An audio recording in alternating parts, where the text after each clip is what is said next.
Lepolonga sayay Talulu vai vai Yesu o tele Toi pio po iai Pita ile tua Na eva sinumai Ole ala ilelei O te olai Ole alo po Yesu Nei ua o sawai Lea ua o pese ainei Yesu papetai ilo alo famai Ilo utangata nasalanai ai Lene ua o iloa Mama utinoa E matango fielo alo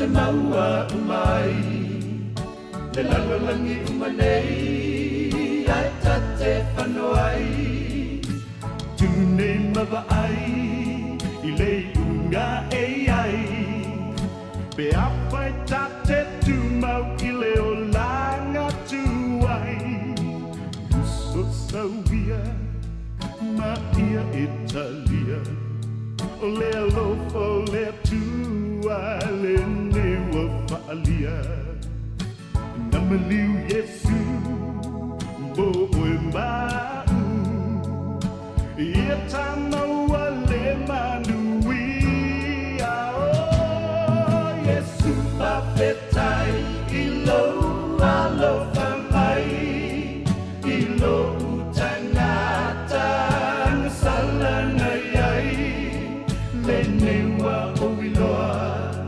Mama utinoa E matango fielo alofa Yesu pa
So fa man mana o tātou wali o Yesu ke riso te whātalo whātua ile nei tai fō. Wha mana o whātai o tātou tunu. Tai le tuela na tausinga o te tai mailo so i fua moro wola o tātou te whi loi. Tai au le nei o le aso whareile o le aso sifuru ma le wha o tātou wholaunga. I le masina o kuso rua whilu sifuru ma le ono tālo whalava. Ia ai alo mai loa o le tātou saunu ngā tu te tala i whaasala launga le nei aso. Tai ia e lana au le sunga le whaawhengainga Reverend Fetalai le lea iwa o ese. Mai le kālesia Nazareta Sāmoa o Taura i AUG. Ia usi mai loa o le whaafonga.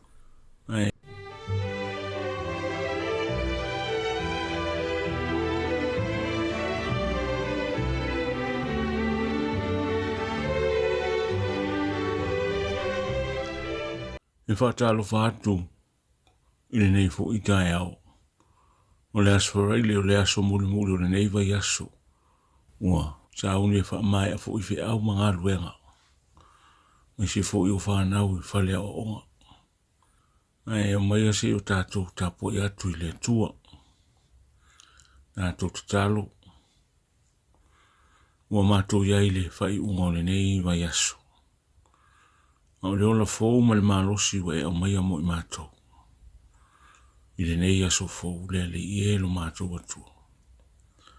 Wha mole, i o mai alo wangangai. Wha tasi mai mātou le nei sauninga wha ai o le nei vai aso. Ia i umea umaile wha asisi na peo lo rawa vi inga. Ona lo sua whai e su o mātou tatalo atuai. Amene. Ua suia le tātou whaitaunga le nei vai aso, ua manatu e whaai o le tātou vai aso i le whainga fōu. Tara leina tūsia e luka, i lona mata upu e ono. Whaitauina le whai upu e whaasuma le ono, whaasuma le fitu, whaasuma le valu, se ia whauma le whaasuma le iwa. Whaafonga mai le whaitauina o awhiongpa ia le li. Se ale mea e ta uai o tōu, ta waia ue o tōu, lea li ie, a he tō te le whaia mea o te whaia tuai. O se sau ia te au ma whaalongo ia upu, ma whaia e ia, o te whairo atu ia te o tōu le ua tusa ia i o ia. E tusa ia man tangata ua whairo na whale, ua eli ma ua lalo, ua tuu le whaawai lunga le papa. O na sau ai leo le tafe, ua whawhati mai le vai tafe i lea whale. Ua le mga o iai, a wā ua whaawaina i lunga o le papa. A o le whaalongo ai le whaia, e tusa ia man tangata ua whaino na whale lunga o le ele aiso na whaawai.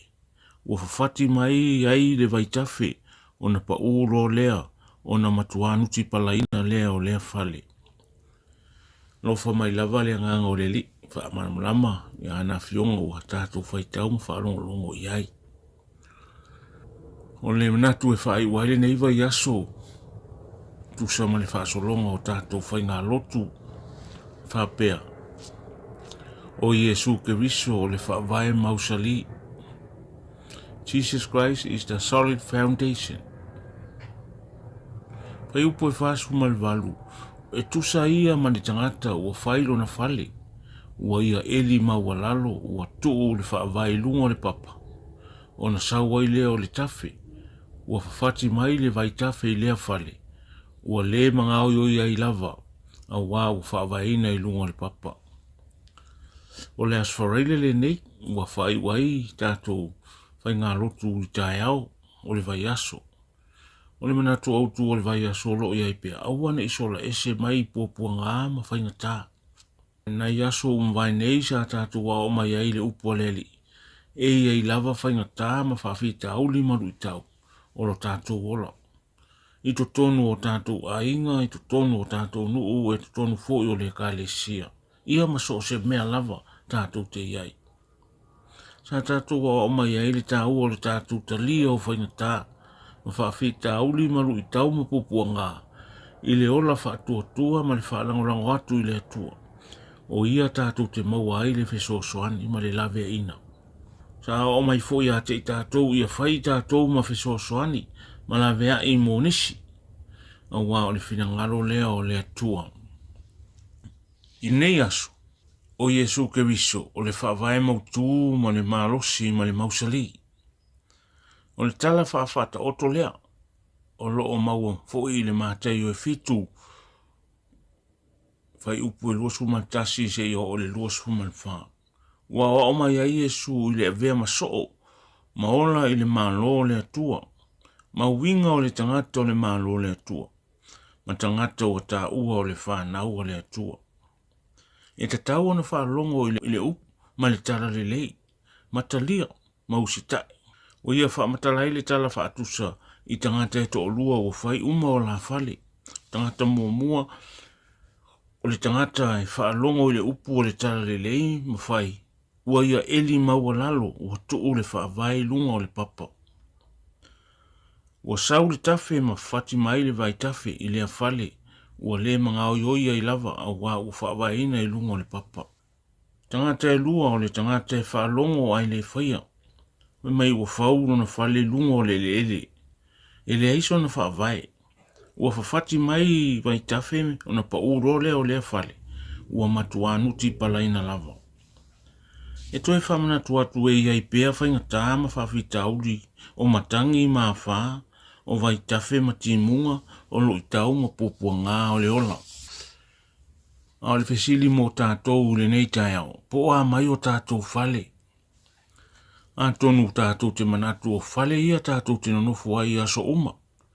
Ma tātou whape mai o lea lava e malu, o lea lava e tū, o lea lava e malosi, o lea lava e le lei ma māneia. E leo le whale lea o te whisili atu ai. O leo te whisili atu le tātou whale nganga. O lo tātou wola tu ina atu i le atua. Ma lo tātou wola whātua tua ma usita i le atua. O le tātou mafutanga whātasi ma le atua. O le whale lea. Le fia maua. E tali le nei tai au. O amai. O le mea moni lava ua tele matangi ma vai tafe. Ua o mai nei o naso. Ua tele whaalave lave mwhawhita uli. Ua anonoa i le maua o onga se ma le tau whase. Ua tupu tele le ngā oi ma le whasi o tangata. O whanau tala vou wa te e matoia ma le toi alolofa i mātua. Ua tele le au kewisiano ua whaavai vai. Ua toi fo i atu i le angsala. A o oe le tangata o le tuae. Ia e ono sa i ma whaamarosi. Ia vea Yesu Keriso e whaavai ai lo uolanga i aso uma. Ia vea Yesu Keriso e whaavai ai lo fale. Lo fale anganga. Lo loto whatuatua. Ma lo ono sai. Ma lo whaamoe moe i le atua. O Yesu Keriso. O le whaavai marosi. O le whaavai mawaa. O le whaavai ua mausali. Sa ia whaato i lalo whaingatā ma whawhi tauri uma. E o lava i le oti. Na ia tu ina mailo na ola. E whaola ina ma whaasa o loto tātou. Mai pupua ngā o le angsala. Ua manu malo. Le ana whetalai atu ia iona so. E maua o tau e pupua ngā o le lalorangi. Ai o tau loto tele o manu malo i le lalorangi. O le o onga foi lea mo tātou le whai ungo le neiva yaso. Mai le neiva yaso a toa sa whiangai tātou maru i tau ma pupua ngā ma whaingata. Ai tātou whaatua pēa ma tātou, whaatari pēa ma tātou, whaalango pēa i le tua. O ia o lo tātou maru a papa. O ia e whisosoani ma la meai. Ma whaahola i tātou mai pupua ngā, ma le angsala. Ia manuia le weekend, ai tātou te talo. Tai le tua i lo walofa ma lo wanga le lei, wa mātou wala whai mai le, ola ma le marosi. Wa mātou wa aia le māna malama o le nei aso fau e whaapupu i aso e whaitawa i aso lo mātou wala.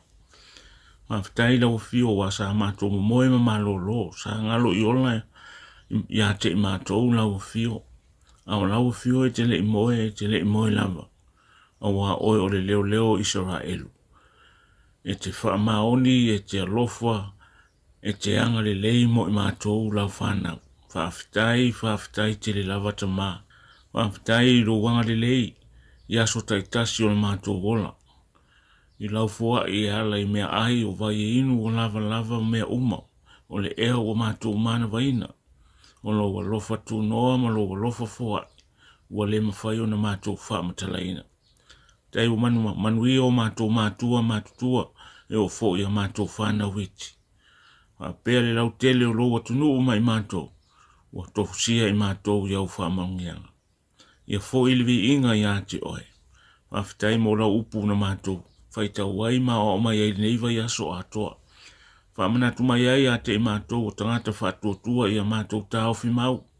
Ia te oe ma mātou whātuatua pea ia te oe. Aua mātou te sōsola ese pea o mai whainga tāma pupua ngā. Aua o vaenga i o le mātou ola. Au iai whaatasi ma lea lofa la vea i ma lea lofa tūno o lau fio. Mātou te manu mā lo wai mai nei whainga tā umalava. Whawhitai tele le whaoratanga o saunia Iesu Keriso. Wa ia mali wai ma tanu mia lona tino ma. Whaoraina i mātou. Whawhitai lona toi tū manu mā lo o le atoanga o le whaoratanga. Ina ia whasao loto i mātou. Ma whaoraina i mātou mai le angasala. Ia fo ia tu le vi inga ia te oe. O wae te tau ia te oe lo lava vi inga. Le ali ie lo mātou ta mā. Ua mātou ole atu le nei lavaso. Wha mole mole wha mangalo mai a mātou wangsala. Mea umalava o sila fia e lau o fionga. Ua le anga masise ai mātou. Wha mole mole wha mangalo mai mātou. Ua mātou tuina atu Sāmoa mauta ngata ia te oe. Alo whangia lo rato whenewhenga i ai mga luenga i le nei aso. Tai leo leo pui lau fio i mea umole ai ai. Manutia lo rato ola. Maua le malosi whaatino ai fi au mga luenga. Mātou taru foi moa mātou whanau a onga i ailo wa lofa ia te ila tōu le nei aso. Mātou wala au lau fio ai foi niso ala whai mai pupua ngā, ma ala whai mai i ti ngā o le nei ola. Anga le lei wha mawhana whana lau fio. Mātou la lafo ia te oe le atunu o mātou nofo ai. Anga le lei a New Zealand nei. Ia anga le lei ona taitai se i o lava i ona tangatanu. Whapea fo i le atunu o Sāmoa sa mātou no nofo ai ua mātou o mai ai. Anga le lei a Sāmoa mo ntangata. Taitai o le mālo ma whaipule uma ma taitai uma. Anga le lei oe lo mātou atua. Mantua Sāmoa o sara lau solo i lea mea ma lea mea. Anga le lei ma so ane ia te i lātou tausia pea i lātou ma i mātou uma i loa lofa. Ia o le mātou tataro ta mā. Ma tu ina atu ia whaia pea lo lava whina ngano. Ai o mātou loto. Tātou malaua fio i le nei la vaso. Si ia o ina pō. Tu mauro lava vi inga. Mātou tataro whamanuia le nei ala leo. Ia mau ai pea lo lava vi inga. Ono lo lava suafa i Iesu le lima le whaola o mātou. O le matatalo atu ai. Amene.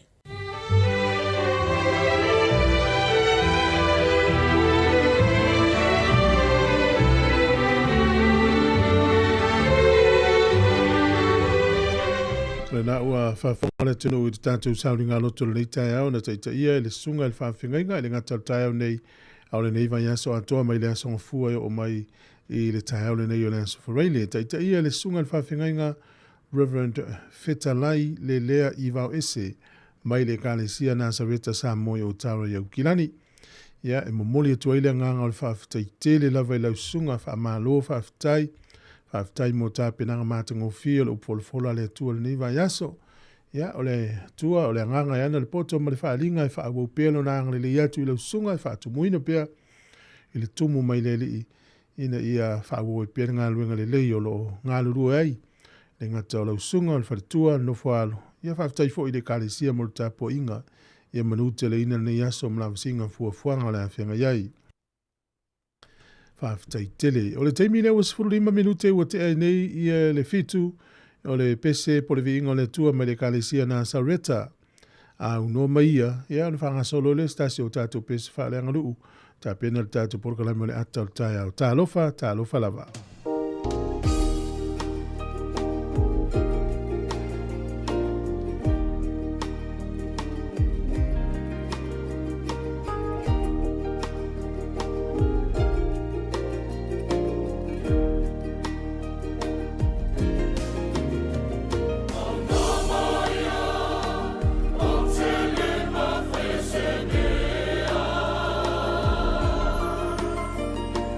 Namaya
O le tautua le si ufonga o le laumua o lo iai fo i le langolango a le New Zealand On Air.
Sāmoa ia tōle mau, ale tōi nau le apa umai le mai ngā au. Ina turai tamasese, mato te sili mama mene, mato te leka koi te pepe, sama umai tata, noi le nei le. Na fai le sua nau le mau, ai si oi le mai ngau. Ia la tau pelu ma whanau a whaau tu tau. Sāmoa ia tō le mau, ale tō ino le awha umai le mai ngau. Ina tulai tamasese, matok te sili mama mele, matok te lete koi te pepe, sama umai tata, nui le neile.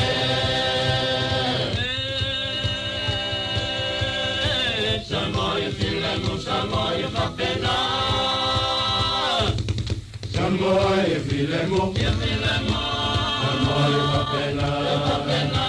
Tōlaua mia malawa, malawa mia pala, Onosola vāna, Oena vāuna, Te wane saile salaligo, Oe pokona, Tai siala wanu, Ono wanu Europa. Samoa filemu, Samoa whapena. Samoa filemu, Samoa whapena. Tōlaua mia malawa, malawa mia pala, Onosola vāna, Oena vāuna, Te wane saile salaligo, Oe pokona, Tai siala wanu, Ono wanu Europa.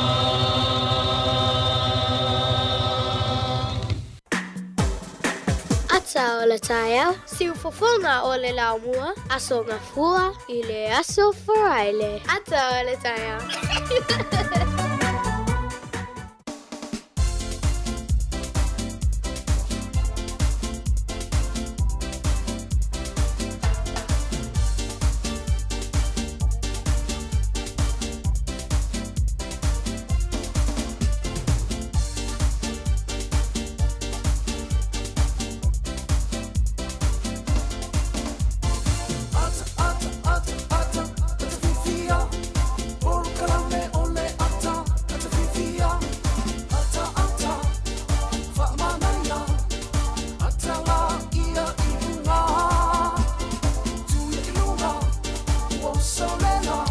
Tātou porkalame le ata o le tae au, ia le nei ua tātou toi whailoa, i o lesa whareile ua tātou iai, mālo le wholau, a mālo le tau atai. Ia, o le ua tātou o mele tau runga le nei vai aso e ngā luenga mā o ngā le whanau, a i enisio le tunu e ngā lulu e pēa mō tae au ma le asā. Ia, o a mai oe, ia, o le oranga nei oro tātou iai e whesawa ina le wholaunga i te le tau o le oranga, ai le whaiti tile ngā whaatai le tua pai whola nei vai aso a tōna whengai malana wauna. E o le whaatupu te leina o le tātou whaatuatua ia e pe e te lelo na sao ta ua le soifuanga ma le savalinga. Ia tātou vailu I tau ia e la e tau te tonu whātua tuolo I le I tātou wholaunga. Patalofa mo wholofa tuene li tāu fōu le tunu tono Wellington ni usila tom so se vaenga no langi lo mo mai tātou whasalong. Ma lo lava le soifua manuia na I whawhianga ma whaletua ta mam tira mātua le malosi le tunu mana I whanau tālofa lava la tau maua mai le tautua le nei au nunga Facebook o YouTube o tātou website. Ia masi le tātou frequency. Ia tālofa lava ma lo lava ngā lua I la tau lau manava. Ia nisi le fatoa amtalia ngā lunga matiute ia whatalofa atu manuia whaiva matiute. Pa manuia fwile atua le whanau ngā luenga nisi o le amalanga le aso leo atu le I malanga malava. Maua mai tala I au kilani malava le au kilani tūlanga le pua o ia ai leo I se vaenga fwile au whailoa I o loo. A whaina whio I ngā valele al whautuanga le amai. Siaki pe lau ticket mane company na tutongi e lau le website pe po ise swingo whainga malanga. Ia wafa pe e pua o au kilani. Iro ngele mwhai valele I Wellington na whelele I ngai au kilani. Ai siaki pea ele o peo na whailo mai. Ele o yeise vaenga o tāwhi ele whio I ngā valele ne yaso ai o lo yeina I pua oa. Ia la whanga solo tātou porkalami alo whatele atu liwe manuia whiau muna ngā luenga ne yaso le usofo ia April Masua. Alo whatele atu ia manuia ngā luenga ia le sunga leo nai mai. Malo Ellen whainga lunga malos ia mese pasta tautua. Whaatalo whaatulu nei tai au whaatai tele tina ia ngā luafi. Ele ngā teilea ia o le sunga Aaron i o ngā futialo. Ia sunga Simeona ia alo whatele atu ia leo Pepe Swalka. Whaatai tele ia sunga Sydney le mahuta mai I Australia. Ia manuia tele nei taimi tele si Augustino. Ia pali malo nisi o tātou paanga urua. Ki mai Facebook mai YouTube. Ia whaftai fo I tātou paanga ia e whasoa le tātou o nanga. I le tō tele o ia la irunga o nātou I tū lau. Io e whaftai tele lava ia lau tau whasoa ina fo le tātou tautua. Ia so taitasi. Ia lo whatua le sunga ia se Oriana e whapea turi e tauli le mafuta mai. Ia po whele atunu le mafuta mai po Hawaii. O ia state Hawaii. Ia po o Amerika le mainland. Ia lo tele atu le tai au la tatu se atu whawhiwhianga mea so whale moe. O le tautua le nea tiu whonga le mua te luas furono minute. O le tā lea o le valu. Tala mai sa momu tala fau tātou no le valu. O le whawhonga me le tautua le tiu whonga le mua tala whalawa.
Tātou tala o le tau e pia na whātia le official vai tau mō le nei aso o lo whaelo ai o le so ia e a mata na vai le mata le laini si o teimi ui e matele i na whamarumaru ma pāolo o le aso atai au le ieina i timu o le sā e ieina i timu e le tele whapena le aso fua aso lua le vai aso fau i o la vai le mata o le la so i fo i meile o na i timu whamarumaru ma pāolo le aso lulu i o na to e pāolo i fo i leo le stofi langi le lei ma vai le mata le la i le aso fau rai le vai aso fau o lo valo ia le mamafo ti mungo i nisi vai ngoli usila le nei aso ma le fa solo tu le fa ngoli vai aso ia la au ili atili ia tono le tato porklame le ato tai au o le malu ulu le so iva o le mafan fanes ful ma le fa ia mo la to fa ngota le nei aso manuia tele uto fai vai fenga iai ia o Wellington ia na sua le tai nei le afa o le lima le vaviao pe le tai le tois fulona minute le fululua i le awa uli nei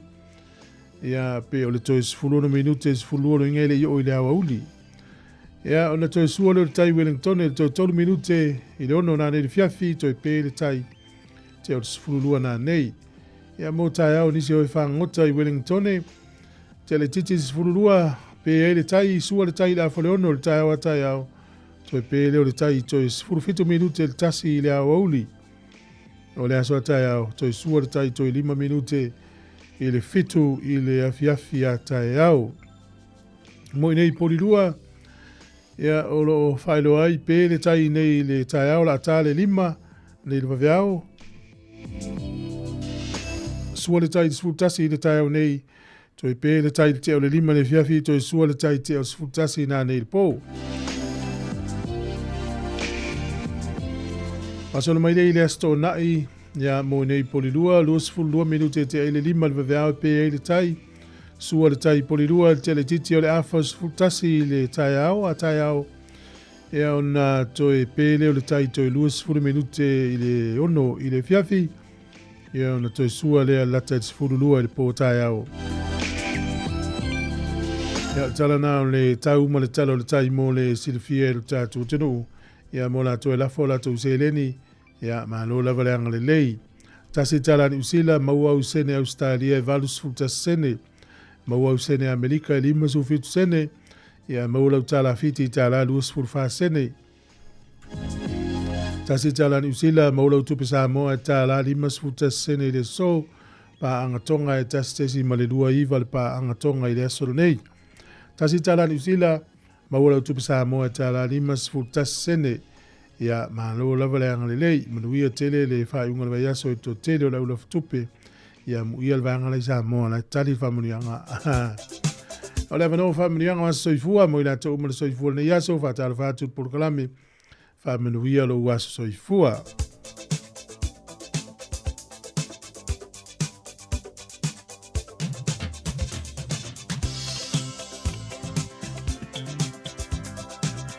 Ja, mo ina te umana soifua na iaso le tato emaili level na aso whanau at samoacapitalradio.co.nz pe afia mai se whamanuianga e le whamanuianga leo le aswhanau sia tali ia Evelyn Apera Amo Masua ia o le so ato ia i le iwa tausanga o lona olanga ia whamanuia le atua ia te oe le atali ia whai penis tausanga stele a walo wola tuputupu wae ia mawhataunuina folfolanga le atua i lo wolanga tuputupu wae.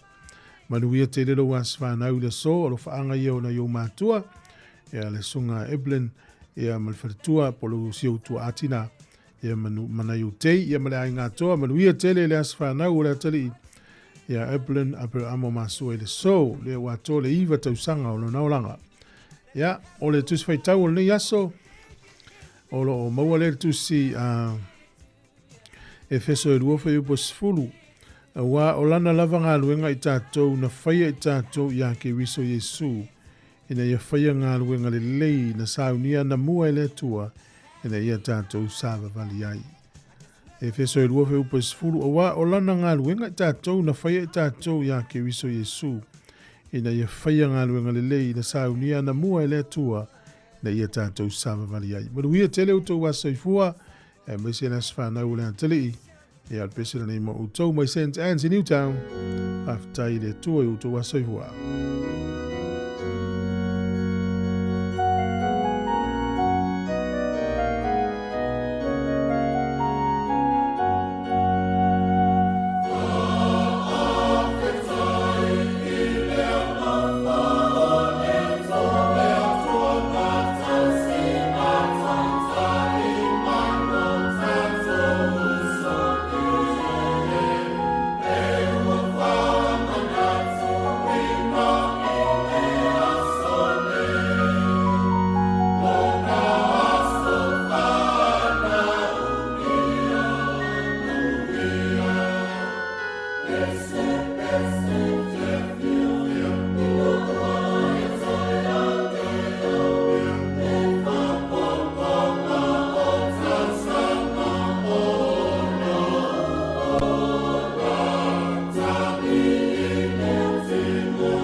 tala fatu le te mis mel fa fonga le va ile tala fo yo mena tupu la langi le yaso tata wolia le yaso se fulu mal fa le masina le nei o kuso o le solta usanga e tasi valu iva se fulu mal tolu tasi valu iva tolu o le nu le falani po le tunu wa le falani na mua lava whaongaina me o plates, o number plates o Taavale. Le whaongai le aso tonu nei, le stala Taavale, ma tuu iai ia le pepa po le apa vo le tusi ai le numela, i le whaingofia na whailonga i le Taavale, ma le Taavale. Ia te ilo ele ai ase atunu o lalangi le o whaia le vaenga. Ia ai ono le nganga i whaingofia ina i loa Taavale. O le aso le tausanga e tasi iwa whalima. Na whaailoa ia Iapani e le aini ai inga o lona si i lima i le taua lona lua o le lalolangi. Na whaailoa i le so i tangata Iapani. Na whaailoa i le whainga malo Iapani. O tātou si i lima nei i le taua lona lua o le lalolangi. Tausanga na tasi iwa whaasifunu ma le lima. O le sol tausanga tasi iwa whaasifunu ma le fitu na maua i le tuto o tasi al nuu leo Pakistan. I le mae au pulenga Peritania. Na ofia tua i fo i lalo le wha malu o malo au whaatasi ia po le Commonwealth. O le sol tausanga e tasi iwa whaasifunu ma le iwa. Na whato ato e pālota i lea o tangata si a mani i sisifo. Talu mai le taimi o le taua lo na lua lo langi. Talu na mai al taua lo na lua lo langi tausanga tasi iwa whalima. Whato ato e pālota le o tangata si a mani i sisifo. Le tausanga na tasi iwa whaiva i le so. O le asole nei le tausanga e tasi iwa lima iwa. Na whaavaya i le so, i le meeting po le fono na whaia. Ia le whaalaputonga lea o le taalonga lakapi wha Amerika po le American Football League. Tausanga tasi iwa lima sifuru iwa. O le sol tausanga tasi iwa valu lima. Na avea ai e le tangata leo Michael Jackson. Le ai a te tau na te umia ai po le rights. Na te umia ai ia le whaasana na wina ma le lo mia o pesia le wha ili lea le Beatles. O le sol tausanga e lua afe se furu tolu. Na wha iloa i le nule o ikupito wa iaila tau i lalo wha avalai wha fuasei po le state of emergency e mafua mai ono le whaitau. Se lau o tangata o le maa lo o ikupito wa la tau fasiotia tangata te e maise i la tau e langolango ina le Palestine o Mohamed Morsi. O le sol tausanga i lua afe se furu ma le lima. Na toi te tala ai ia le mafutanga ale nule o Cuba ma Amerika. Na malepe lea mafutanga i le siria ma le le mas furufata usanga taluai. Nofo inga Barack Obama toi whaale leia i le vao leia tunu unua. O le aso le tausanga i lua afe se furu ma le ono. O le li sao sawa Jamaica lea o Usain Bolt. Na mua i le se lau mita i le so. I le tausanga i lua afe se furu ono le Olimpeka tali ma lo ai Rio de Janeiro i te tonu o Brazil. Ia ua avea nei o ia o stangata mua ua whaatolu na champini i le selau mita le Olimpeka.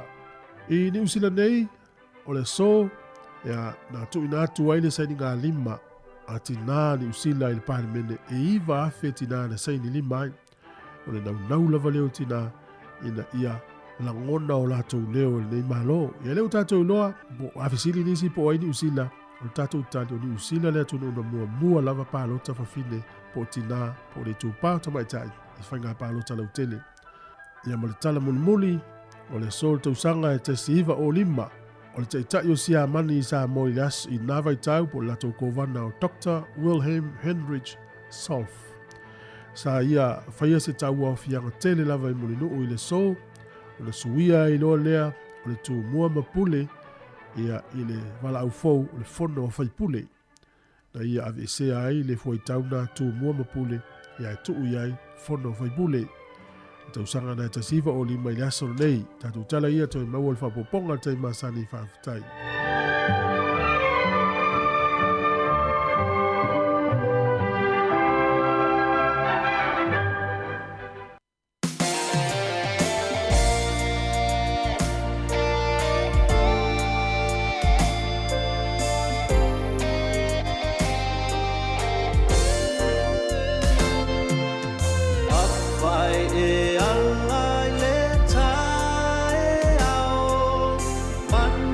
To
Fianga so fifloi le taimi o le taiao ia mai le sunga ia lo ese po fu sale o le taimi le o te 5 minuti na tale o le valu le o tapena mai tanto telefo mo le taiao ia manuia o ngal fanau o talo fatu ia Elena Tupse ia le Santina ia lupe me Australia Erika mo e malo so fu i manuia fo le yaso sunga Evelyn Masua ia misele sunga ia fa ia mosa ia manuia tele le taiao fa wone tatu fa fianga le ta pena mai ne tatu telefo ia wal fa fonga le tulu to fa talo fatu mo folo fatu i maduia fu fonga le nei tai talo falava o Pulea Helen Monanu Tupai o le Signature Choir fa fonga i le porkalame atina matama itai asafareles fultasi le tai Sāmoa Capital Radio.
te whaavai vai.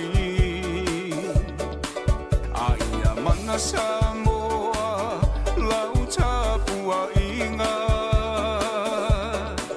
Peona talonua tūna mawhataino lalo whaiva.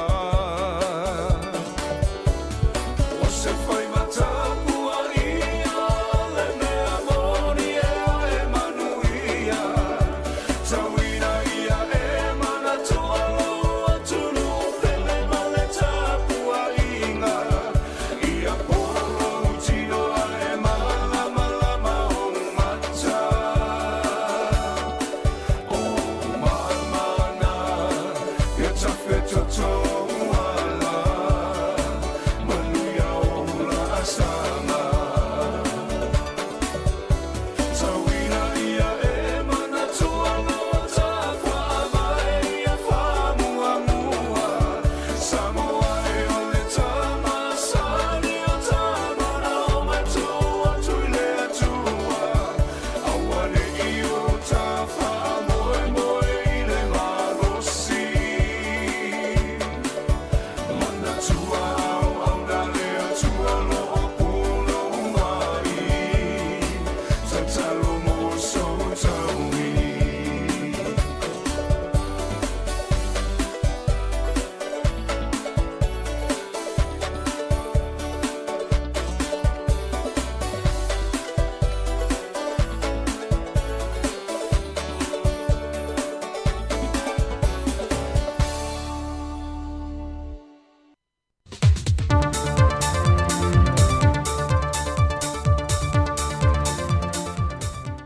Folau manuia lo tātou tino ina ua mai fo i le whaai unga le yaso e le tau singa anga le leia lo tātou matai seri le langi lo tuso i fōma seola. Au si mai le whaafonga e nisi fo i o telefou meolo o tutupu isi o tātou tino i Sāmoa. O le teletonu ina ma le marupui pui o ni wha maunga tanga ua, o le tūla walunga le finangalo le fionga le minister am tanga rengo ainga maanga fisotai, le fionga moe wha awa Julius a kui ta fnai, na tali atua i se tustusinga na lo mia ma whaasala la wina le newspaper observer, o lo fisilingia i na ile anga vaa ma le amia tonu, o le tō fia mal se e o lona tali e a vea maa na whailau tusi. Mau se mta aupu foi na la ngā i se fōra sanga al te ta i o li tuangai, tui le epasa i le malia le ngoi, e te tau na tāpā e wha maumaunga maa ia inga o lo lima te ita inai, i el komisio tangata whai ngā ruenga le mālo, pe sā wia a wana tāla whengai, o nau se mata aupu foi whapea na whasiringi a ailana no fua inga, i le whiriwhiri ai o se tasio o nalo, e a vea ma whauru lungo le mtanga ruenga o tupe, pe tai no whasiringi a moe whaua wona i a sāu noa, o le tō fia o se tasio o nalo i lea tō whinga i lana lava mtanga ruenga, o lona whaatua tua ina lea o ana wha maunga maana ngā ruenga, a tuai malon talituruina a tu atoa, mai sā wia o mafoi au wala whaalitula whono. O leo sa whainga lata mai nei a malu le malo ia i lantolo msalo mia le whaatawina o le whala au whaasai no le aisa i lea tunu. Na maua mai ma le ali Thailand wa lewa na sa ilia mtanga rengo leo leo, ai e au maui Sāmoa, o na olona so tanga i le mata aupu le o lo tau fia i pia lavalo e to olua mai Sāmoa, i le maliwe o se isi ali Sāmoa e ta ia se kengi mai au se tālia. Mai o ia o se whainga malu le malo, e to se furma le fitu ia Conal ia i lantou na tau fia mai ai, matama i ta e to wha, ai o lo o toi au fia e foi, ma niso i lantou na whaasilisira mua lantou wata, ma whaalau i loa fo i isi o se whainga mua malu le malo. Pei ta i o le tatala i tue whaatalia lantou whaamasinonga, wa toe whaawa wai o nau lantou toe whaatau i nātu le aisa, ma ua mai tauina fo i tele o se whainga, e le ngata o le oato whanau la i te tau fia mai ile se furma le ono tausanga, ai ouru ngā lii po tangata mātutua, wa ova atu ma le ono se fulu tausanga o le soifua. O se whaafita auri o lo tau mo whaipia lava leo ilana whaalau i loa, ele te te atu lei whala au whaasaina, e tau fia matineia le whaofi mai te tono le atano.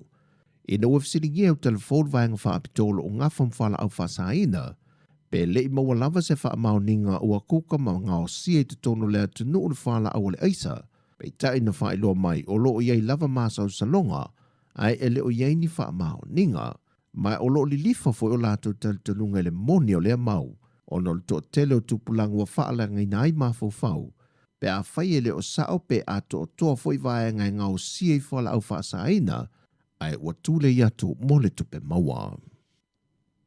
E silia ile se fulu i a vaenga o le ātangi e le fionga i le taitai o le tuangai, e whaasanga le fionga le pāle mia, e na ua folofolo le fionga le taitai o le atunu o, le whaaulo lantangi e whaasanga le taitai o le tuangai. Na tā ua tuila e paila na porkalame masani, o ni tua inga e whaaleanga i nailon tamali anga, o lo whaasala lawina le fionga le taitai o le atunu o, wa fuayo na manatu, o le a whaatau nu e na loa le fuanga. O le mela le o iai le rida. O le koe mori oa. Ia. Le la e se furu mokupua morianga ia la fai. La kongua. E maka upu ia nga e au fia i baloko finga. E le swafa wa local kongonga. E le i fa maongia. Ia ai nga umbor kula fongo. Pe ona sira fio le amatanga o le tausanga le nei, na whaaudu atu e fōi le tālo sanga po o le tangi, a le fionga le minista wa onga atu ai mal taitai o le atunu o, i le whaamasinonga e whaatatau i tua inga na whaia le taitai o le tuangai, wa manatu i la ua whaalenga i nailo la tamari anga. Na fuaio na polo ina e le whaamasinonga whaaitu maa lo le taitai o le tuangai, ina ia tāo fialo na toe whaio ni whaasalelonga i whaasanga ia i la ua ia. Pei tai na whae loa le taitai o le tuangai ilan porkalame, o lo ia usta ia i al polo ingantu i nātu al whaamasinonga. Pei tai o lo iai sa o lo tonga le taitai o le atunu o, e wha wawi nai pia lava, i a tua inga e whaasanga ia te ia. O tala fawia mōne nei fo yaso, talo ina ia iai leanga le leo le tua i lungo si o tātua tano, i leanga i atu le whae unga le yaso, whaasoi fo ia.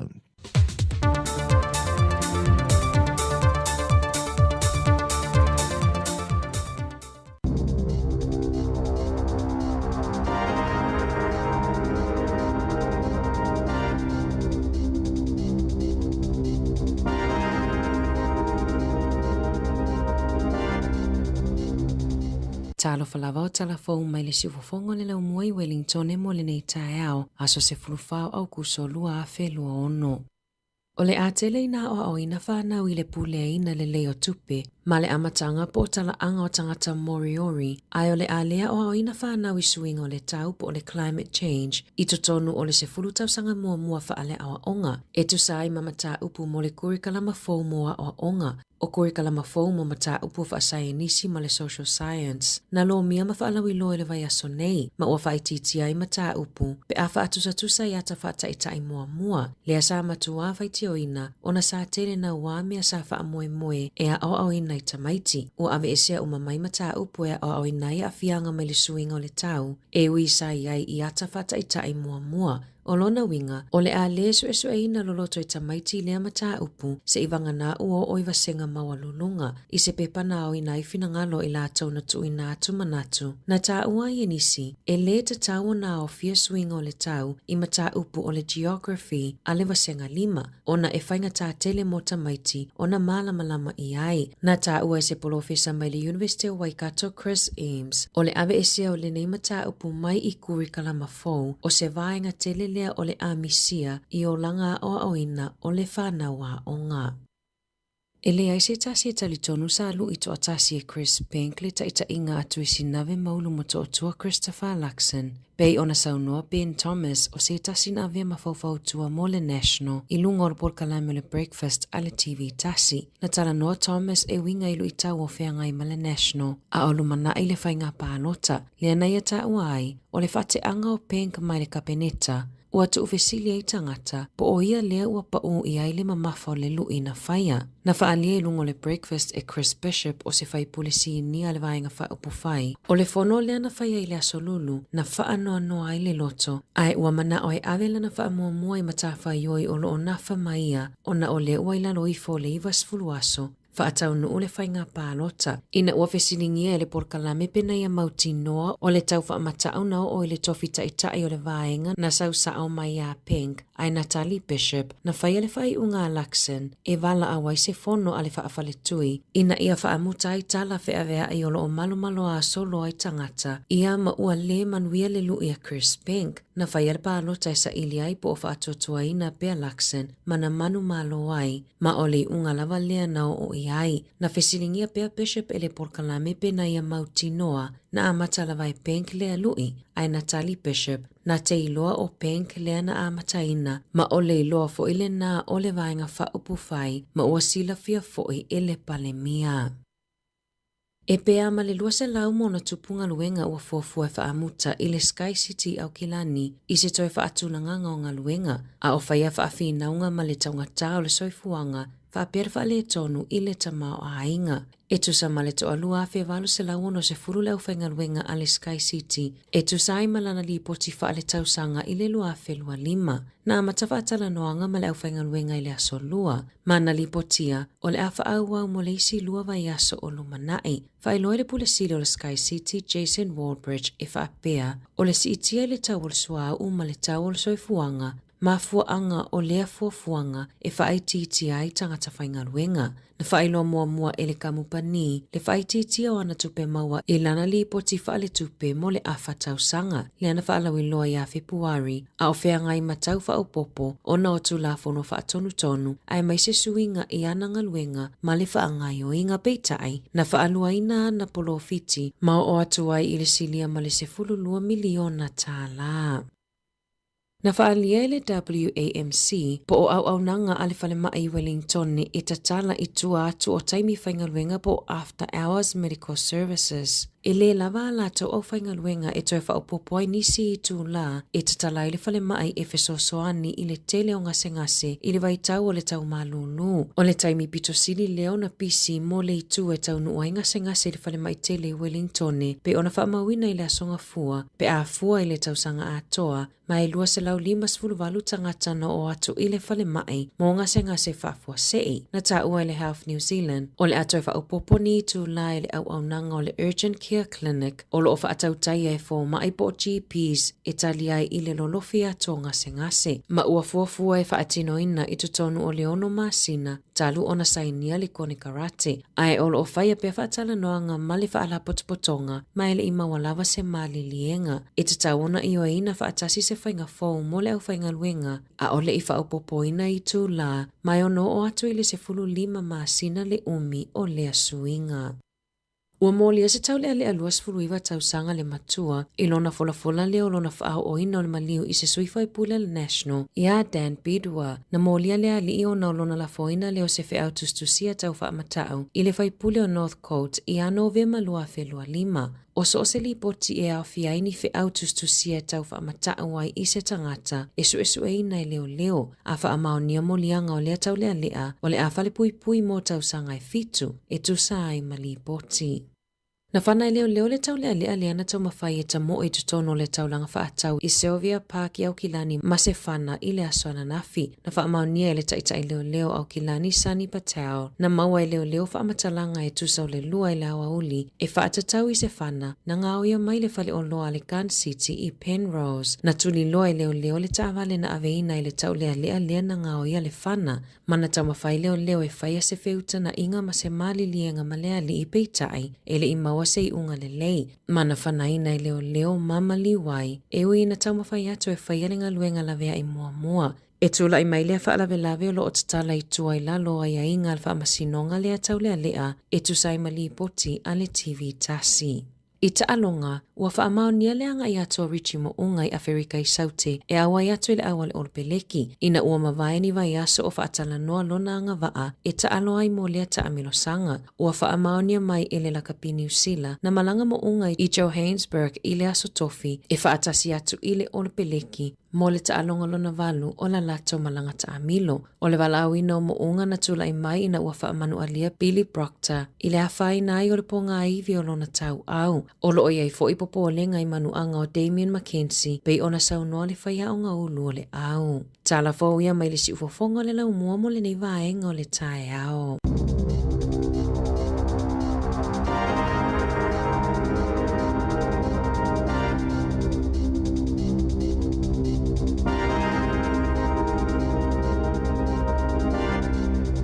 Malo whaftai daua whafonga le tino i tātou tala mai Sāmoa, tā pēna sa tesa le msem, tala ni usile nei fonga ina ana whasolo, ia o le teimi le usfuru wha minute le o te ai, ia nei tūla e valu, te mōla minoi whafonga i telefonu nei le tai au le tātou no le iwa, o le teimi ia o le usfuru wha minute o te ai, valu wha malo, ia manuia o ngā le whanau, wha manuia fo i ngā luenga le tō tele o le tātou tino, ia lo whātula sunga oka ma le fo i ngā luenga malo lava le ngā lulue, tunga whamtua inu vea, ia manuia tele nei aso, tato watu iswa whiwhianga vai foi ma le sunga ia fiu se mo le tufunga, ia whaiva le tāpua ia, e ma le manuia le anga ia tole tunu i ngā luenga ma whiau le nei aso, tāpua inga nei mātua ia inga, ia mese la tō le a whe malanga i le nei aso.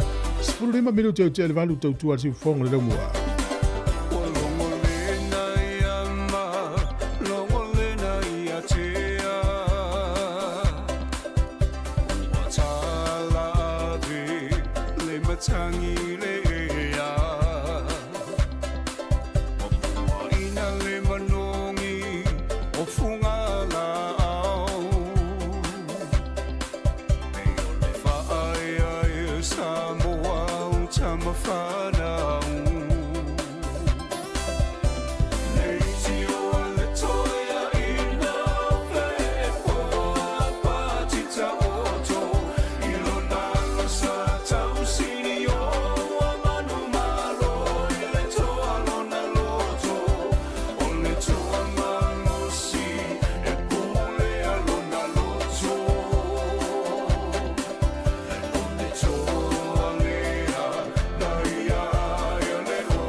Sāmoa, lau tāpua inga.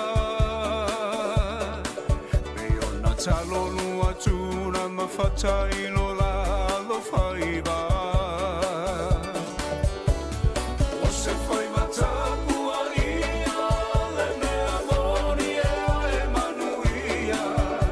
Tauina ia e mana toa loa tunu, pele male tāpua inga.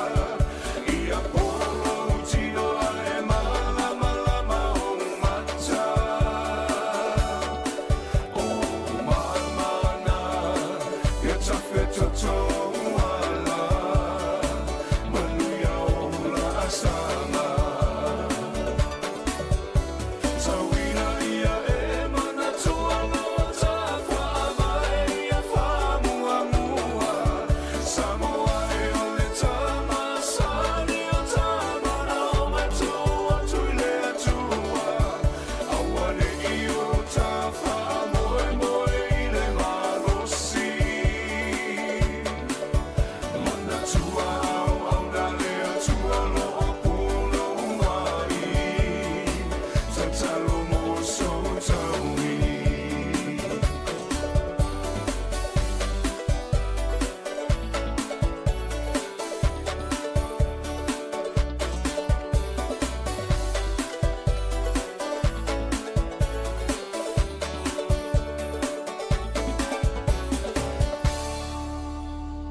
Manu malo se pepa tala o loa mo au whaatau le back and save po o le New World. Pe utu fua fo e lau ta vale le pamu o le pipi. O wha manu yanga nei, pe a e manu malo mai se se i le teaching cell i a safari le taitasi. A lafo sau top up tolus furu tala pe sili atu e maua lo wavano o le sei. E wha pena fo i pe a lafo sau se leni e tolus e lau tala ni usila pe sili atu i Sāmoa i le mai casual teaching cell le wha anga i le ClickX. E lima wha ilonga ta i se lau tala shopping vouchers, ma le lima petrol vouchers sa i se lautala o le asa ina ia sofarei le taitasi. E iai ngā ole nei whaapitoa. Sekia, Digisel.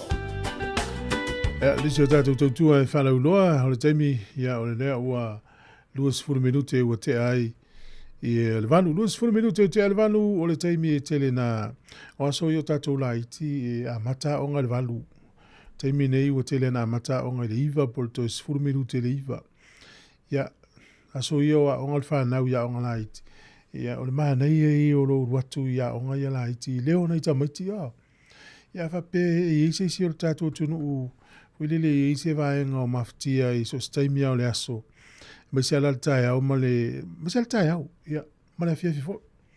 Maha nei e o lo paka ina i le... Imo a o ngai alaiti.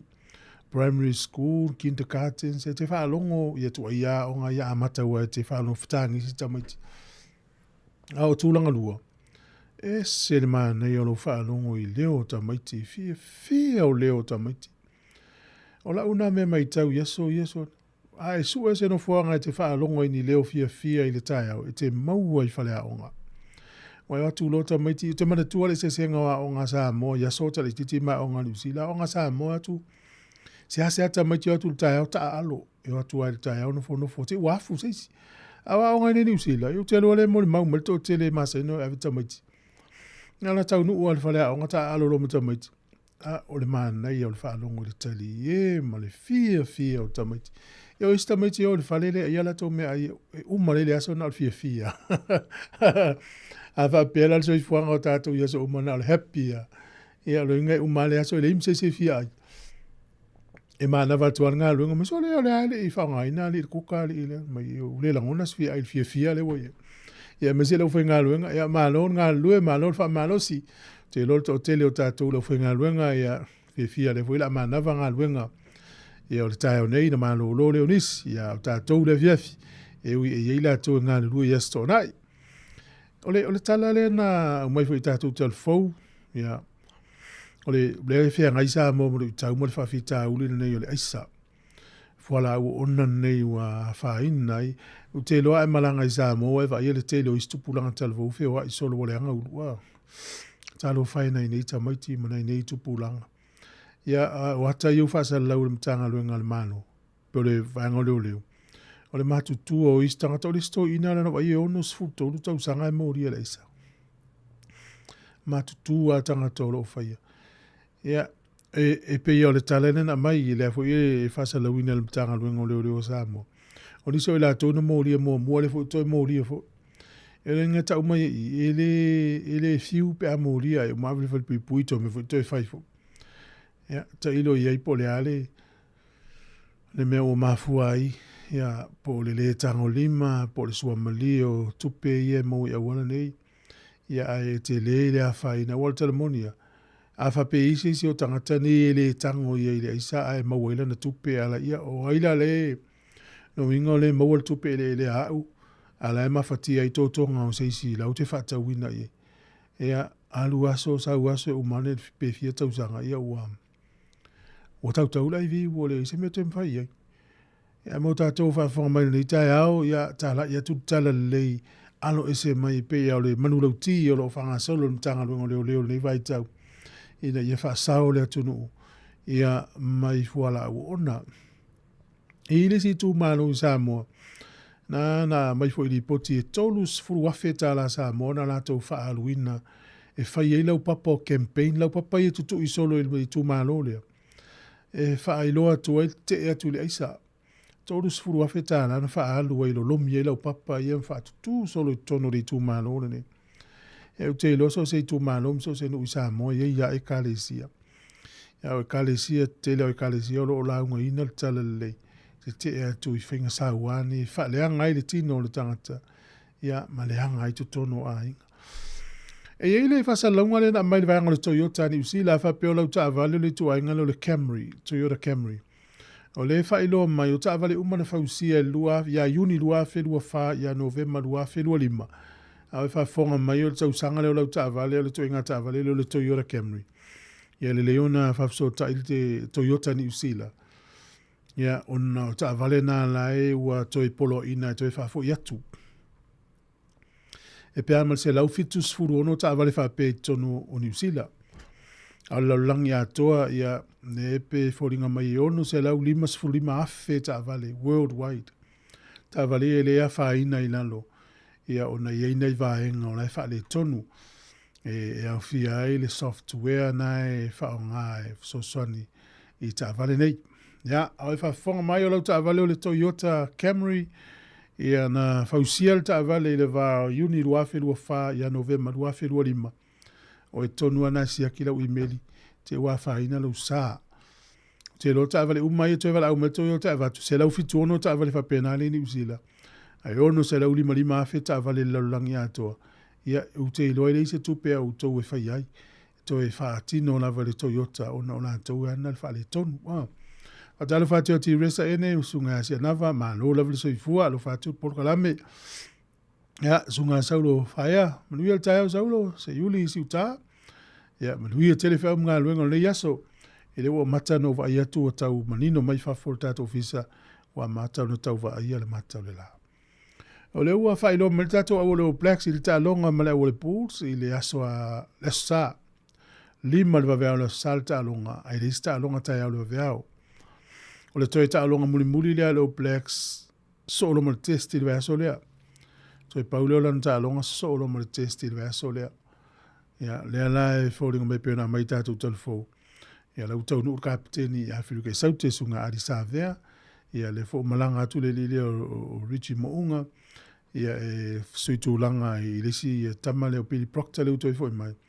Ia, e lenga tei leo sa tasi o Leo Mackenzie lai a whaina no na vai, lai le lei, ia e manatu i al pulenga ma le coach, e tau ana e stangata e whaalata tu o koleni whaatasi ma le au.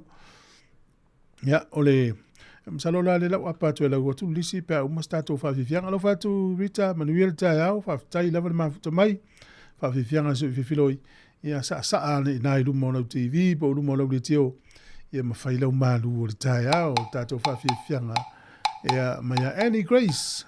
2 minutos te alvalu, tu al fongo le moa.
Malo na versiva malo sa ia te tonu na e manuia o e male ainga e o nei vai tau a tele lo tau malulu e o tele no fale to tele le stemi to fa manu stino ai o stemi a fai ma tu mai lunga e fa nga yo mai lo tino e ni foi temi te over tau mafa ia mo no folo no fo ia ngalo na vi po folo ia ole aula ne lo black sit along of the Sāmoa Bulls o props Xavier Numia ia matai round Lomax o le huka Cody Taylor o kapteni lea talong mo mua lea Taylor o le tua loka o Fabian Holland ia ma Patrick Tupulotu numero 1 Simon Parker numero 7 Anton Segner numero 8 Peter Lakai numero 9 Coates Ratima numero 10 Josh Jacob Sfurtasi o Josh Moby Sfululua Anton Leonard Brown Sfultolu Rico Ioane Sfulfali Roy Kata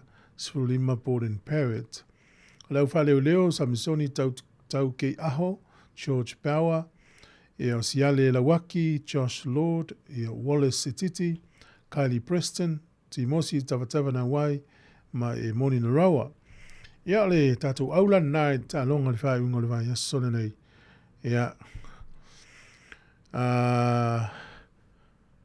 ma le au o le Bulls ia la fufai no le au o le Bulls ia wana ta longa ia malo aulo fanga solo per te le usi ta longa tau te o te ai pe te ale iva pe o mata tu telefo e u fai lo atu ia ne ia la va vea o tai au ia ai le ai o le va vea o le salta longa o le li poti mai Australia o fai lo ai le o nanga le meta la tau le ana ia le Facebook e pe ama le lima a fitu se lau lima sefulu no afe account ia a tamaiti Australia le teenagers lungo tamaiti sefulu tolu anga le sefulu iva tau sanga le matua ua whaasama matapunia e le meta ma le tuavel tu la fono Australia le tau fai pui pui tamaiti ma le whai account i e lunga o le e pio le YouTube ia o le Twitter maisi uma Facebook maisi o nafa pena le lau di potia i le tau nei nisi o tala ia o le tūlanga le na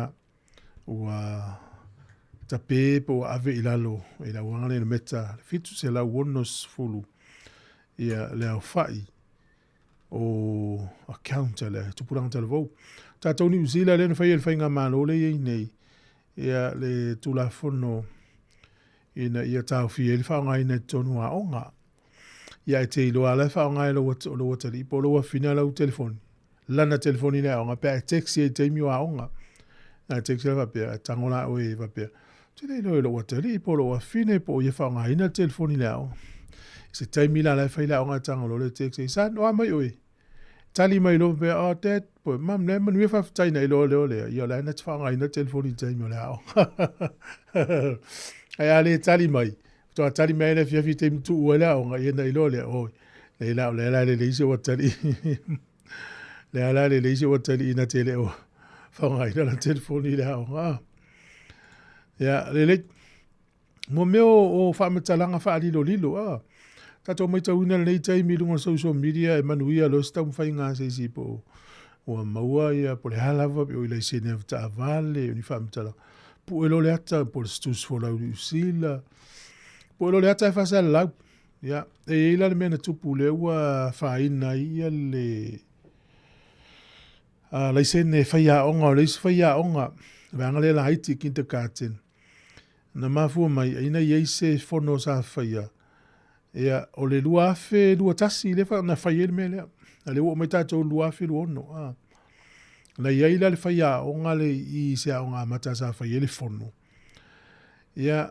uma lole o le fono anga i tulu tono le official pule ile o ile le pule te mi le na o le tangata i administrators tangata i fa yanga lu fa officer la ta tia ia le o fa metalanga o le certificate de fa metalanga o le mafua anga o le ngase o le pule o le aonga le pule aonga le aonga le kindergarten le failo ye stasio administrator le aonga le fa ya aonga le tango i pue le ata o le certificate le po le fa ma pa to dia le tusile la foto ya o va pe mai ya tu fue ya o le umarsia ke fo mai o mau o le ya mo mia le o fa metalanga lilo ia ele te tawana ilo e seisi e te tauana o tangata le ua maua ngase ia masiona ainga. Me lau tupu no fol whaiaonga le mapu e le ata ia malafo isi whaiaonga. Ma tau I mātua o le aonga le. Ia mamua matau ia au lafo atu o le ata ia o e tango e lafo I lisi tangata. Ia mena na tupu.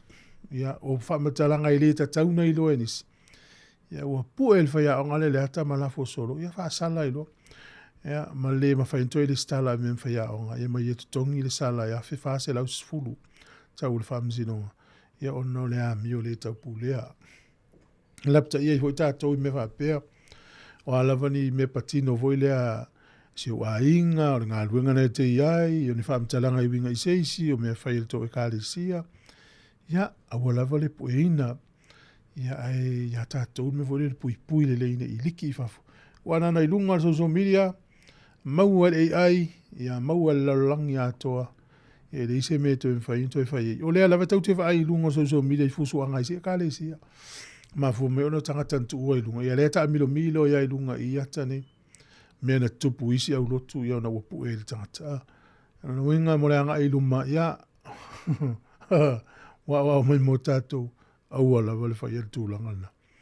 O whalo whatu I le sunga toni. Ia mai toni pesele na tātou nei.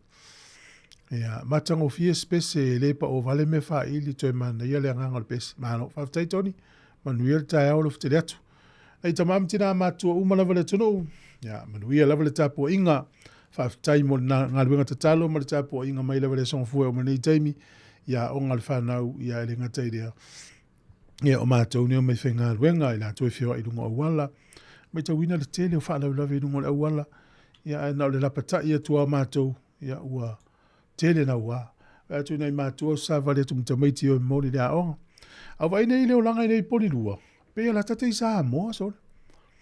Tele ilo isi nu o New Zealand, ia leo tate ilo whapenano o hat. Sāwa wali mātua e mori tamaiti, pea langi le leile tau. O isi aso tu uale a onga sāwa wali ana o tamaiti il fale. O inaya ta umeiti saonga le mu o ia nu ua, pe ilau inei. Ile ia ni whaawelawe tutupu. Ia tarusia o whapenale nu uolo e au mawai. Ia sāwa wali tamaiti le a onga, sāwa wali le fale o loa, sāwa wali le paka. Nei tangata mātutua.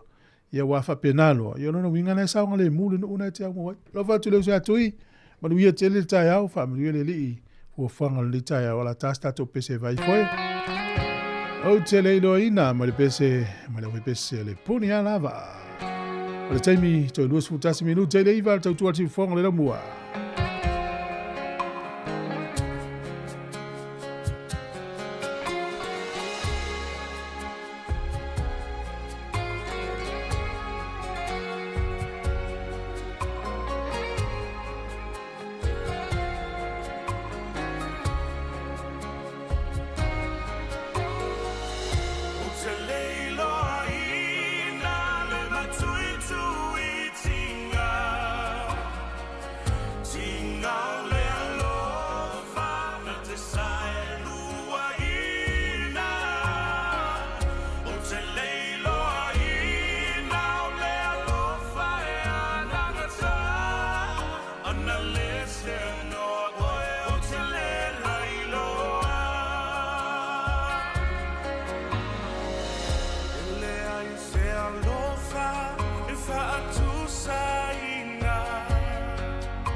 Till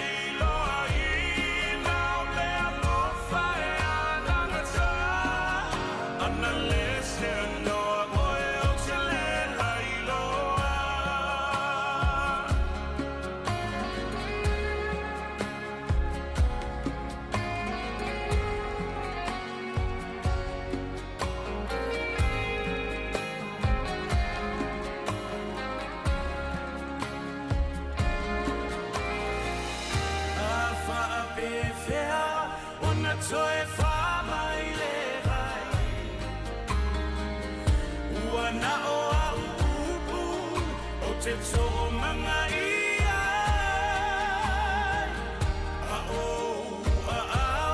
Pai mai a sei marua. Ta te te a ua lai loa. Le ali ia ve se ni te leilo aina le matui tui tinga. Tinga ole alofa na te sai lua ina. Te leilo aina le alofa e ana na ta. Ana le se anoa oe o te le lailo. Tulo loto au longi fina ngana. Te leilo aina le matui tui tinga. Tinga ole alofa na te sai lua ina. Te leilo aina le alofa e ana na ta. Ana le se anoa oe o te le lailo. Tulo loto au longi fina ngana. Te leilo aina le alofa e ana na ta. Ana le se anoa oe o te le lailo.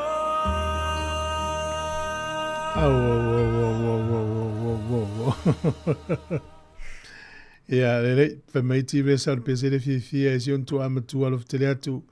Ma duia tae o le sunga, ke le mete alo whafonga mai me le pone Australia, tatu si au langi leo tau ma ua tau fia o a wheto e maua i tatou mango Australia. Ia, tau tate le mango ia sau mai si tu peo Asia e sau isi mango ia na sau le sama o tau sanga ne. Ia e pula moto, e maloa mango Australia pula le. Ia, lo fatu le nei tae au, sunga eplen, ma se sunga elen nefa mai o nu ule wai nui tasi le nu saonga le mua sa varita mai mana ia. Malo, ma sunga tangwa ironi, lo fte le atu por kalame, aftai. Faisi ma mafo le traffic na nei tae au, tau tua nā le kolosi pe a fai o tuai le usu, o lo iei lava le sao fa tangaina, fa turangaina, i o le kolosi sa o le le fau tuanga mai i le wahate sunga eplen. Se ngali i lo fitele atu le nei tae au, ma malo, manuia ngā luenga o whenga iai. Ma nei a tele la ufa longo le talale na mai nei ana i tātou telefou. Le ta ua ia, le ia o ina o tamaiti, ia. Ia, o le kuri kalama fou lea o mo vasenga se ivanga na o le senga sutasi. Na winga la le la o tamaiti laiti. O vaenga ia la avel fa mamafa. O le atele ina o ina whanau le pule ina le leo tupe ma le amatanga po o le talaanga o tangata Moriori. Ia, ai o le a lea o ina whanau swing o le tau climate change. Tono le sifuru tau sanga mua whale o onga. Mana ia, tau fia. O le vaenga le, mana ia lava ai o no le utatou mai tau wina le taimi nei le tatala o le avanoa i ta maiti i o lato waia tatau. Pela le melea o le ripoti na o maua mai Sāmoa. E faula o whaalongo. E fiu nei whaia o ngā i ta maiti. O na fui lau whaasana to e sasa e se whaia o ngā sta maiti. E whamele le mole mau, whamele wa fiu ia le pulea o ngā malpulu lua le sta maiti e whatua ai oso mea le mutu. Ai le se mea whain whai ei. Fiu e au ista maite o tila to urupea le soifuanga tato i Sāmoa. E ato e tamaite le o tiau. Fiu e whai ei. O whai e le mea oi ei. Ai o lo ula manatu vole le mana ia o ia tamaiti. I to tivele le vahama o nato matua ma le vahama tangata i e lunga meo nato pe i whai a o ngā whai whai au. Ia i loa le tamaiti tiri si hosi o manga o tangata ia e li oa ia molona le lei molona manuia. Ia tasi lona a ufua ia iwa o ngā tonu ia le wha o ngā tatua o ngā sāma tonu tatua ai. Ai mana ia wa ale le a wa ufua tamaiti ti tonu le a o ngā tui ngā o ngā ia. O te lo foi wha alo halo tamaiti i whai a o. Ole li potina na o maua mai Sāmoa inisi o a o ngā. Inisi o tangata whai a o ngā o te lata ia i mwha matala mai te loe. E sta mai ti so le fiu fa ia o ngai whātou. Mi reu sta. O ma whawale ia so tātou lai ti a. E re ai ia ma sta mai ti whaalonga tai si a o ngā mua vo ngā pāl fa ia o ngā lotu whātou e pini al tō ina. Tu se au whaatasi ma tangata uma ia manu ia ta mai titi lea. Ia ave e sel whaalonga tā ma ia. Ia no sui nei teimi. Ne lau tātou mai tau ina teimi nei suinga. Ia ua whaalonga tātou mai ti ua whai an me mana o ta mai titi. Ai maa nei a te lea o onga lea. Whawhiona pū lea lei tupe. Ta si lea vaenga maa nei a. Ina ia ua nei whaatau ngā ta mai ti tupe me vore lea. Whaatau online. Whaalu solo i mea lea o ngā. Ai ai loa se fel tupe. Mo lea ngā i luma. Ma i ai loa whaasoa le lei. Whaasoa te tau. Whaupopo i maisi rato e ngā onga le. I ai loa le tamai titi le ola i le vā maisi tangata. Ina ia mauela le tamai titi le whaalo alo. I whai aonga. O leo te iloa, o le te leo ista maiti e iai e na ista maiti o lo ola mai tono a inga fo i e le o mauturu wha avai pe o mātua le o i kengi maisi mewa pena. I o atu leo tono a onga te leo le a whaina o na i tamaiti ia. Te leo i fo ma le a whaina o whai aonga ma onga i tamaiti nei. Ia o notisi o manga la ola mai nei tamaiti tupu a ea i o le mea lea. E no atu le whai tono a onga a whaina i maisi tamaiti ia. E whautua ina fo i mātua la i Sāmoa. Awa pea la awa vai mai lo walo vai tama mai nei usila i lo ainga. Ma nei ale a wale nau e me le tamai titi fo le laila i titi. Ai au mai ala wata pena le lei o lana nu mela, o lana tustusi, o lana whaitau, tato ngana Sāmoa. Ia matalona i lo le basics fo le ingilisi, i o tenses, o le taimi nei, taimi tuanai, taimi lumana. Matana o amukoleni, a sauneni usila. Fsosoani le ainga le ne fsosoani lo sengo faya o ngai tamiti o mai dim tuale lo fa ta stu si le lo fa tau tu si le lo mse me ale o se full fast full todo tau sanga e le se tape nanga fa Sāmoa pa o melan tape no sa uni usila ai le se tape nanga Sāmoa ina ya mai tamiti nei po fe fa tama ya ala mai le sa uni la ya onga o ye ile por kala meisia onga wo fa fa inga luenga isi tangata yo atu fa li liu nga i tamiti ona o le whengatātele, a o le mea fwoi tupu. E toso i tua e tamaiti e le tūlanga o le o ina uisi tamaiti. Ona o le tau whai o whaatasi tamaiti e ma tamaiti le vasenga. E pe o le pōlenga na a tasi le tamaiti ma tua whaalonga tā le vasenga, a whaina le vasenga atoa. Tasi pe lua tamaiti e ma tua le leile o ina i se atunu na umai ai. A le ua mai a onga ini usile. Ia te le fwoi le a fianga le a onga atoa. Na ona i whamanatu. Alma nei e o vanga le na mai ni telefon.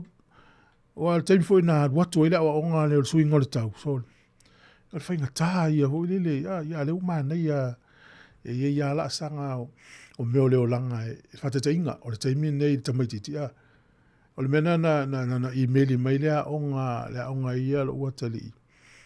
Ya fa mai ia o le toinga o nga fo ia le la fa nga tamaiti na i fa mtala tamaiti tu tino ma ona to me uma ia na fatul no tai me di faile ai e ila sanga ilo tatu no ila sanga le matua le tamaiti maletangata e fetau ile ile a onga male a onga a o ne tamaiti le lima tau sanga le swing o le tau ile a onga tele ai a mana ile o tamaiti la pe fa fiona na me pule to no le vasenga ya nei vai nga me tava pena ya pe ole manu lauti le ferem tato tono a inga ia ngatato ngā lulu e lawa o lena e tātou whanau tono a inga o mai fo ia onga. E mawela tau ia le tūlanga le lei, awane i whaamisa, awane i a whaina o nātou wola o ina i Tamaiti.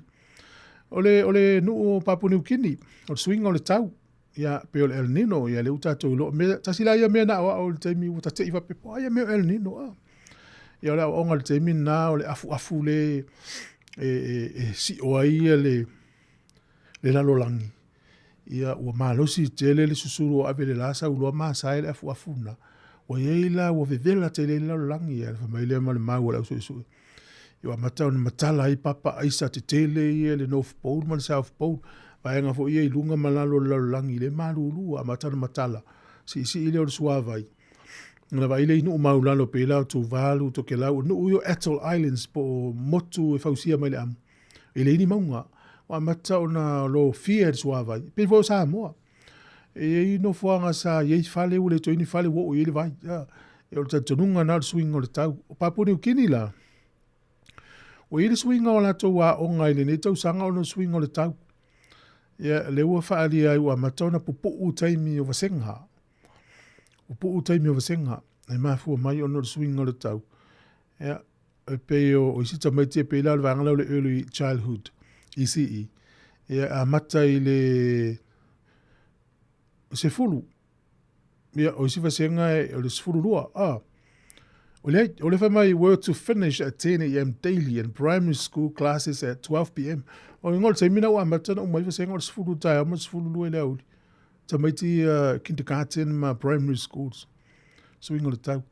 O le vai asol nei sa whaatalia i le nuule o Spain. Ia le meleta o le solar eclipse. O le solar eclipse.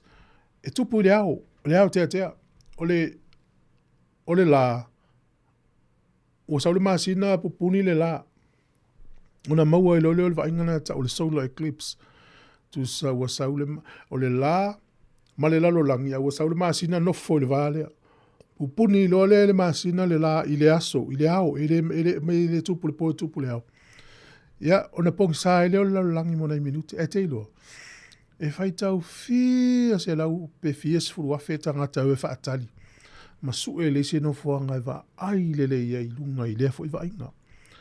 E le foi la valo ia i la to e mai tau ina i le va inga le tau le solar eclipse. E to e tupu nei le aso lua au kuso. Na tupu nei le vai aso le nei. Vai aso le nei le na tupu ai i Spain. Ai to e tupu la le aso lua au kuso lua fe lua fitu. O fa maunga la le sau i. O nuu ia lava ai e le solar eclipse. Pe o le asau le la tu le va o le asau le masina tu le va o le la malalangi. O le aso ono o Februari tau sang fau. Ia o le va ai e South America e ma Antarctica. O le aso lua au kuso lua fe lua fitu. O le va ai e tono Morocco ma Ikupito. Lunga e o nuu ia. Ma Ikupito ma Middle East.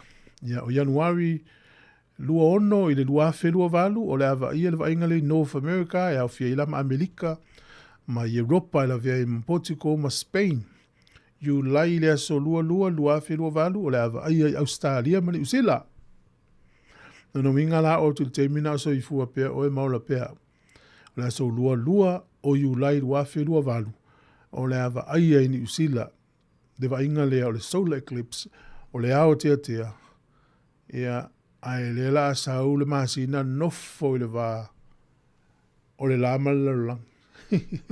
Patau tia galu ngat siti le sea. Am tau tia. Lo fa tia la wina mangele, si mangele malo so i fua. Ia le uso ya po fua alo ese ia malo la uso nga lue. Fa tai le mafuta mai la tasta to pesi fa talo fa tu le uso le supreme painting. I le nu la tamai le granada no fa lo ftele atu por kalame. Ia na ifa fianga so filoi ile o ta pena mai ta tu telefo la ta leiva.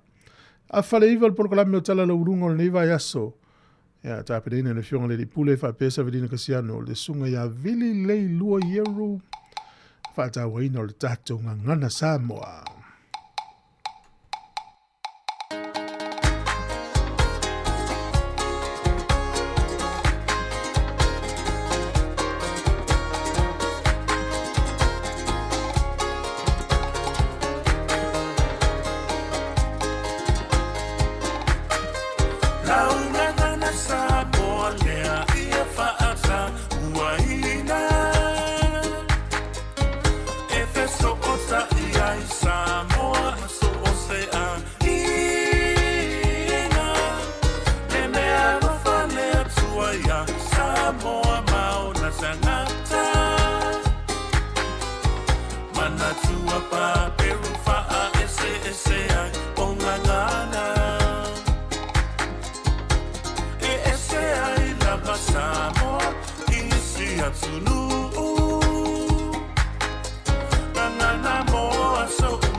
Fa'ataua nei Sāmoa o na ungangana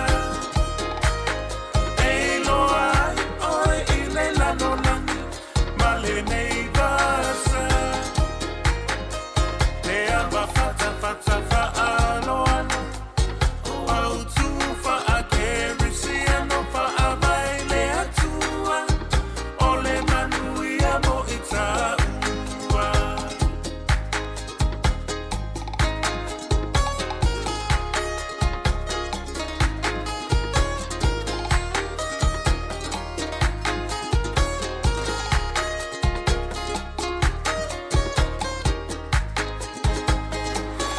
Fa'ataua nei Sāmoa o na ungangana e loa ai oe i le lanolani ma le nei vasa le ava fata fa'aloana o au tu fa'akerisiano fa'avai le atua o le manuia mo i tāua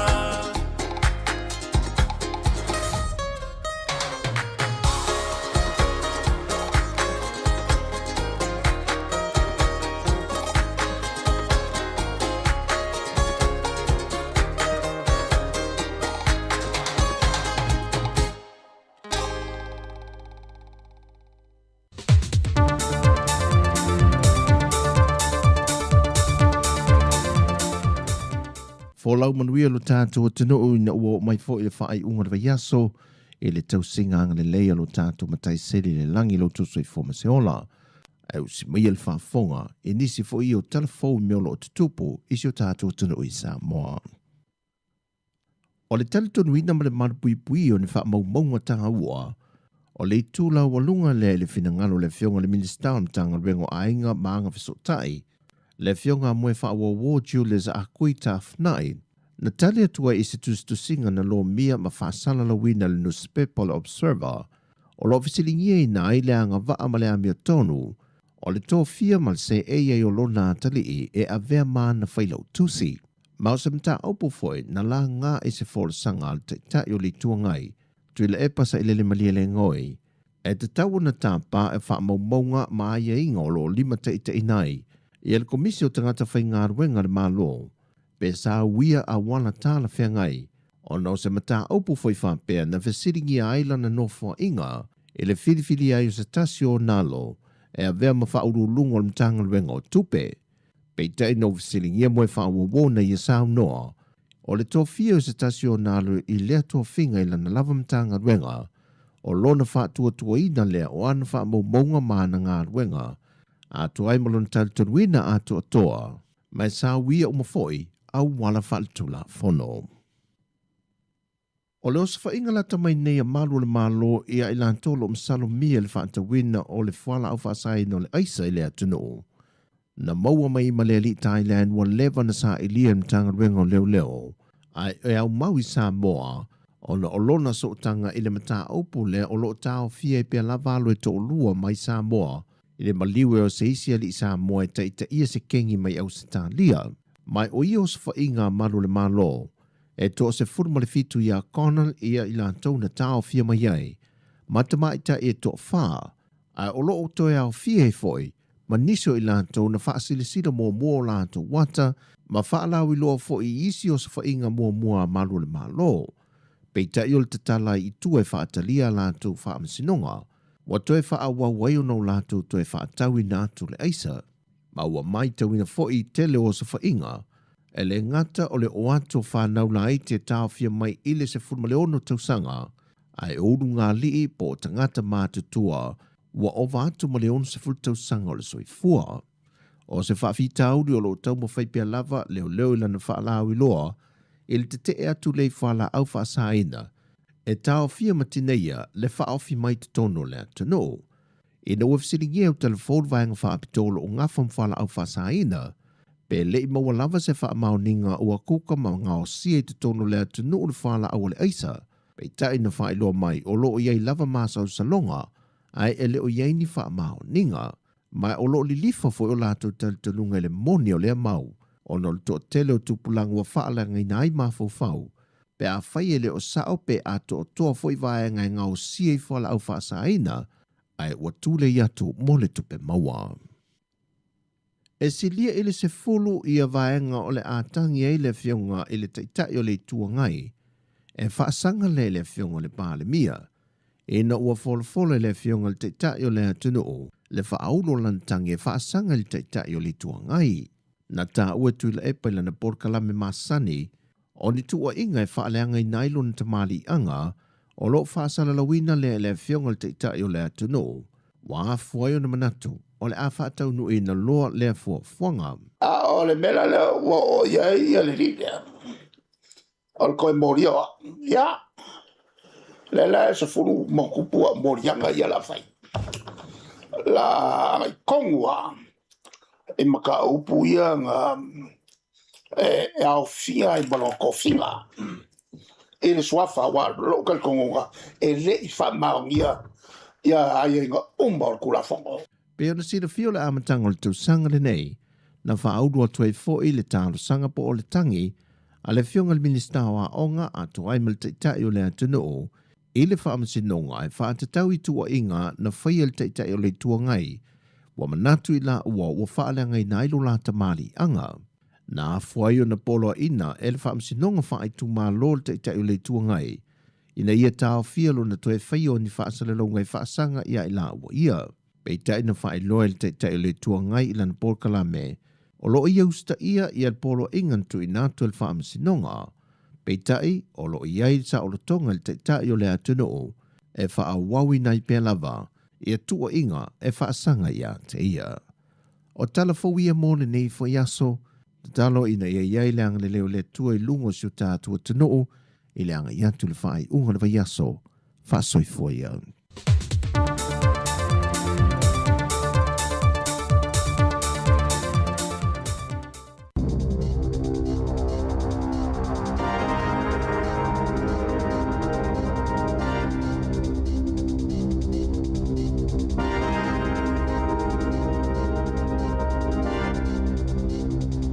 Talo falava o talafou mai le sifofongo le lau muai Wellington e mo le nei tae ao aso se fulufao au kusolua a felua ono.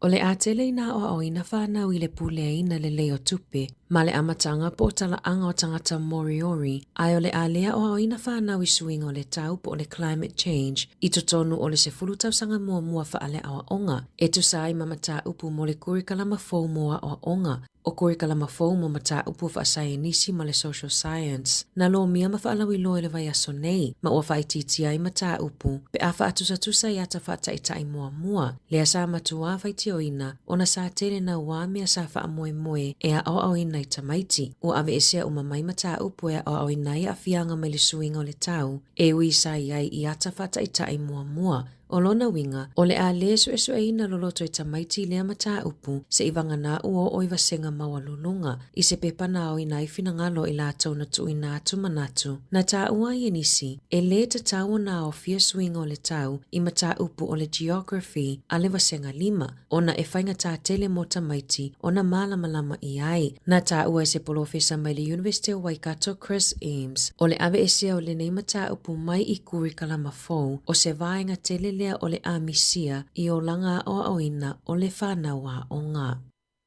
E le ai se tasi e talitonu sa lu i toa tasi e Chris Pink le taita inga atu i sinave maulu mo toa tua Christopher Luxon. Pei ona saunoa Ben Thomas o se tasi na avea mawhauwhau tua mo le National i lunga o le porkalame le breakfast a le TV tasi. Na tala noa Thomas e winga ilu i tau o whea ngai ma le National. A o lumana i le whainga pānota. Le anai a ta uai o le whate anga o Pink mai le kapeneta. Ua tu ufesilia i tangata, po o ia lea ua pau i aile mamafa o le lui na whaia. Na whaalia i lungo le breakfast e Chris Bishop o se whai polisi ni a le vaenga wha upu whai. O le whono lea na whaia i le asolulu, na wha noa ai le loto. Ai ua mana o e avela na wha mua i mata whai oi o lo o na wha maia, o na o le ua i lalo i fo le iwa sfulu aso. Whaatau no ole whainga pālota. Ina ua whesilingia le porkalame pena ia mautinoa o le tau whaamatau nao o le tofi taitai o le vaenga na sau sao mai a Pink, ai Natalie Bishop, na whaia le whai unga Luxon, e wala awai se fono ale whaafale tui. Ina ia whaamuta ai tala wheawea ai olo o malo a solo ai tangata, ia ma ua le manuia le luia Chris Pink, na whaia le pālota e sa ili ai po o whaatotua ina Bea Luxon, mana manu malo ai, ma ole unga lava lea nao o ai, na whesilingia Bea Bishop ele porkalame pena ia mautinoa,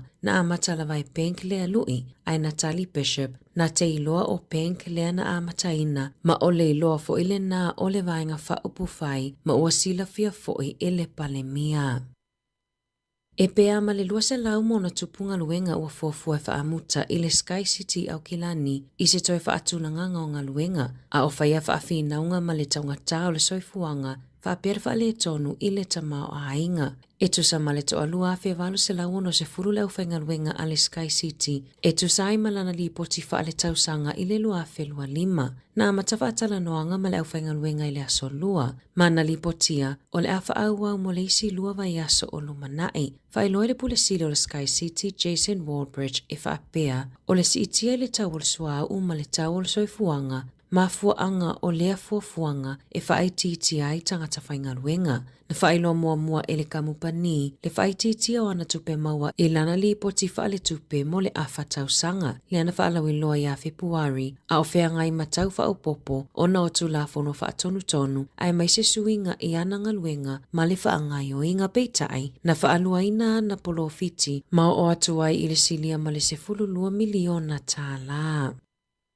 Na whaalia le WAMC po o au nanga ale whale maa i Wellington ni i tatala i tua atu o taimi whaingaluenga po After Hours Medical Services. E le lava la to o whaingaluenga e toi whaopopoi nisi i tū la e tatala i le whale maa i soani i le tele o ngase i le waitau o le tau malunu. O le taimi pito sili leo na pisi mo le i tū e tau nua i ngase i le whale maa i tele i Wellington ni pe ona whaamawina i le asonga fua pe a fua i le tausanga atoa ma e lua se lau 5 tangata na o atu i le whale mai mo ngase whaafua sei. Na ta ua i le Health New Zealand o le atu e whaopopo ni i tū la i le au nanga o le Urgent Care Clinic o lo o whaatau tai e fo mai po GPs e tali ai i le lolofi ato ngase. Ma ua fuafua e whaatino ina i tutonu o le ono masina talu ona sainia le kone karate. Ai o lo o whaia pe whaatala noanga ma le whaala potopotonga ma ele i mawalawa se mali lienga. E tataona i o ina whaatasi se whainga fōu mo le au whainga luenga a ole i whaopopo ina i tū la mai ono o atu i le se 15 masina le umi o lea suinga.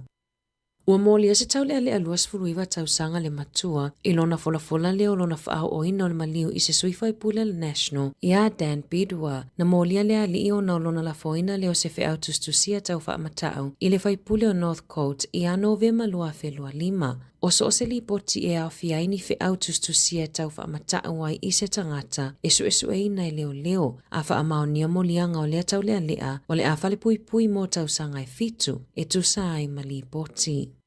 Na whanai leo le tau lea leana tau mawhai e tamo i tutono le tau langa whaatau i Sylvia Park i au Kilani ma se whana i le asoana nafi. Na whaamaunia e le taitai leo au Kilani Sani Patel na maua i leo whaamatalanga e tusau le lua i le awa uli e whaatatau i se whana na ngau ia mai le whale o loa le Gun City i Penrose. Na tuli loa i leo le taawale na aveina i le tau lea na ngau ia le whana ma na tau mawhai leo e whaia se wheuta na inga ma se mali lienga malea li i peitai e le i maua se i unga lelei. Mana whanaina i leo mama liwai e ui na tau mawhai atu e whaiarenga luenga lavea i mua. E tula i mai lea whaalave o lo o tatala i tua i lalo ai a inga alwha masinonga lea tau lea e tusai mali poti a le TV tasi. I taalonga, ua whaamaunia leanga i ato Richie mo unga i Afrika i saute e awa i ato i le awale o peleki. Ina ua mawaiani vai aso o whaatala noa lona anga waa e taalo ai mo lea taamilo sanga. Ua whaamaunia mai e le lakapini usila na malanga mo unga i Johannesburg i le aso tofi e whaatasi atu i le o peleki. Mo le taalonga lona valu o la lato malanga taamilo. O le walawina mo unga na tula i mai ina ua whaamanu alia Billy Proctor i le hawhai nai o le ponga iwi o lona tau au. O lo ia i fo i popo o lenga i manuanga o Damien McKenzie pei ona sau noa le whaia o ngā ulu o le au. Tala fo ia mai le si ufofonga le lau mua mo le nei vaenga o le tae au.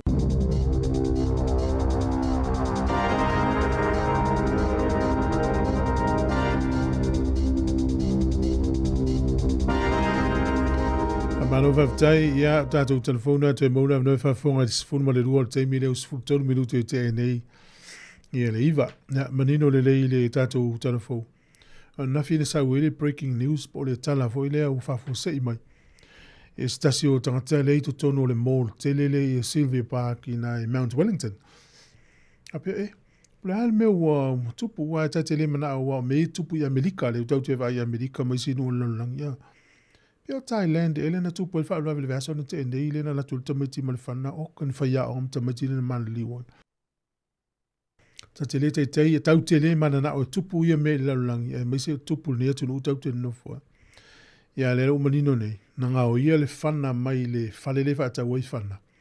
Ma nei o le vafe o ngai o inga leo leo, whaaftai fu le mata ala o le ofisa lea, po le whale o loa le whaata wai whana.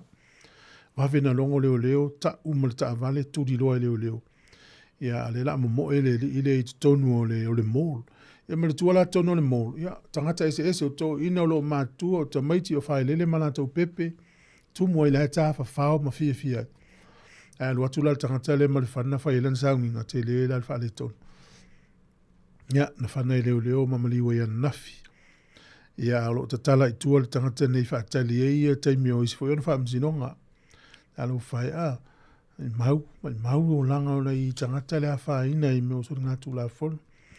Ala tasta tau pese vai fo nei taimi le tai au whatalo whatu ia nai. Manu hia tele whi au ngā luenga o whia ngai nei aso. Ia nei ave ta avale malave ave pasi, ave loli, Uber, taxi, couriers, ia so sta avale o ave ina te whai ngā luenga ai, ta avale a inga lai o whai alato whatau ma fuafuanga uma. Ia lo fitile atu, alo fatu fo so ia mene la faile le mafuta mai gilani, malo mene. Ia manuia tele ia le nei tu la tai au oi male ainga. Ia o le fafifianga ia mai tato fi pese. Ia o pese fa tau fale o. Tato umane nei Sāmoa na ia tato fale o. Se vol mane o le fale le nofo mo malo lo ai. Si fonga ne lo mo.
Mana tua le whare o i Sāmoa ia so ia. Tere i loa le.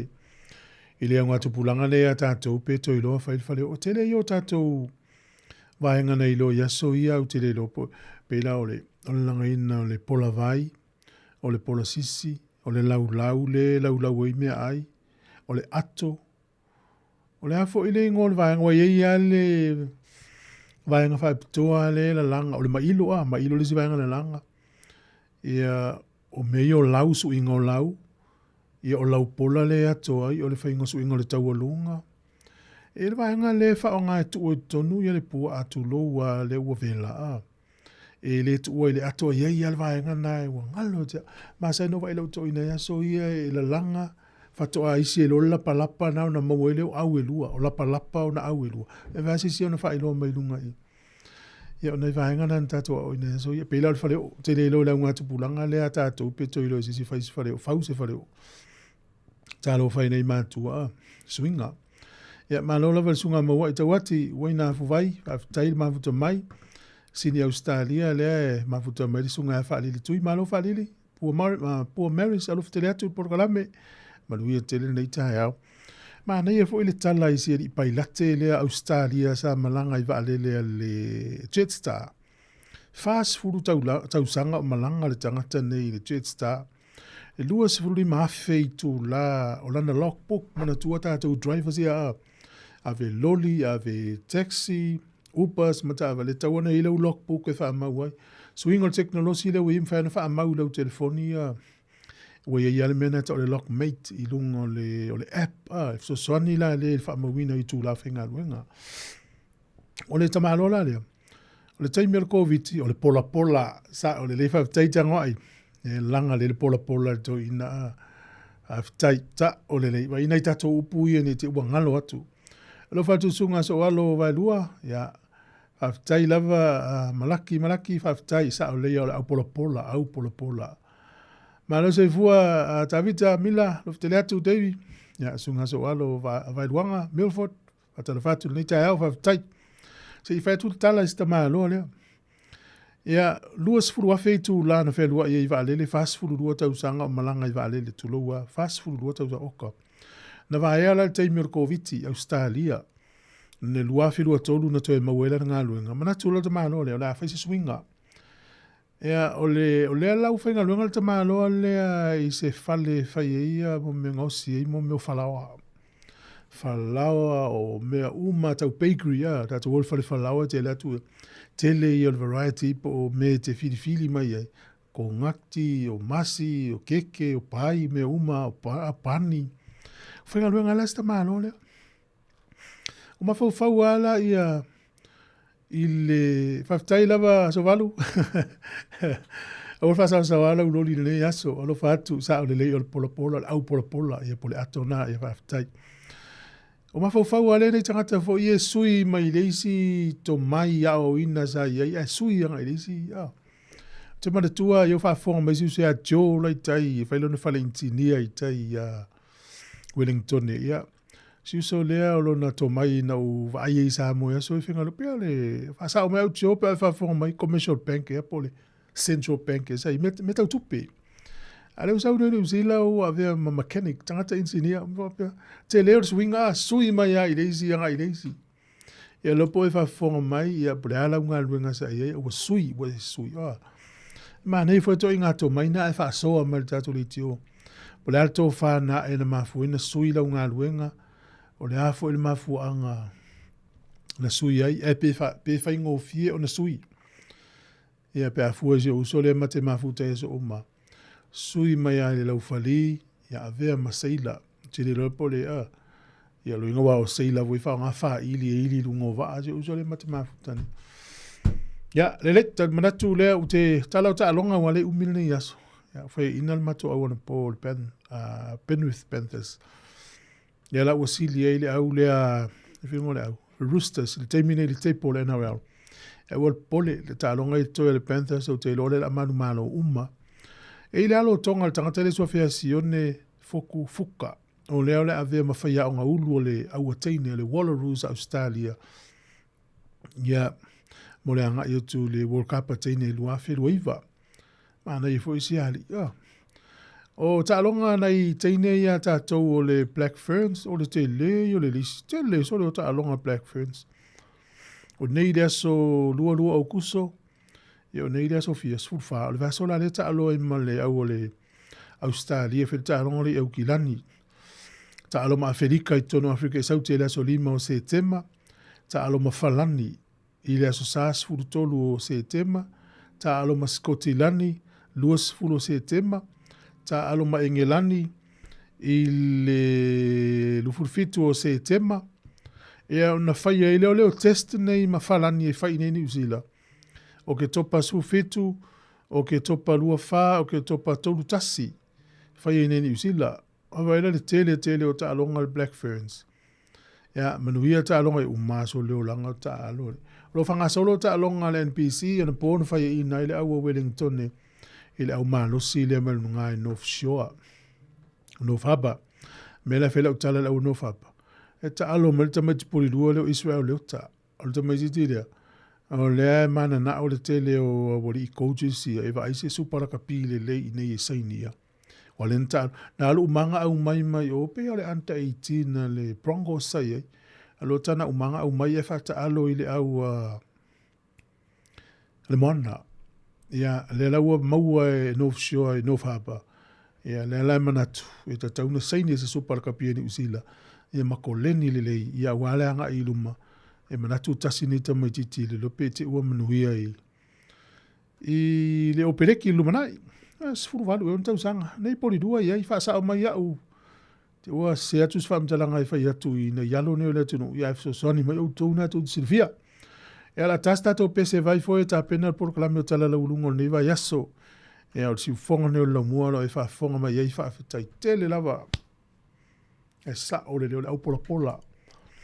Tele lo po to e mana tua langa ino le atoson. Mana tua e ilisi ele ina sa no fo onga le fifi au. Na faila to na i a fo e fifi au mai si fo fifi au ile korisi fa fifi au.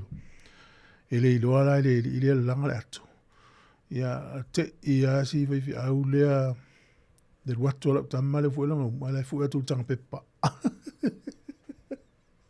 lo atu voltona e watu tanga pepa to nai mama lo to na ia vai la lo tengi yang lo tamma soli ata sa mo tuari tauna i lo langa ato ni tele lo pe ngol niu tele lo fu langa ato ia wa to dia ta me lo ni wa Yofo au so se hairinga latu ni martona ia ua tu tape partona se tu fo se apa ia le ia tatou ia sauni e mau paulo i Sāmoa wa tu ia ni sila nei la a mau paulo se vai ponu tua to ia tamartau langa ta pena le nei mena lo langa le ato lo fa mama la vai po me fa pena lo fa ia fa ia pusi ia ni te ua se fifilori so po moa mal fa ia pusi am tua te le fa le to al fianga le tai au si fonga le mua 2 minute o te nei reiva por clamio tala lo rungo vai aso le uta pena mai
falling out.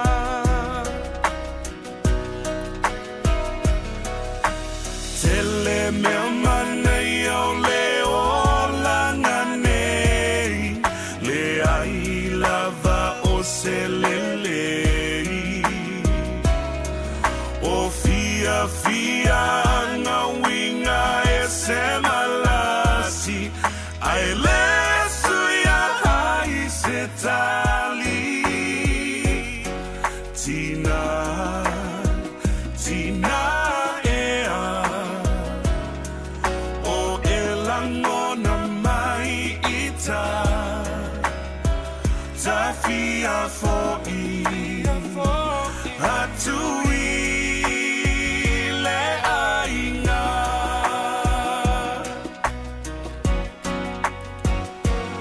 anga fou i leva ai o fa'ato sina mai tale i oe fia fo'i atu i ate oe e sua malie i la utofo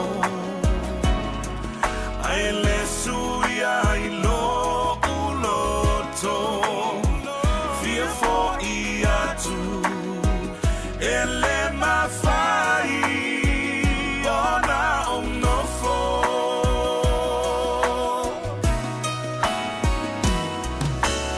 o anitu pemani o ataua oi se isi lava lau fanua ai le mafai ua sili lava le aina moni mamatua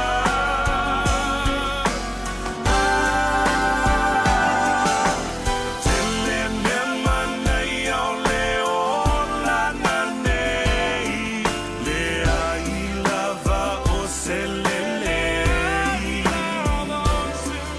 o fia na winga e se malasi ai le suia hai se tali tina ea o elangona mai ita tafia fo'i atui le ainga tafia fo'i atui le ainga e fia va'ai atui yo fallinga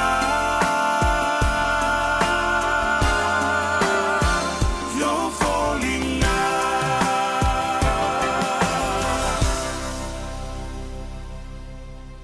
Talofa lava o Puleai Helen mo nanu tupai o le Signature Choir, whaafonga i le porkalame a tina matamaitai a Safarele sfultasi le taeao Sāmoa Capital Radio.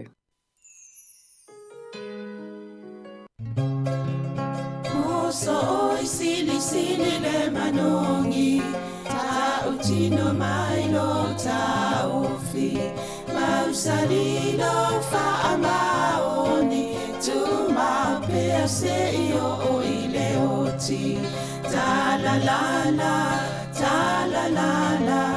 afio oe ai aluita tu ye ova inota ma tofa ina soifua Nanga alif sili le sasana I tu e fa o Samoana E fa atosina o anganga Ya te o e sunga le te ine tau sala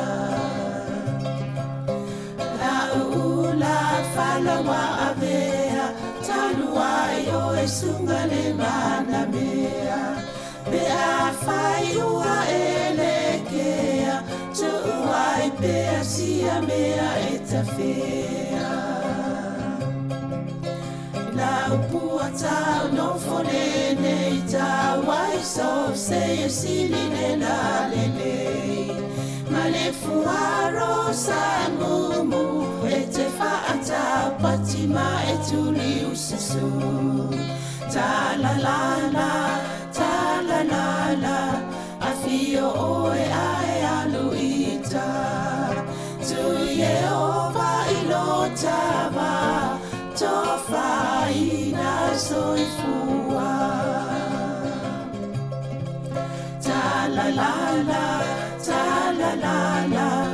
a fio oe ae aluita tu Yehova ilotava tofa ina soifua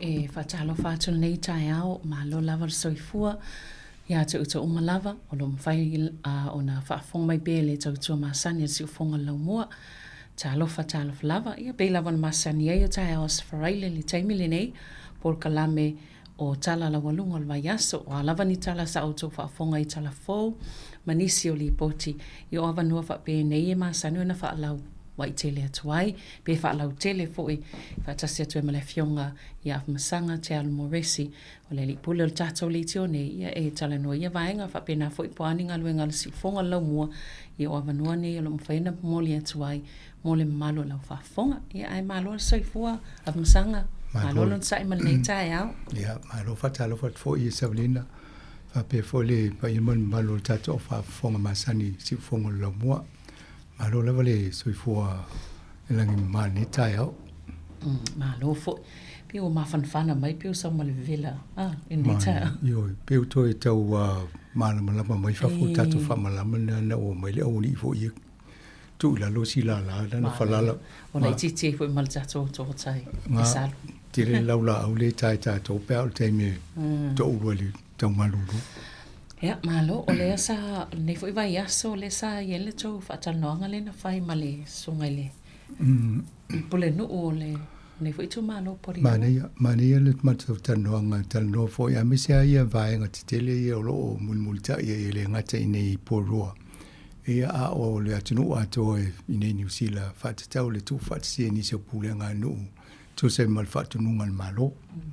Ina ia mawhai o na ngā lulua whaatasi pule ngā luu. A misi ane wa ingo ngā luenga te sele ia a wala o vai. Ia o le vaingala na lena tala no ia.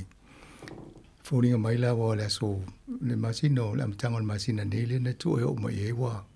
Awe te tonu ia pepa fōlele i tu malo e se o man tu whaatasia. Ia matau e pe whaafela tō whaamoi mo le anga i luma.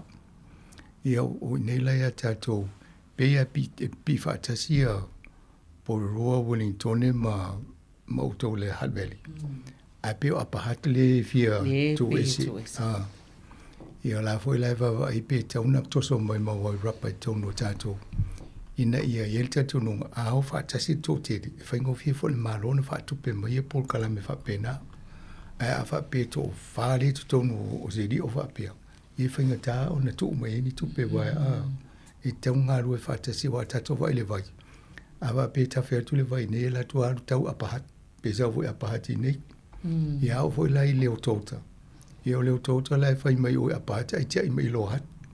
O le tala na anita na whai O mea la na i tau na ngā rue whaatasi a wala ngā rue ngā tele whapena. Ia ai o te lo o pule ngā nu o mana ti tilo i lato balance sheet. Talo tupe whapea. E fista to a tala fo ye. Tupe fo le le. E no fo le wawa i talo tupe isi pule ngā nua. A whapea la o toula e mana i ato talo tupe le si tupe o tala fo o to.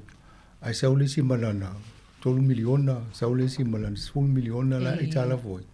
E te de fia o whaatasi la matangata na wale la te ia o e la vea to mo la i tala fo le a.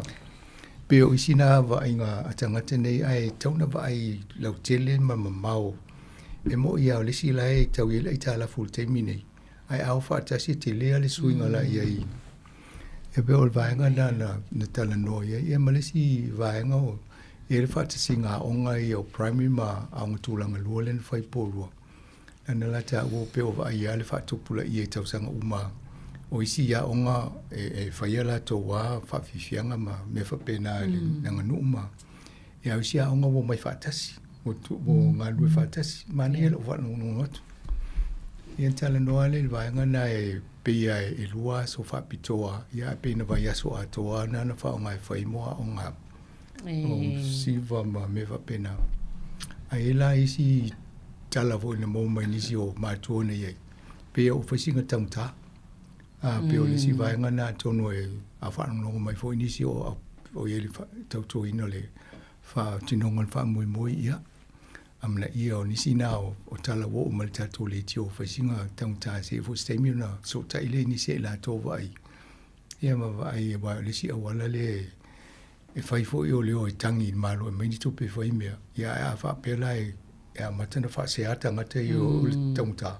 Ia e loinga e a whai nei fo i le so ni tūlanga nā wai mau atu o isi tongi tōs furu pe alo te matamata i se whawhiwhianga e so walo. Ia a wha pela e tō rope tō luta me te tō ainga.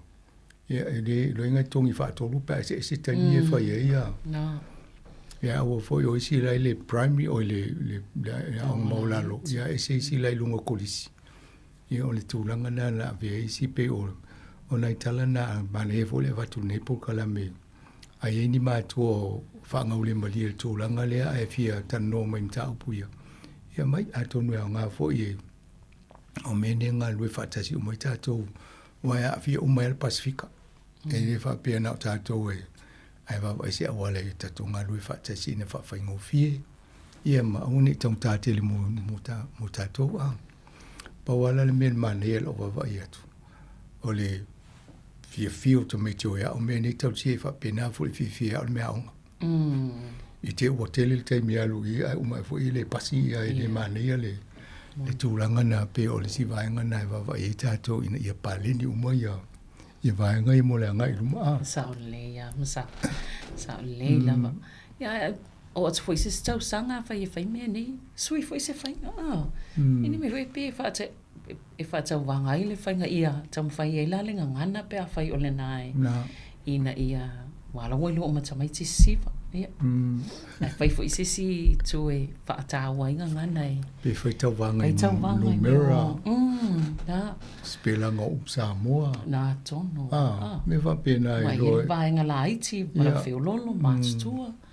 O le whai tau tosi fo i lele, e whai tau e loe, taimi e ko mai ma le taimi marolo ai ma le full stop. Ia o isi vaenga na mtoa i loa i ama. Ma whaingo fie fo i alum whanau le angai rum. Sāoa le si mena na whanau na o iei le si matua mai sifuru lima tā lai le session. Ia sifuru lima wapela, ia umao mai fafo. Ia na toi whaanga solo tolola ia leo le sifo i session e tonge fo i le si sifuru lima tā. Ia e moni ai. Ai o le mana ia le vai aso le sa fai tu fanga fa i longa o musika no o nei tangata Pasifika i fai musika. Ia e mana i fo i le wawa e atu le tele o alum whanau Pasifika ia tātou fo i Sāmoa lo o mau fai longa ai. Ia mai se fo i lala fai pesele ale masani o na whaatala no atu longa tātou le tio. Ma le tele a pule ai mala tu fo i a Helen Monan.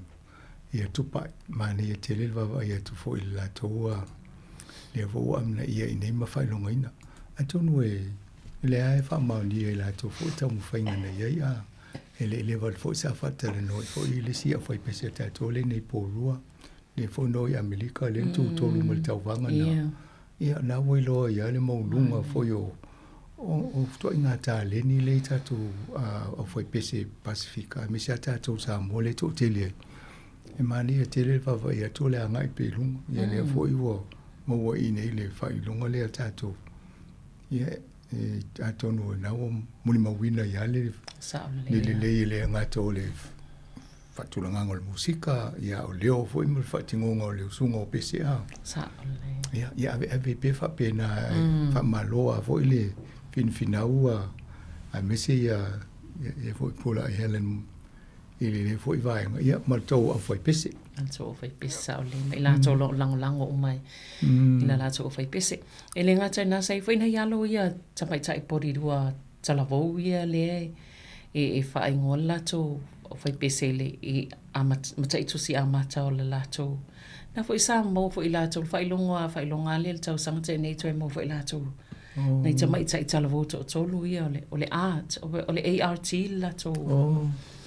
Ia se fo le mana ia o nei porirua. Ia vai le mana ia te no. Te le me wa matana lau loi poru te lo. Sa ole le. Na ngai runga.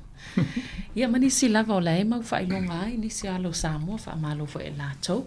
Mana ia te le. Vaenga le masanga o le jatala noi fo ilwa stalu wai o le tiaki wai. Ia no pe ua te le ia whaase ai whaasanga i le. Wha la potonga le o wa ia nei le sua vai i tutono o Wellington. Ioi, o le tūranga na o le ua whaile tala i fo ia le Commerce Commission. O la wha tūranga le i le wa ainga o le vaenga lea. Ina ia mata i tū le le whainga polo keti o le tau lala a whaiai. E ma wha tūranga me ta o milestones o me foile le a wha pia matalanga alwenga masina nei. A o atul masinga o te sema whatetainga. O a se minga alwenga o tau no to uma maia. Wai tau na whai me wha pena se polo keti tele. Na iloa ila ia fua po talawhea ngai le ngā solongo ngā alwenga. Ma tupele atu. A le anga le whai a tele lopo whio e te o mai wha pia. Ia pia toi mo mana o mia se si 4 miliona ta la ngai lea. Wa voi la ngai lele se me fua atu ai ma va ia.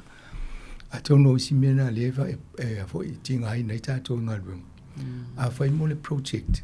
E tau na whai ma le plan. Fo lele mai a oi mai pia o milestone i o ngā alwenga nei. A wha pia whateteinga e 4 miliona. Ia umale a 4 miliona mo a me umale mo whaini whai ai.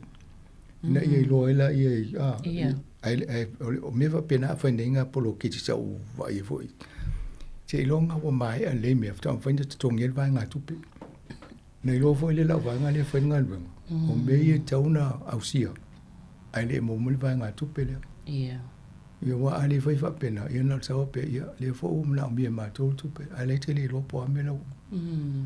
Le lau i ele whai le a fo il vai le la va va le ia fa tu langa se me fa pena ia ona fa nga solo le ngata la tia ki wa ila va ia tu ala la ve ne manga venga te le fa tu no Wellington le va ngo pipa wai o le raita ma tu le te mini on tu tang tai Wellington nga la ve mo le fa tu fa ngo pipa ia Elena le vai la sa wai ala sa wai ma pipa ia pe o me na tang no fa ai de fai fa le foi la ia ti ngai ne foi se nga tupulanga lumuna sa ole silial on sa ia te mine a matere foi te fiororo ta wa u mintu io il maulunga foi na ta la ia lui pe monile o isi fa nga ia se I fa te mo moatu fa pe le so nga le immigration le se la topolo keti le na fai e ma ri ke foi ia ma tau le foi tata le no mo le vai nga le immigration mo to ile fi le minister ona ole o fa punga le sa o pelongia la to tanga tfainga le malo ele is total sa o ele vetoni fo msanga sa ole me lo te lo fa ni ole CEO fola ye ne le MP o le immigration sa la lo le Minister of Business Innovation and Employment ola la wa to va ni la to le fainga ta ole o foli le su engo tala na fai mali poti na fai e se atala ia mai ta o le minister ele ngata la minister fainga malole nei a le minister fainga malole le pa tona ia ele I fa maoni e poti na tu ina mai yo na o le tulanga le woi wano family on na ena na o vai na lo ta fi lo la le prokiti le a ni poti na mai lai fa mai lai le ai si su e ngana fai la tona fa tonu e le officer o mai tanga mai fa su ole tala la tonu li potina e what ele o tulanga le por kalamene ele o manino por la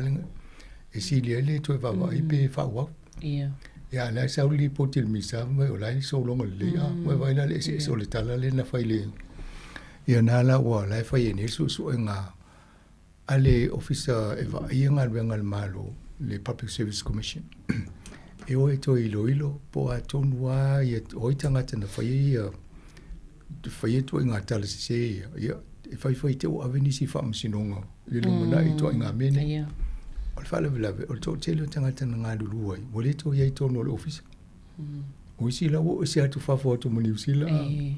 Ia. Loinga o le tunga na o le si sol sola le toi fifo me le New Zealand. Eno fo. A pe o le vaenga na lai ma waila le ofisa na. Ai le umi fo. Ai sa fo i ma le ofisa le o le justice. Ia isa isa ngata sa whainga penga. Ia o le tele i o isi me le wha le tonu. Ai ele tangata na whainga penga i fo i le. Sa se i le lulu le loto. Ai lana tarsanga avira ngā luenga ai te iloa watu ma le maua le whaamtalanga o le e loma le whaamisidonga le tangata lea. E en whaapea lo le ia. Tōla se i mose whai unga ala le tutongi tangata lea a. E uma e 5 tausanga le tutongi le tangata lea. Al mea la mutua i ofo le minista. Pe whaawewhia o na whaawau se mea te tūlanga whaapea. 5 tausanga o pe tangata ala e le. Mutu taunu ma ve whai e se tonu le amatanga a. Ia. O whaapea. Tiri lopo la to inga tangata whainga ruenga le na whai e tonu whaapea. O le matua i ngā o tūpelt. Ale au whai la whonga male. Ia whaapea o ele nei mause tūlanga whaapea. Mtua i mana i alo langa nei. Wa tiri whainga ruenga. Ai tutongi o te ilua ia so wale 5 tausanga. Ia amu ia laki le mele. Ia o te iloa la na whaamauni ia lon whaasalanga. Wa e maua. O lai sau bava i tangata lai se ili lulu. Ai mo o ia le vo ia le vea le whataunga mo meo o whala o whaasaina i susu e ngana amata mai fo se na la ngā mai Amerika i lenda su e le whasa Pasifika. Ia e maua mo le tō te leo i tangata le o mo le a mo le teimine. Ai la vea toile ma lea. Ia le lai whai susu e ngā le tongi 5 tausanga e le whaingalu. Mai mau tupe tata le o ni tangata whaingalu. Po le ala lo na whaasalanga po o au fia i le vahenga i toi totongi tupe ia na le tatahuna ia maua. E le rope whaapele e leo se angasala. O tau wana tongu fo mali tupe. Wa lisi mele mali e tula vono i mo meo ngal bengan mali. A whaape se se le whainga se tongi tangata whainga wenga. E te alu toi tala nol tangata whai ea maria mai toi tongi mali tupe a. Wai e leo se angasala tangata la na talia ieltu. O la na whaapea o lai sa o e pule lai te lola ngā luenga le whai ma tongi. Ia se ala le whainga lan tongi ai umalu tausanga, 12 tausanga lai se. Ia ni se mea whai na toi. Se longa umalil tangata lai toi whaafoi ma tupe fto a. Malo. O le vaenga lea e mo le tausinga o tangata matua po o tangata o au malo lo li tai. Le pe mo le mau wina wa tele se tupe o vai tupe fo ie whaalu nei lo tupe maua. Mo lepa o na tala noa mai la tō fo lo wa ia whaalaptonga ia mo tangata matua le tausi whale fo ia mo tangata matua. E le o lava le tapinanga al malo New Zealand le wa ingo tangata matua. E misi le wa amatana wa ia le whaatupula i o le numero i la tō o overtake valus full tausanga. I was full tausanga se lau tausanga. O sila, o le mawhai o na tausi e la tō whale, no fo whale te tō tasi. Ia pe tausi fo i ainga. I ona awelole i whale o tangata matutua. O le la o wa ia tultulanga le ia. Le wan tau whai se whamtalanga ma tau lo tonu a po le ale tūlanga le ia tūlanga o whatupenga. Pau ale mele na ria e mai nei lo tausanga, 5 tausanga le o mwai atu o mai nei. Le o amataina mo le mawina le tapuni o nisi o umlanga nei. O le lava o tupe whai e le ngā luenga. Le lava tangata whai ngā luenga. Ia tapuni lole, le vai fwone o le ven le si sa e le si whale le la talata mea tātou. Sa tapuni ai le si whale whai ngā wa i tangata mātutua. Lela e le susuenga le na whai e ia le si fo i minsta o le whai ngā malo le lipa le nei mo Cunliffe. O ia la na la e ngā rua manisi le whainga le poti o le whapea o le masina fo ia se tema e mawai. Ai fōringa mai o uma o na o le lato sa i linga le onus 10% o au nanga whapea tono New Zealand. Mai lea wa tau mo mai se ata. Pea ma le onus e lau 5 miliona le deficit. Tu sai o tele atu tu pe alo pe mo mea whatu penga o ngā ruenga nei au nanga nei. Ai le ini tupe, alto ngā tupe le mōmia. Ia ma le maula e mai, a umana e na wā i le tele atu lo le onse lau 5 miliona. Ata to vai la le ata le wa fatati e mai ima le soi fuanga le weo tato ai. To te le ainga wa au sie tu i e tau sanga ia. Ia le teimi le fits full, honest full, fits full, vals full. Ia to te le ma le liu, le o le honest full, po le fits full. Ia le teimi ne. Ia le o sami te vals full, ivas full o a. O isi tangata o tato ainga o ainga. Ia le fua uva ai alto te le o tangata le o soi fua lau lei. E fai o tato po kalame le e tau fai e tu e tau mawhapaleni. Wai i te soi fua lau lei. Ia mea ola umi ai. Ia o whaalawe la tau fua lanti mam fota le tato po kalame. Ala me fai tangata e pa soi fua umi ai o le te mea o. O le o vai e tangata i e tūranga le ai. E le o lava tupe ma o nanga va ai la to. Ia tono me i tau fua tato ma fota tato Pacifica. E fai si tato au nanga va ai o tato tangata matutua. Wai mo ia e o ainga la ia i si ainga e laki to tele la to va io la to tangata matu. Ala ainga le na to tasi pe to lua pele ai vo. E on to fangita. Saolea. E si ainga mo fa na Australia po si no ai no fona ta ma po tina nei. E de fiaru ese ia ma sania nei New Zealand men sa wai. O si o mai lo fa tau le fale apea. La me la o se o le fale le no tinga ai nei. No le fa na o le ma fo fo le mene. E na maliu le tangata le ma wala to le aseta le ai mai tau si te mama tina. Le tolfe mai. Te mine tu ai. Antono le umana e mo la fa fonga foi. Anga volta tel no marum fa na o te mine wai. A nga lulu la talata foi na o te mi lita ai. Ia mbava i le watu langa na iai. O le si o lai maa losia, ia ai o atu le walu lima po le siri atu fōi. Ia amata lona whainta, tūlanga o le savali, o le tūlai, me umava pena. Ia mo mia lole le alu tonu, whale i o tangata i e vai oi. Ia whaalawe le wa maua mai fōi. E le tai lava tupe le wha tupe mo le tau singo tangata tūlanga iai. O le mau o le si vaenga le no whanolongo i se whatanoa. O nei tangata i matua i le mawhai ana tō tūru. E roinga mo mia tanga si tō rua pe tō rua e. E si. Saolea. Ia, awa pēla i le mawhai na ieni tō pe tongi tangata whainga ruenga. O whela la mai tangata na mai si tangata le.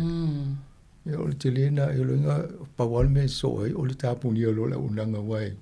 E whai o le alolofo tangata. Ai le ese a wala e whati nol ngā ruenga. E a whaina i fo ia le soifo tangata i e whainga luenga wai. Te le a fianga e o ia la tau le.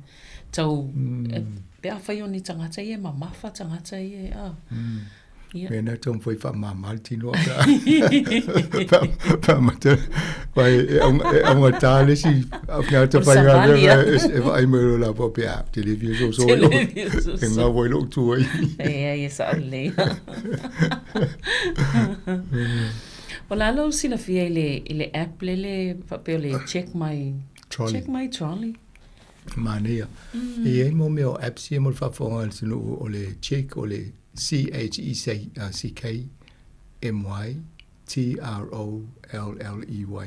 Tu whatasia upuna e tōru. Tu se siaki lau trolley, lau pealu telu i whatau a. A le winga o le app le po le api le o tu whatasia vo i matu ilunga o teknolosi. E mawhai ena e alufa wa ai e tau o loa i supermarket. Man mane, loinga e tili alufa taunga e alofa i le api. Ia. Apeo. Se vai po a tau vai la o mana compare la toa fatu sosa la peo. Apeo le falawa po le pata i ala o tu se mea o le tau le pata le fale ma supermarket i ma le supermarket. Ia, ona whai lo le lau fofanga peo fete whatau wai. Ia, ai fo, i le ngata fo i tono lo e a lio, le mea whapeo o e te ala le po Newtown. Ia, mwhaina vai pe whape i maitau o whale lo i nei i nei porua, po no tua oi. Wai le rope e tongo fie. Ia, paual mea, ia, e whika fo i la lau pensini le la aloi. Ia, te umbo e nau. Ia, ngala ia oa leo, e sel meo tena, sawan e pena fo ia na fionga msa. Ia, no pe tongo fie tu i nei porua, leo mau lewa no wa leo tsau whainga. Ia, oe lai compare oi o i la Hutt Valley. Ia, mai nei porua po fie. Ia, eu te latu pasi atu Newlands o ia Johnsonville. Ia mwawa i atu a. Ai pe o si vaenga mane te le. O le si vaenga le no ma fo fau a mo tato. Fai se me wha pia. E tu tato website. e o i tangata wa i a. Ai se wa ai tang ia wanga ne Paul Fele me la ya fo e maua mai. E na tu fo le lungo le website i o i tangata mata i ta fo se app. Ta le ya. Ai ma ne ia le o i wanga i so so ni. Ia o le check my trolley na i fo me si wanga na lu ai si me na ia. Ya fo e ma fo ne sa i le mo me o wa fo yo o nanga fa pia. Yep. Mana ia le la umat. Ai ale back and save e fo se la to bele ai. E la to e petusi la to ta la to lo. Al tu la ngana ye. Te le ale le la vole. Le crochet. O le crochet ma le crochet. Ona fo i si vai ngana en foi no ye matematik. Mana. Ia se fai sina malolonga msanga ia na toi fa wa wele le tanonga nei tai au. Ta alofa lava o Fupuleai Helen mo nanu tupai o le Signature Choir. Whaafonga mai pea i le si fofonga o le laumua. Iana Porkalame ese ma pespesenga sui fefiloi. Sāmoa Capital Radio.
whaamalo lava le whaafonga mai o lo o whaawapea le talanoanga o le tala la walunga o le mai aso le asfareile. O le ena tātou vevesi ama tātou o i le malulu na i neiva i aso a o le mawhatia i le atu Europa i le bebela o le tau. Sao atonu e tātou ai fo i lungo televise i talo tau pea mai neile. Ia ma tātou fo i talo news mai fafo. O lo tātou ai e mo bebela o le la, o lo mu le tele o nisi o vaenga i Europa. Ia o isi o le sami. Ta ele vai tafe o bebela tele. O la e la vela tau i Europa ele tolsu lima, tolsu lono degree le vevela. A mafafaula i Sāmoa. E tele o le vale, lo sulu maanga i lunga. Se asa e o le tolsu o le tolsu fa, ne fa pena lo sulu lono. Ia mele o mo le la tolsu lima, tolsu lono. Tele la fiang.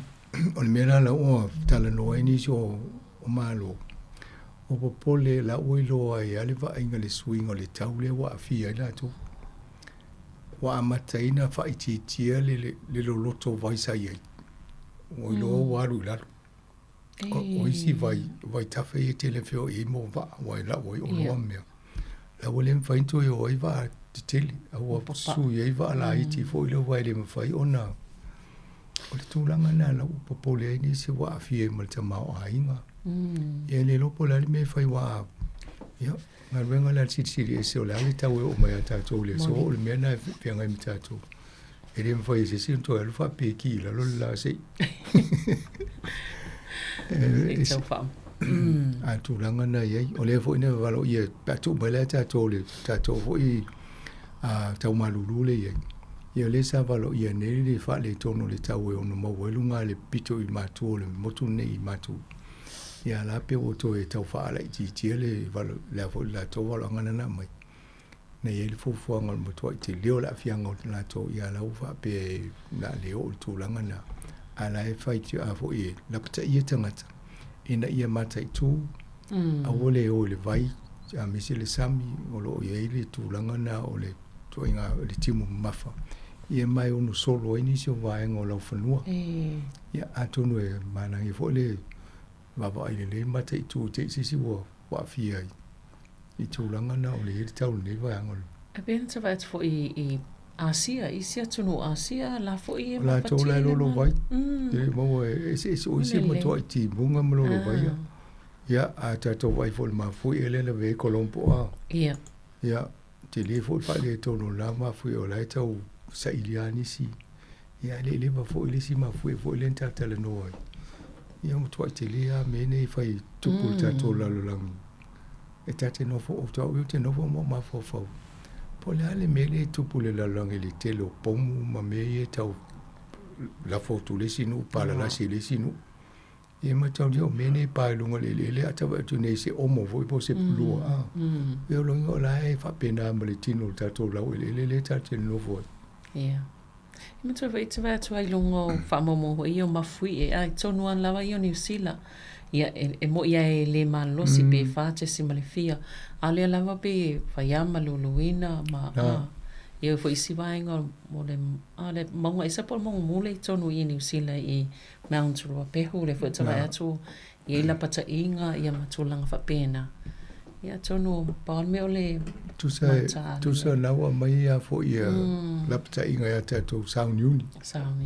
A tupuloa si momo o ani tatou me o ta pena a te ululul ma fui ai le se vai le se pao la me fa fen tatou fio. Tatou toi fo ia te misalu lu le ma fui malo si ale na ma chan fai tatou ato ho ia tu tatou fango vai. E longo toi si toi ta. A tonu mane fo tata no le mta pule a matento manatu a mafofo fa pena ia inga mta pena. Le foi no falongo me atu fo poka la mista si tai o tala no tu ila tu bia. O vainga uma ye tau tatou mata itu ye wa atu ye to salamo ni wole siaunga. Moni. Ai tau ana ye se fai fang pau fang vai. Ye va ai ni modi ye mo ma me umana na mai. Ye manai ofu voli le ofu pau me va penai. Wa atu pun ma fui ai le se te le ala fiango ai. Saulea. Me sia pe mo te miti la ti mo tangata matua. Tangata matua mo ne Le le. tonu ana vai po la me tu pa pe o la tau si tangata matua fa to toria. O le ale me tu po pe alulu ma fi. Le ale me ta pe na ma to tau nei. Yo me na tau tal te noi. Mo ne le sa ma tau na ma chan tue. La ngai lunga le fuafuanga nga po le plan na le sa. Fai na vai tai. O company te tele e whai Australia o le ale vaenga lea masanga. Yo, atono e a foi o company na o le KPMG la whai ne su enga. Ia o le Pricewaterhouse, o le Deloitte, ia ma le EY, Ernst & Young. O le tolua lea e tue whaalongo lo tau le Big Four i company o kika po accounting firms. Ia o le whaale te tau e patala noa nei me tau tupe. E mawafo ia tātou nei i company nei. E le taimi o Deloitte, tawa ia tātou talo tupe tātou. Ia o luma tol Deloitte, e lua isi company na vaia. Ia na whai la o ia la lesi company na sa ia lesi mawhine na vaia ta saulo walu e se la lu ia Deloitte, o whatulo ia. Alu mwhano ia Deloitte, pe mwhaina watu talo tupe si ufonga la moe vaia la tu. Ave maltala le fine tia. Ai longa talia uto wanga le titi to company na company tele fatu. Alu fai pe ai. Ai te walu ai vidi mau te la tu mata nova mai lo. Amai la tu se vai mato. Eu te mo na o ta tu company tele fa pe. Ano le time o le covid. Malo le covid ai vidi mai lo le pana fa mai tia. E ma dio le la batu le ni le la e si uto mal mato li si mato. Langa wole to tele tanga te whainga luenga. Te olia na loka i New Zealand wole mawhai almesa i company nei. E whioa i la tanga te whainga luenga i company nei i atunu e se so lalang. E watu fwoi wha maa sani i tūla whono na fwoi maa loi na atunu. I on mela na wole lo tanga te whainga luenga na vidi mai. Au i la mele tata noi i Australia. O le susu engol company le o KPMG. Ona o ai mo meo fo ye fali lilo no fo ai tangata ye va ai company ma fa so twis ya ona time o i tau fongo ni ngalwenga ya na mo wele ola twa wele mo fam tala ngai la tu pone ya me le fa su ya ai tala ve fo ile Pricewaterhouse le mama watu o Deloitte fo le ve si va ngol la lang ya al finga na le ye su ngo meni on mena le fa bole ngata la su ngo company o kika ya ale o mau wai foi le longol malo o isi o company nei e ato e silia tu le luas futa usanga o va ia la to company foi ile la to client e matauria la isi company ava pe o masani ata ngata male po ele le CEO le ia na le ia le la otu la uli le voi tu si no lo tu ati chilo yo mo sai ni mana yo uma wale mo ene isi talo isi tu pe ele fe tawili sai ni poti male le la uta vava ai o te lo le ve vo ta to ni New Zealand e tauna fai masui il ko o kika ale le na o le me tauna fai company o kika sui tanga te mai va ai nga luenga ale nga luenga o kika ale nga luenga male nga luenga ai le fa po tanga ta le tasi le la sa wo tau sanga o le le yo o le melo sa tanga ta le te lo fia nga i tau sanga wa foi lo masani to nga luenga o le mele tu a sui nele o kika na saule e no fofo i fai ele tala le famtala ma ya me ole nga luenga le history me wa foi la le malmlam ya mi se ape asui nei wa e ave e tu a matele fai ngole faila o le mela na tupu na o ese mai tato mo le Deloitte o waru lo tala no le Deloitte fa vai na ye to faila mato company auto fa mole ave le faila o company fo le la vai mato o le PKF Kendens la le vai ne tato ina ia awani fainga tele o taimi to ya lu fa matala o mai me ia le na fa matala fo ia to ia na mal dia lola ia avatu le tanga to tendency ia Deloitte ia fa ia photocopy uma me le faila ai ta hafia la to le faila la ia ale o mai fa momonga antono fo le fo fa so to i mo fa fonga anga le tunu inicio ia tupe o mo me nga luenga o le sia wala na e fa ia Oi, ava pela levo mulher tanga tele masani asanga te fo e le lope va fena fam tala ia talo nga pele no sa olele al mena ma fo va ai pola le faila la ia e le company o kika pa va pe sui company o kika ona avele ia A pela o mele tupe Australia leo amata na fesiri ngia ai. Po tala fia ngai pele fa wau le o kika ile o kampangi o kika tasi. Awa peo ile o fa pe ngai mana yana na le sengia ma sei a. Ia ile o tala fia ngai fa ingon ngai wen a fa masui. Ia ona le ile le a le va ingo company. Ia wa tu telefa la tu fa lango e mai sia ki umata lo tupe fa lungo nga luenga mena ena fa yelo la to vui yo termine ia olai te pena fo ta tu si la u se tu lisi va nga na ia na lo fo le o ki ko fa la to nga luenga malo ia umalo ia na ame fo le ia o le New Zealand non ia po ile mo mai ta tu pe wa me ia fi va ia ale le ia na to va ai fo le to va o ia va ia le ia ona fa ilo tano e lua la me mo tano o le kipi o le tipi o le fa lo mal ia nena e fa mo le va nga ne fa nga ngo tupe ia kilia polisi fa nga va mena si di mai polisi ia fa na ta ese pepa na fa mo ni ese fono mo le port ia me va pena ia o nga luenga fo la tanga tele li poti le port ia fa manino le ia fa mtala ngo mea ave sidi mai e te le pole fa mtala pe ave o popio le sa le ia ala nga sidi atu e le se me ia fa pe ia le me le tu pu malo ai le fe mo fi ona luenga ni o le vainga le o le ofisa pol mchanga luenga o tupe o la tu la fono ia le o la le tu langa i company America the United States e lo me la ve America te le la tu atala o le 5 trillion na we to nga tu pela atala fo te o fo o le ala e fa ia le atala ala fo mo pe fa e billion na me la tongi di te le o le tu pe tongi le va yaso e pole aso la ia i lo fa ngolongo ai o le mea lau maria lau whaitau tu fo i suinga wala u suila la tu treasure tangata fo lei la u sau la ua cancel sa iele tu la fono na sa whai e mata i tu ina i mawawa ai ele wha o ngā se seo tupe le mo le money laundry e mata o lia o le tele o tupe mo mai mo whaitau ngo wala u wha sa ina o mo wala wha le sao mai lo le ave le bank mo mo la e te lota ma lau tupe na le tu o tono le bank e le visiri ma le bank po fena ma wai. O fo lele Amerika e le mau atu i ngai tau sanga mai. Whape mai. Lei o lela asu e ma so se tupe a mai tono le bank. Tau na visiri ngia po fena ma le tupe le pa va e tu le tupe fo lele. Ia, o le mela na whailo e Amerika le tu la fono na.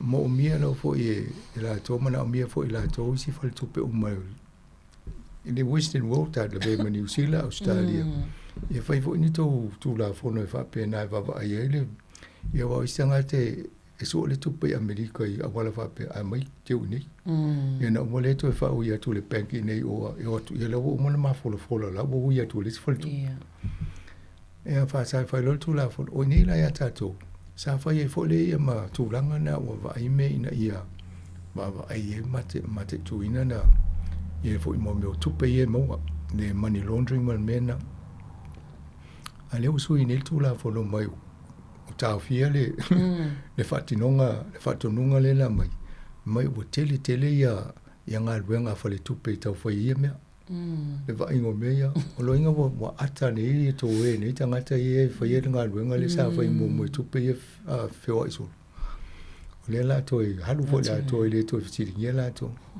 au te tonu, ia malo o la muli am fai la to le media, mo le va inga la to tu lango o crimes, po solinga tu la fono i tonu lona ia tunu. Ia au te li lopo le ame o va vesui Amerika le tonu lea. Ia me se atunu te tele ia. Ia au te loa mataunia la, na iei au fai ngā ruenga fau na wha vai, ona u fai media. Roi ngā la vai o manei tangata nai. Le lopo a mea, mga nai mana o le penke wha o pēr la tō. Ia, tu se lau, mai lawa noe, i whatunua pataria o tō pē, whai pē, ai me whaina a tō mana o voi tū.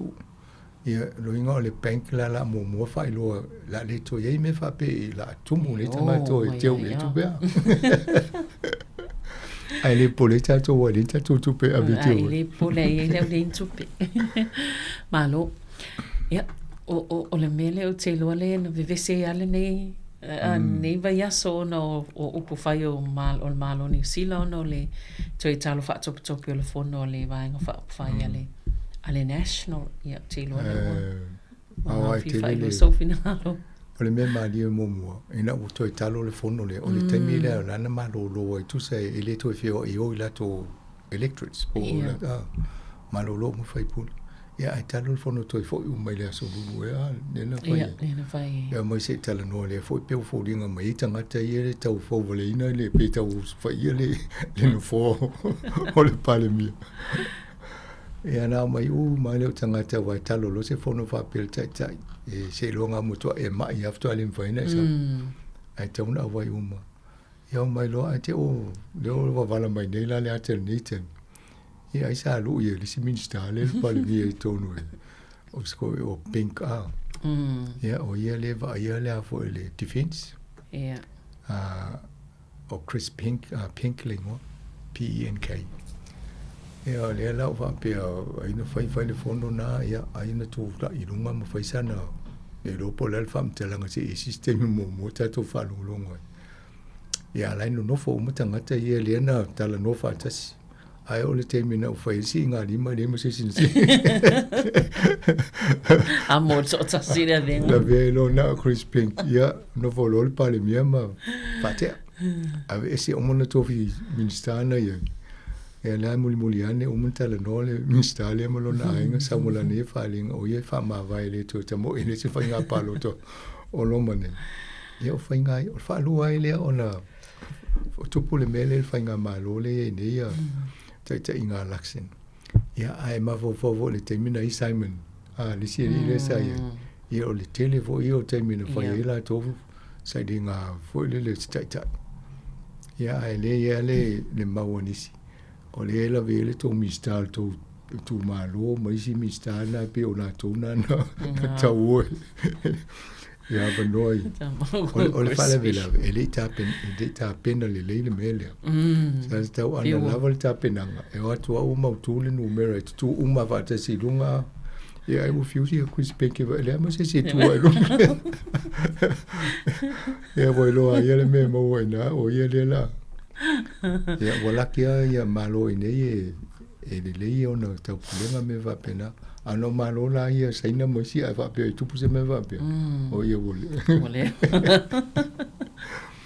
ne ai a pe o mena o ya ala fa le tala le tu nga ile le tele te million ba mo tala no ya me ai le va ile me le e o ye le tu no le tau so fuanga mo me ale sa le ya sa tupu fo le lepa tupu mai pati ese de salo wo poto fo ia tu sinave ma tu e va vena fa au sol fono ai le i mau popo lele le os fa inga ne ole verso nei le sa anginga fo itato tala fo le o mo me mo ni o le vanta tala no ai mata ia a le ai fa nga ai pe wala nei ona toi langlanga ona o le u fa tau I fa lo ia pe la o ke mat le wa mo I se tau mo fiele na le on toi langalanga mai le mata pule mata ia mata ti ot ana fa pe re fa ia o le mata le mai le fa la mati ot e lo ngai mo o ma to tato potu e mata ta no nga ia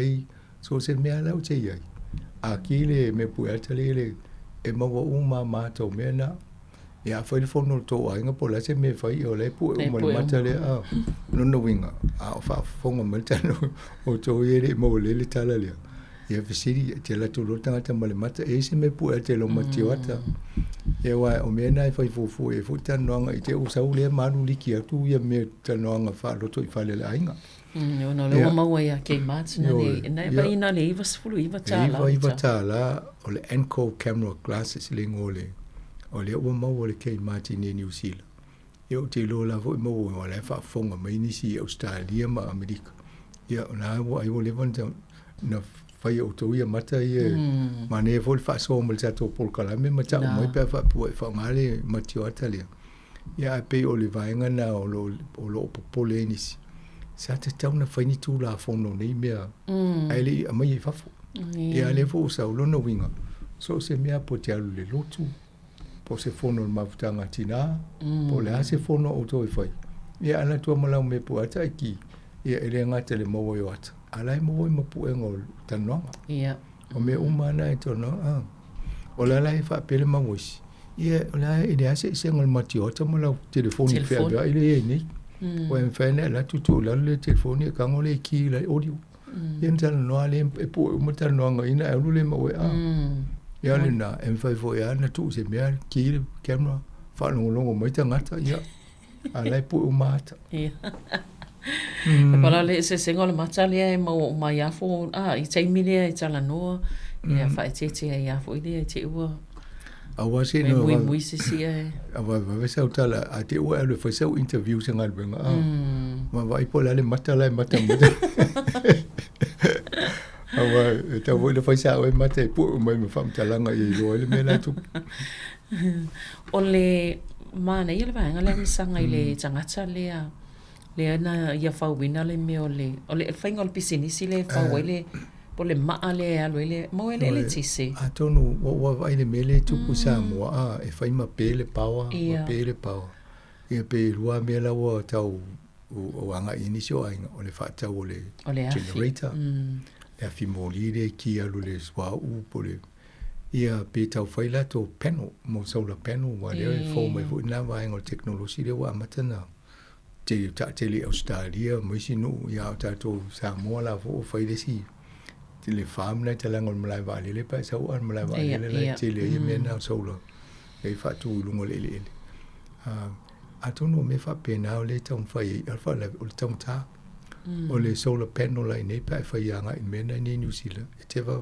ile va le sulu lima fe ile tot sulu wa fe tala e te le na tu pe tau fai ia ai Amerika la pe on ta o le mele e dista ngata le o le vana ma e pe se a wala fai se tu inga afi o se me se fe le power ia pe fa nga pe o le te me pe le tise ia no folo tangata le fa me ia na le onu se lau lima sfulu e tala na e fa wai e le tau ta tele ia na amata mo pe le amna ia tele tangata ala wo fa tu pula ia fa pe tangata ia nga fo le me wai e to tele tangata onu a fi pe o te me pe le power ia le la to tele le fa tu pula ia le numero le ngata o tele o company o le fo va io fa fo isino tunu ia ai to tele tangata o le fa nga ia na tu ale loinga ale fa pe e tongi la wonu se lau i mata la yo am to pe Amerika ia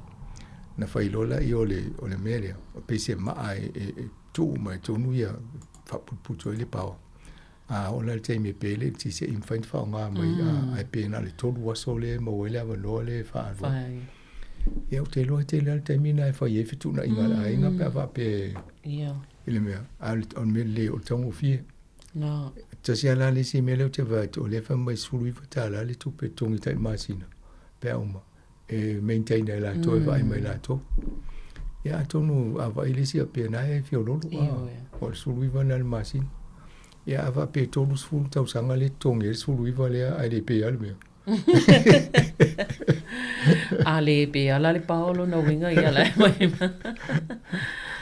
ale o me umale e onu ta pena ava pe o tatu va ia Sāmoa si te mia te au pe le power ia ila sina me va pe o le metua ia ngai o Sāmoa lo vai me na va pe no foi tau e nga me fa pe Sāmoa a pe nei yo si te mi pe ta ne onu tu la to yola pe fai tu la e mane ala ele masini le ya tonga la o pidi de sulu va ta la Antonu fa fongo me fo inisi fa ele tisi Sāmoa pe nei a intanga to la to inga Sāmoa fa yo va ipe fa vena va tu le mele fa pi la to Sāmoa fa to la to yo no tu pe America le no pe la Sāmoa pe a fe mon tu na yes it's a fi mau na lo afia yo ia o le masang fa tai ona le va tu le tai mi lo mai ia ai fa tai fa malo lava mole po kalame nei tai ia ai mo le fa fonga ia o le tato po kalame vo na te vo ta longa ia sa ni mai fa ngol va yaso masanga ia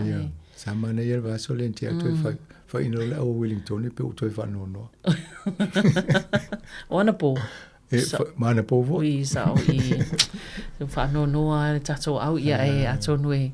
Man yes time o luma ia ai toi mo vol tato fa po nei po kalame vai as fo time masani ia man wi a level fa un vai aso so I fua. Fa so fua.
Whatalo watu malenganga whaalo alo tele ile ni hui tae o fo ile mamalo lau whafonganga Sāmoa I o mamalu sa uo o pa I fo I masa ma whainga tā whale atunu pe whale tala lei whatalo whatu ile ngang whaalo alo whamalo so I fu maua tai molo tau langi e mama whatalo whatu fo I whapitoa I o tātou te mama o tātou tina mātutua na I o tātou matua tausi se tonu a inga ia po tonu fo filma tai nane le mamalu tunu olo ongotia I ngasi o le tino ia ma fianisi fa nonoanga ia po me fo I fa pole nai o tato ma fo fao a malole on sai fa tai lo to fa to tai mi fa ngata le nei so I fuanga ma so tato wola tato fa moi pe fa lango pe le fo mai sili lo tato mtai le langi punai so to malosi lilo ma so tato fa malosia fa le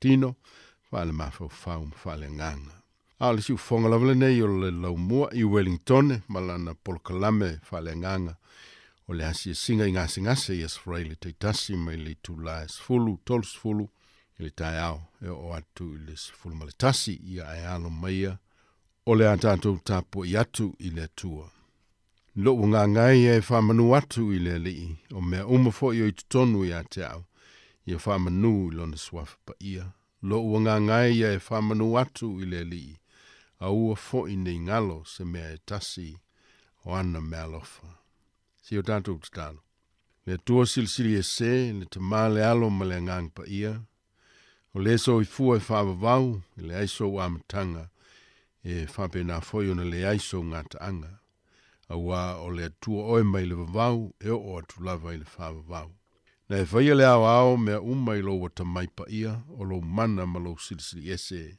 na e whaia foi le tangata e vivi ma wha manu I lo swafa ma oli le mafutanga ma lau fio e wha vavau o matou vivi ma wha manuina lo walofa ma lo wha maoni mo I matou ma lau whanau umai le lalolangi o matou vivi ma wha manuina o manuia matalasi ma o mea lofa sautua fafafa o matou tiwai I le ola nei le tino o le ola ma le malosi ma mea tausi ai I matou o le mafau ma taleni ma ngawaa ese o tofu si ai I matou te totasi o le tangata malana au na I ate oe e meise o mea lofa whale nganga o lo e foa I mai ma e tauto oluaina lo matou vai whale nganga e uina o ngotia o matou tino I mai ma ngase o le ola nei a o matou mauti nofoi o lo e a wai fatasi ma I matou I mea umalawa matou te mafuti ai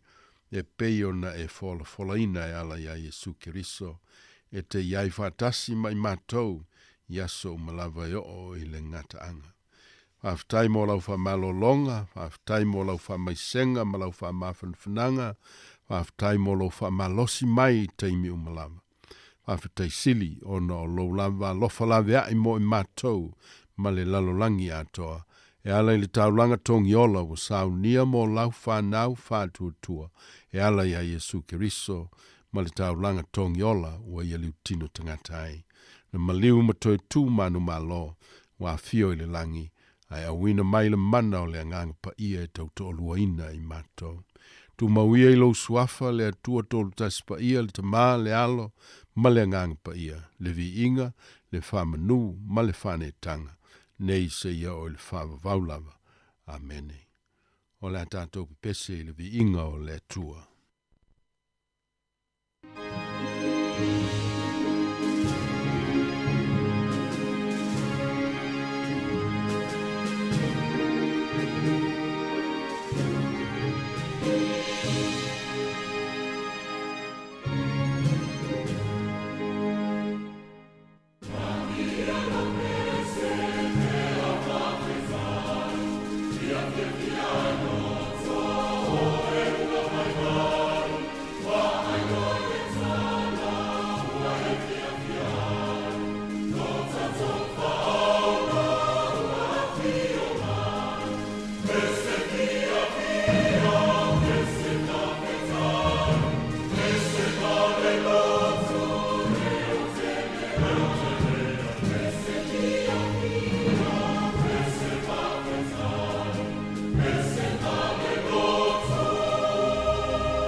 Feitauina o le tuspaia, o le tusi l'apostolo Paulo e le kalisi Filippi, o lona tāwhawha, o feitauina nisi o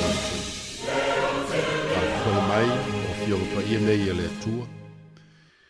O le manuia fo I mai le atua, lo silisili lava I mea uma manatu iai.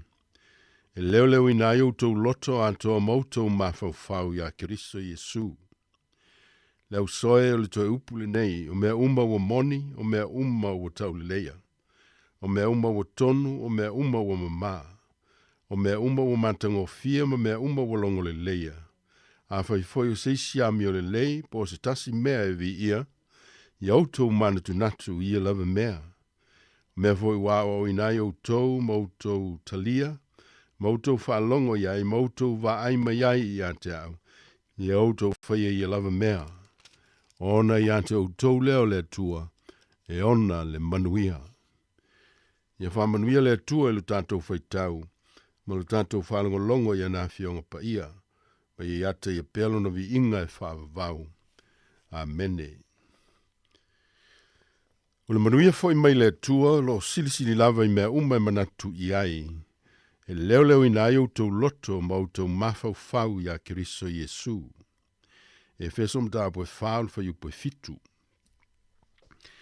Sa aveva masani fia la apostolo Paulo. Le amata ona tusi po le fai ua i fo i ona tusi. I se upu fa manuia. Ia iante outou le alofa tu no ma le manuia na ia tusi atua i Filipi. Ia ile auso le manuia ma le alofa tu no a toa ma le fatu atua na ia tusi atua i Efeso. Le auso e ia iai lo outou nganga le alofa tu no lo tātou wali o Yesu Kiriso na ia tusi atua i Galatia. Ia iante outou le alofa tu no ma le manuia mai lo tātou tamā ma le ali o Yesu Kiriso na ia tusi atua i Korinito. E toe a le aise tusi la apostolo e le mau aise upu whaamanuia. O le talito nunga mau tutu leo Paulo e lana ngā luenga whaamisionare mō tangata uma. E le mawhaiuna ngā ioi maola le ngā luenga o le tala le lei e au noa ma le manuia o le atua i o langa, o loto, ma nganga o tangata o e u whaola ina. E le ngata ilana te talo sa to o tulia i ona tuli vai e le au noa i luma o le atua, mo le whaamalosia o le au whātu atua. Ai sa whape nao na ia momori atu i ana tusinga, e le ngata i o nā lofa anga, ai sili ai ana whaamanuianga mo tangata uma, na te fia e wha leo atu le whaamanuia mo i lato uma. O le manuia fo i mai le atua, o lo sili lava i mea uma e manatu iai, e leo ina ai outou loto ma outou mafau ia Kiriso Yesu. O manino le lei i le nei foi tau, o le manuia le atua, o le manuia mai le atua. E leo se manuia a Paulo, po se manuia a se apostolo, po se manuia a se isi lava tangata, a o le manuia le atua, o le manuia o le atua. O le manuia lama leo lo sau noa whaata tau fo i a Yesu ia, ina wa whaata a whailoa i maona soo, i le fiafi o le aso le toi tū. Le ana whaalia duai o na ao i ona soo, ma whetalai whaalu atu i a outou manuia.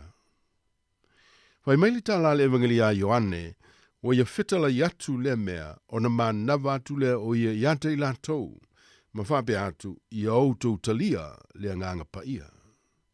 O le manuia le nao le atua, e foa i atu e le atua, e whaale loto ma whaale anganga le tui natu, a toa ma le talia ina o le nā manuia, a e fua mai i le o langa o le tangata wha manuia ina, e fua mai ana ngā luenga le lei, e ngā lue ai mo le manuia o isi tangata. O le manuia o le atua, e matalasi o nei tū le lei, e manuia ai mea uma e whaia le tangata ua tō manu ina, po le tangata ua wha manuia ina. E pei ona wha tusai le whaisalamo i lana wha amu ia, i le tangata i le savali i le filifilinga e ami o le anga. O le tangata i le tū foi i le ala o e ngasala, i le nofo foi i le nofo o e ta wemu, ai nau ma mafau i le tūla fono le li, ma le fina ngalo le atua i le au ma le pō, whai mai. E fua mai o ia iona lava tau, e le to ulu fo iona lau, e manuia foi mea uma na te whaia. Le tu ai ngā manuia le na tulilo i naile o langa o le tau le atala vau o Iosefa i le whengeng tuai. E uina salu tia Iosefa i pōpō ngā i tu tono lona lava a inga. Ma whaoso soina i lui tau ese o leo langa e peo na tātou whea ngai fo i ma lui tau na iona pō. Aina manu malo ai Iosefa ona o le atua malona manuia. Na tuli loa inai leo langa o le tau lea. Na whaea inai Iosefa ma au nai Iosefa mo le manuia o lona ainga. Ma le manuia o isi tangata e to tele na tele iloina. O le manuia fo'i mai le atua. O le manuia moni le nā. E silisili ese ma whainga tāo na malama lama ato o toa i eili tangata. I lona lau tele o lona lo loto ma le mawalunga le mafuatia o le nā manuia wha le atua. E pe ia o winga pa ia uma o le atua e le whainga o fia o na tātou malama lama ato o toa iai.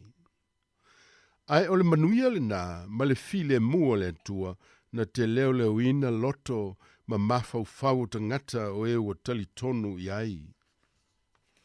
Le manuia na te wha ma malu ma pui pui ma wha le leia atili le tangata ma lona sio sio manga.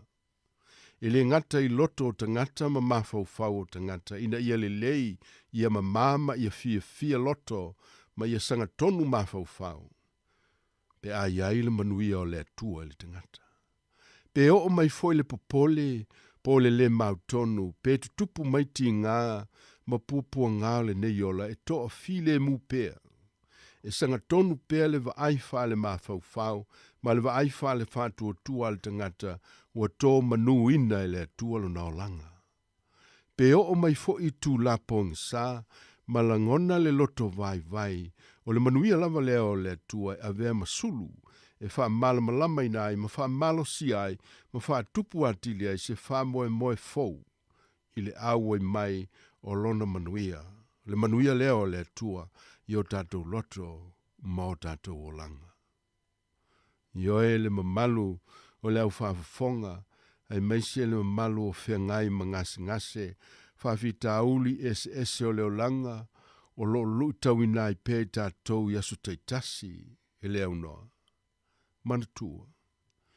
Na tusia e paulo upu nei, au sai tia o ia whalpui Roma, o sauni mo lona whasalanga i le oti. Alo o na langona pea, le manuia o le atua lo si o miai o ia, ma le manuia o le atua na te tufatu i te ngata, o lo o ia te talo iai, ma o lo o ia tusi atu iai. O le manuia i le ngata i le ola nei i le tino, ai manuia ai foi le mafau fau, ai sili ai o na manuia le ola whale nganga, e ala i le whantua tua.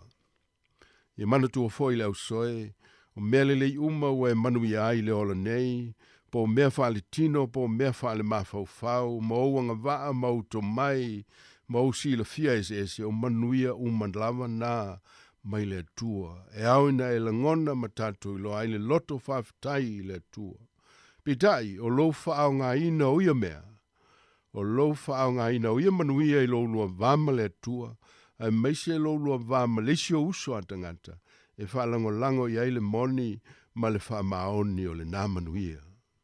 Ia manatua foi, ese le vaai le lalolangi le manuia, ma wala e mawaile nā manuia, ma i le manuia moni, o lo tau tala i aile apostolo, ma fetala i ai Yesu lu tātou wali.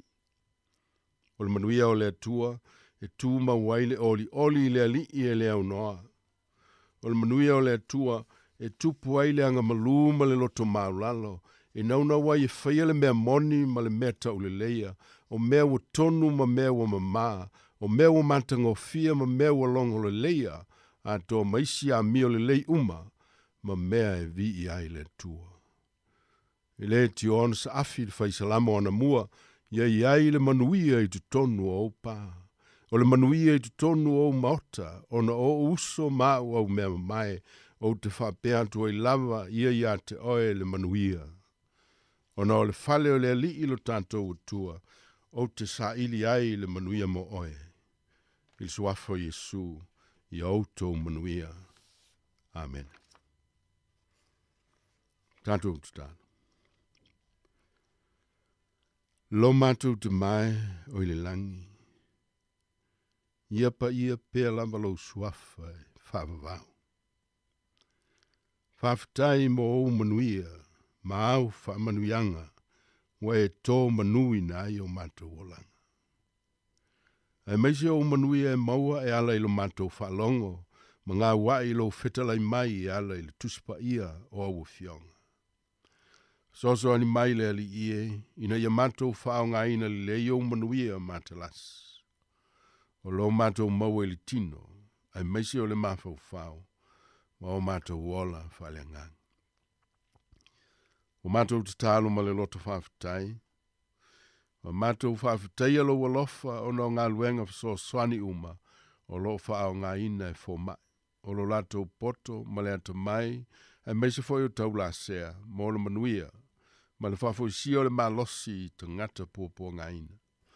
Maisi foi lanto uma u foa i eia ngā ma taleni o le poto ma le mafau, sa ili e vai la au, fuala au, masini, fausia, e fa ni ai, le tong fitinga o ngasi SS.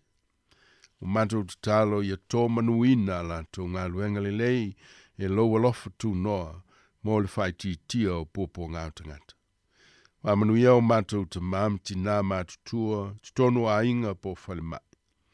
Fua i atu i ailo manuia i le tino, ma lo file mui o latou loto, ma mafau tau ave ai, mafatianga o le tangata matua.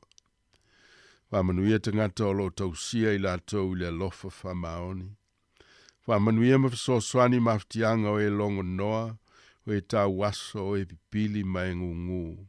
Manisi uma wawe sele sa o le tonga masani o le tangata soifua. Whamanuia ngā luenga fasoswani o whaia mō lātou. Whamanuia le tō tele o tangata o lo fia aima fia whainu, leli e. O e olo mate la ina ma mate tiva ma le tango lima. O e olo a fia inisi tu o le lalulangi lo longa o mafui e. Ma wa ave se ai mea mana o mia mōlo lātou soifu o le lei. Letu wae o mātou tatalo. Se e whamanuia i ate i lātou.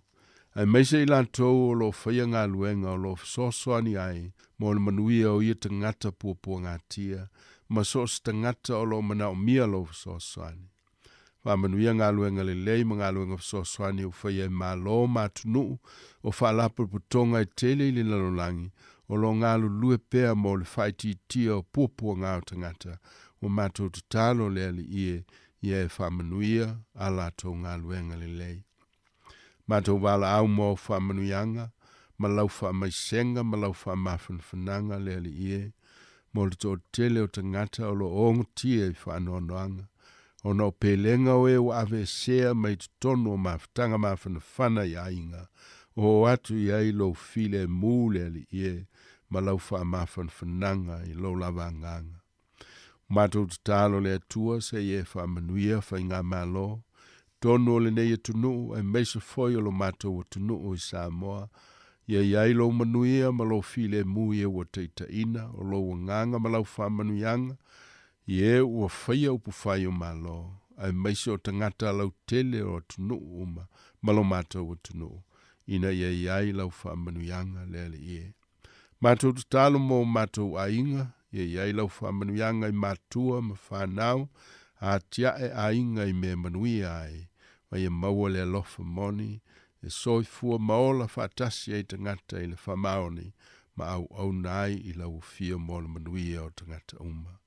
Tālo mola ngā luenga o le tala le lei, lau e kāle sia kirisiano au i le lalulangi, ia meisi o le nei e tunu u le ale ie, ia iai lau whamanuianga, ie ua ngā lulue ai, ma le au kirisiano uma, ina ia lātou i loa na soifua maola, e au na mamoli mau i lau whaaolatanga. Talo ia lau whamanuianga i tutono le nei ofisa whaasala lau, maana ngā luenga o ngā, ma ngā luenga le lei uma, o lo whaia mola manuia o mātou tangata, maisi tangata uma. Ia lau manuia i tutono le nei ofisa, maona tangata whai ngā luenga, ai maise i latou, o ngā lulue awala i polkalame ese o lo whaasala lau ina ia vi ia oe le tua o ngā luenga le lei uma. O nisia o mātou manao, tausi ma leo, tai ma whamanuia i mātou, i lo mātou wanga pēr i lumanai. Ai meise fuafuanga o tutoi o le nei vai aso. Saunia fo i mātou e tāpua i lau fio, i le ngata i le aso sā, ai e whapena i aso uma o lo mātou wola, le li ie. O nisia o mātou tatalo. Tatalo lilo o mātou loto o e sila fia le tamae, ia e anga le lei, ma tali mai e tusa o lo finangalo, ai aua le whaia o mātou loto. Mātou wala watu ma le loto whawhitai, whātua tua o lo e whawhifonga mai. E ala le swafo Jesu Keriso lo mātou wali, ma lo mātou whaola. Amen. Ole a tātou pese.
Moli atu le whawhtaitele, man whamalo le malo le au whawhonga, loto au mai le tatu sauninga le nefo yaso.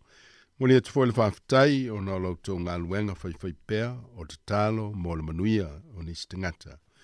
Ia iai le manuia o le atua, i loto ngā luenga te talo, mo le manuia lau tele, ia e maise o te ngata pupo ngā tia, whawhtai.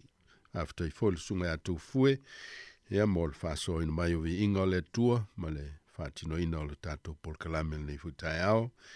A malo whaftai ngā lulue, ai pēle manuia o le tua iau tō whiau, ina i manuia ai nisi.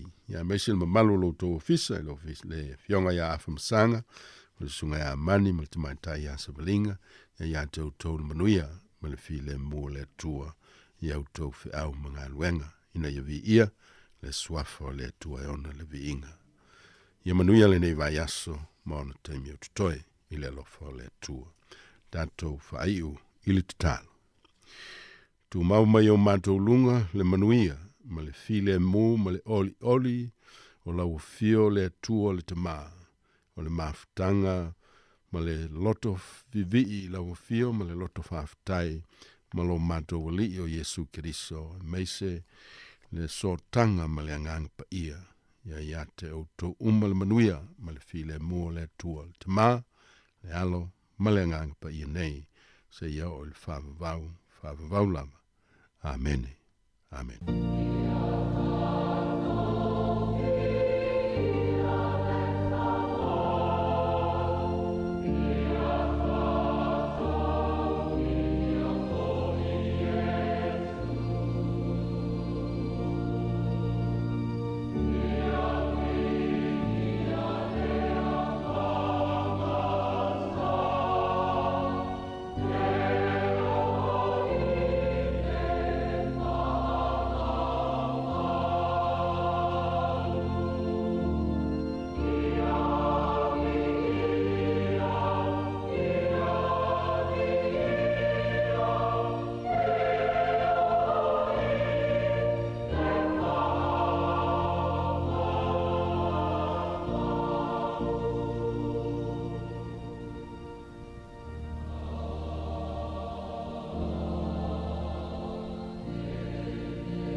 Toi whatalo whātu mo le whawhonganga le tino le tai au.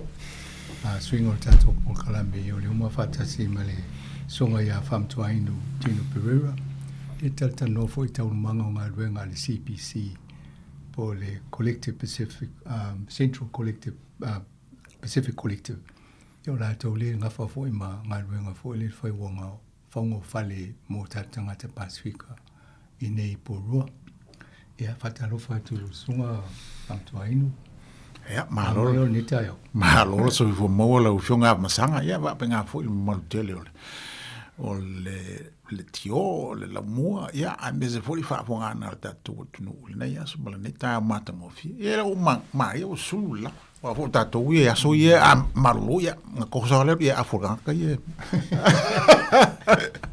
le u fa del tali yo mata no ni ta mo sabali le mata no le fisue ingole tau o le malulu tatou nei o isi no o Asia la e lolo vaia o Europa la e munga la tino le o no fonua ya le ai fio lolo tatou ma ne vai tu fa fo le office nei o lo matango fie ma le solo la masalo le ufa am ya New Zealand e ne vai tau fo le wa sa le o le tele tau malulu ale ka solo le ya nga e tu le spring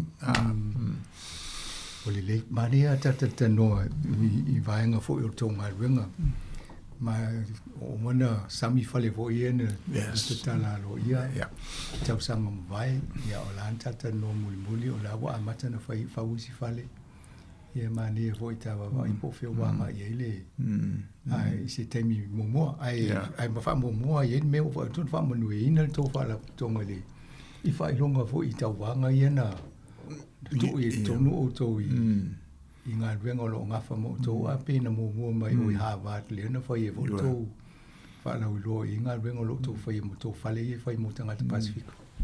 After tila vai ua ka ia fo I le lo fo le to fo le uno sa no mo la sa fai sa mato fa soa ma le investele o Harvard.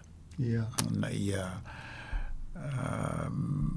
tau mo fai foi le fa populati di le mato ngaluenga malatinai a ole awala I Harvard ma tu foi ole mato tusiata ia ma ia foi le design o mai taile o Eliana Roach o se alo porua e tinal Sāmoa ia a o tama Australia o ia la le o mato awala la le Harvard matua sai Harvard sa mo ia le scholarship le Fulbright ma ni New Zealand e alu da onga la le Harvard matua la onga le architecture is the ole top architecture school il lo langi le fengo fina a ole na nga ila ia le o Eliana I le university le nei mo wailo ia le fai longa ma le university me mandola al failong na maua ia on Paulo o se tangata mai New Zealand po se Pasifika was silly il vasenga le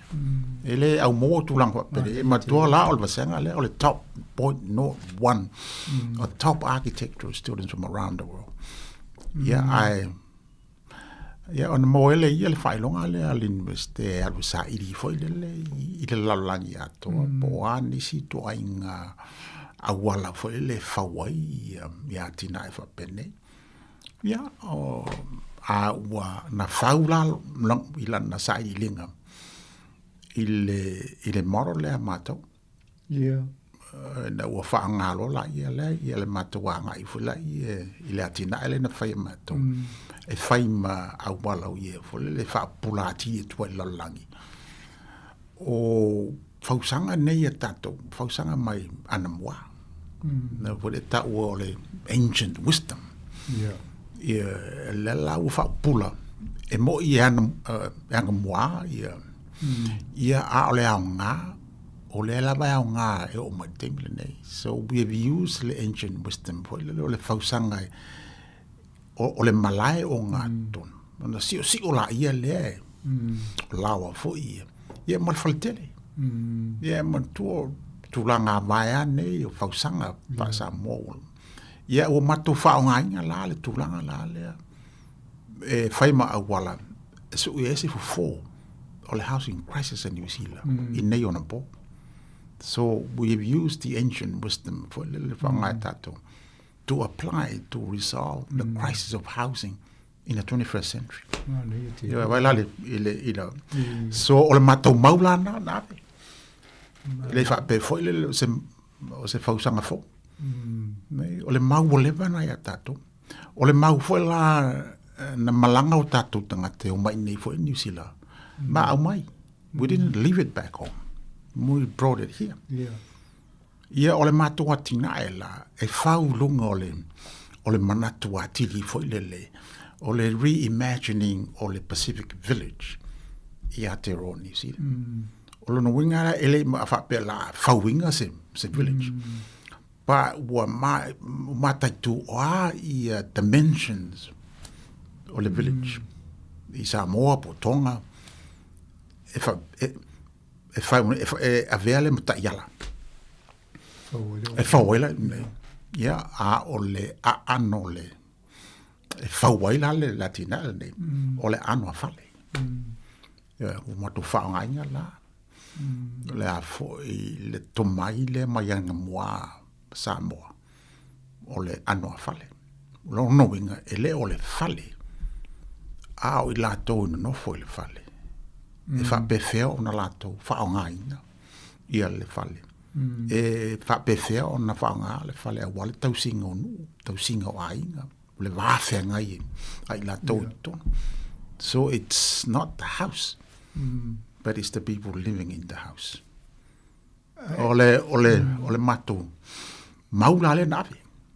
So pito silan taua, how people live. E tono le as whaanga spaces. Yeah, matu foi rai lao Sāmoa. Tu lau foi le wa ese le anga pa ngai savili matulanga fa pena fa wai tala fa wai ilanga nu fa Sāmoa tu tongo fale ne tala inga fa matulanga fa pena ele ngata ko le ia pese i ole manatu langa na matu o ve e fa nga foi le ile fa wino latina ele ia vai la latina ele matu fa ni les fu mal valu. Ja, na lai loi. Ele ngata ole mai ole dimension ole village. Ja, le o faul malai. Male faltele. But build foilele. Ia fetawi male tau ni sila. Male to inga awa pa feo na no fo ia tangata. Fana na nei New Zealand. Ja, na la bolina. Ja, opese I ole matu approach na male vai.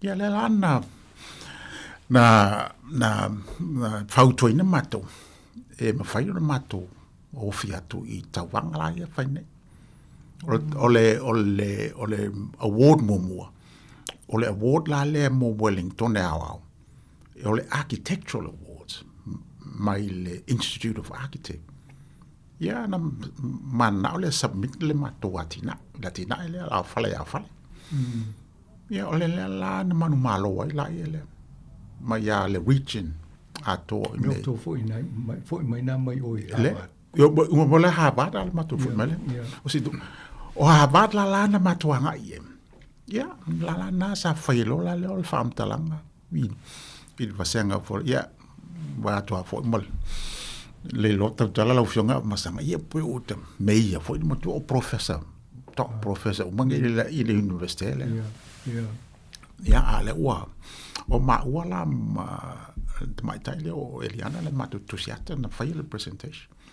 le presentation ai fau will me fonale o tato atina e fale e amata I value so tangata e amata langa nu amata tato culture ai muri o le architect ya no famtala ele tau le tanta fau fale por tusiata e tau fa tal no o ato no mana o community I to na fale nge o ato nga fale tau mo fa o a values e tau na mata melne na tau la ile architect o al mele nei sirvia vo nge ni sira mo sa no e kan mi sit mo kusiak na sa kusiak kusi mai laka o mato ia mau ele fa pena la matanga pese o le mato approach la na mato for the presentation at Harvard, we will recognize at Harvard University for the first time that a Pacific wisdom is now part of the wider architectural ecosystem that the world now can look at. Si pese ila ole. Ya, sa man ye fo ya pe ukam. You know, le lo fo ko nga feeling le tim le na fo le va tu lu mo. Na ye to fieni si tangata na tau ba le media. Ile Harvard. Na le o mato na wala bi facto. Yeah, more presentation. Yeah. La wa lu fo ila de la to via networks Harvard because they have a global. Yeah. Because all architects basically, you know, are people responsible for the global Europe, all of the best architecture. So basically, if you se mitanga le on le o tonu le mau Sāmoa ile foi. You know, for tatu ye sa idi malo. Yeah, se mato le sao foi le sa idi nga malo foi le tatu le o tatu fai atu lalang.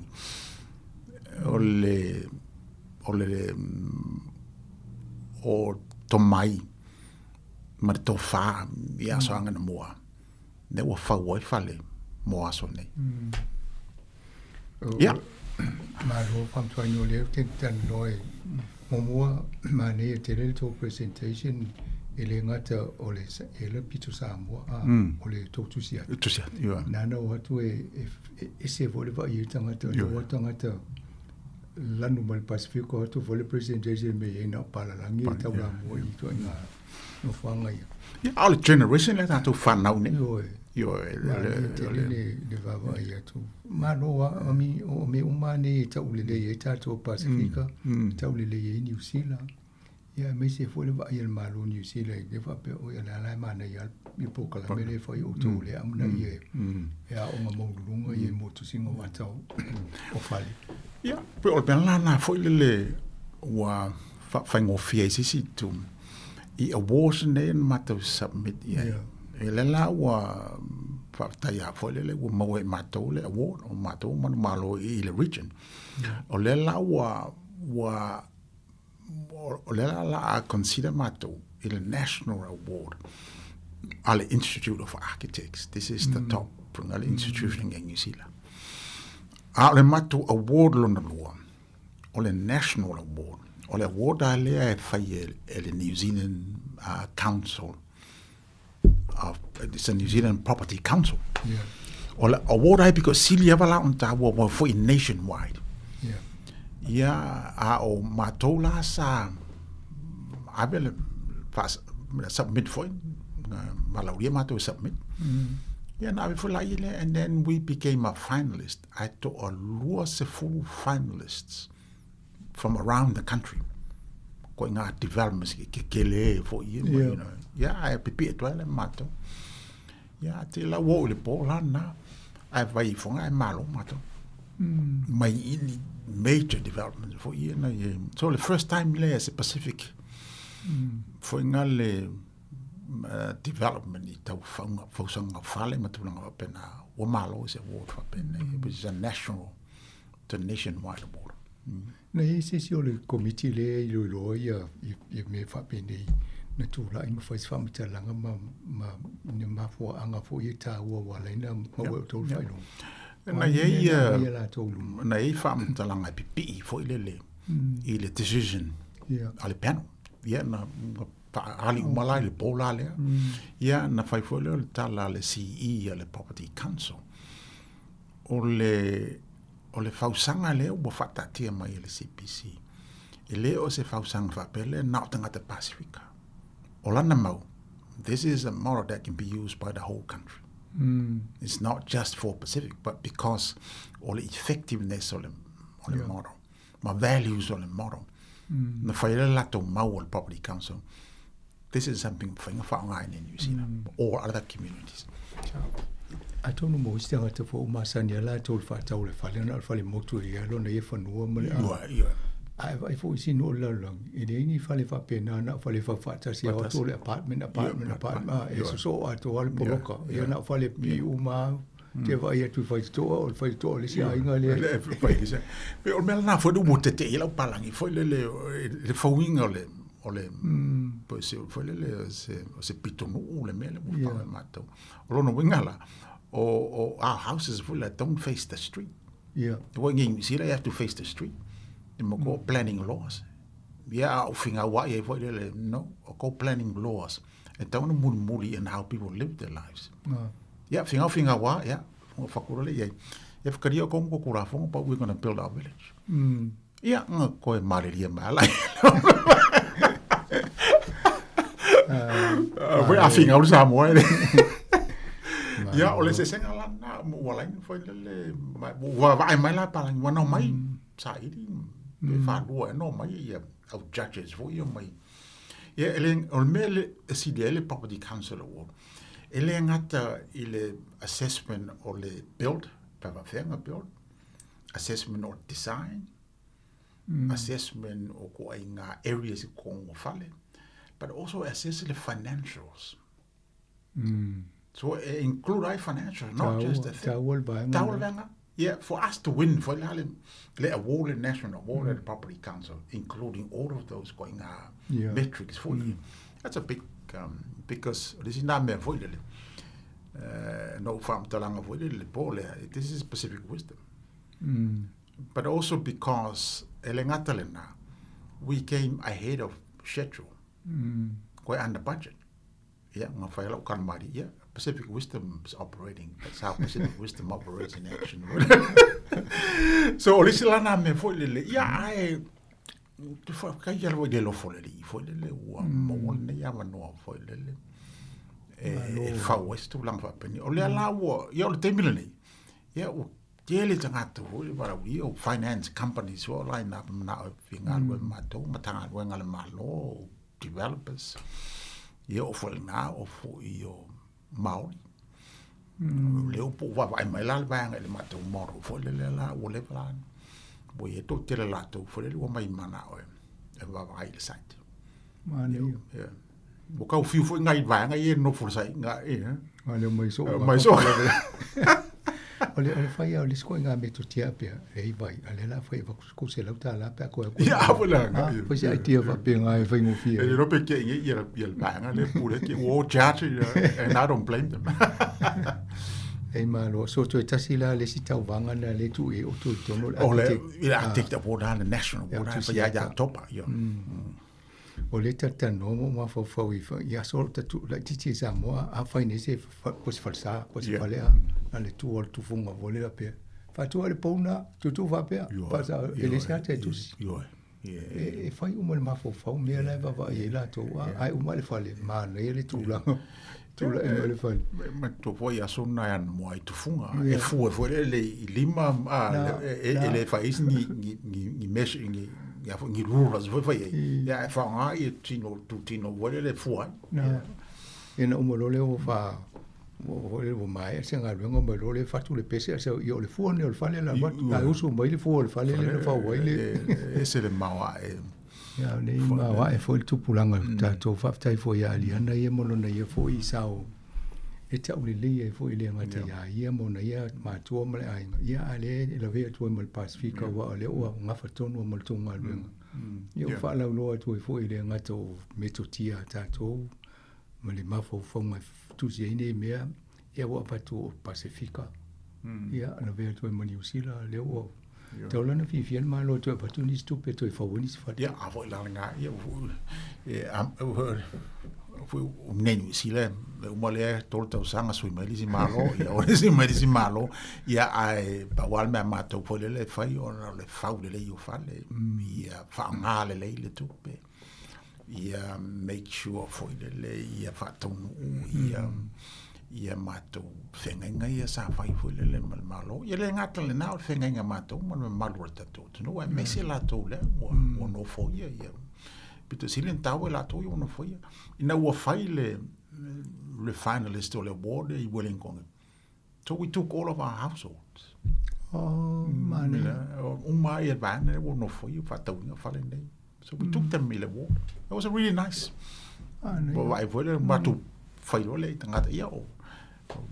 People ne ole mo no foi to no mai ia wa we malani si fale sul valule no fai mo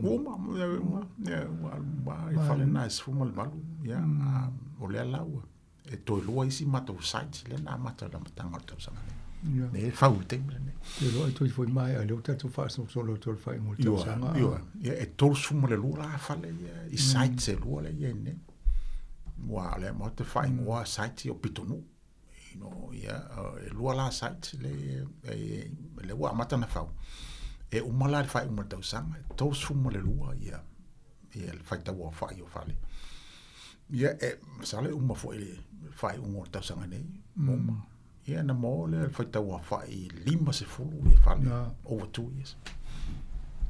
Le lau fa nga solo foi le on fa sa la lau il malu tatu no le mato social media mata lai foi la ia le pe tata no mo to le tau sanga te le na va vai fa pe ama le to se lau fa le nga ia le was social so we are on track foi la ia le fa sanga so te mila ne la no io la songa foi le ne la so tonai le la ele la tonai ne la tonai lumanai ele open dei la le fo mo fa sa la fo lu le mato website maloa mane a tonu foi nga mo na fa fonga e ni si te o fieta tano to ia mato website na fa analyst la mo to na mo il tata di stata no na fa il tata va pia tu sa pe la to a elo fa na l'université li stala pe ne wale umi al te umi te umi to sa na fa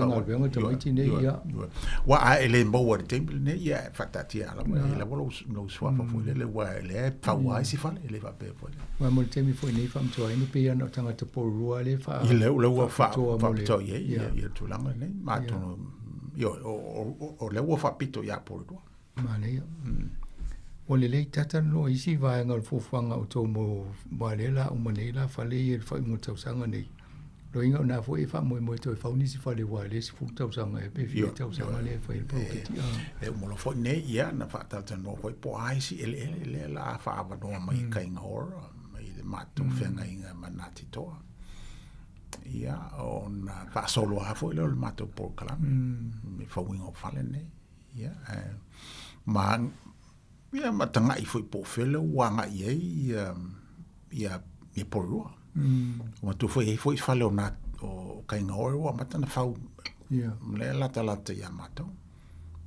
E se foi ala kainga o ia mala e se foi fau sanga o fale na. Mai o le fo te tonu I na isi e kale si e fiololo ale te leo la tofonua. Antonu e ni si fita no ko ilo sunga ma vai pe ni antina em faina ja se kale si foi le o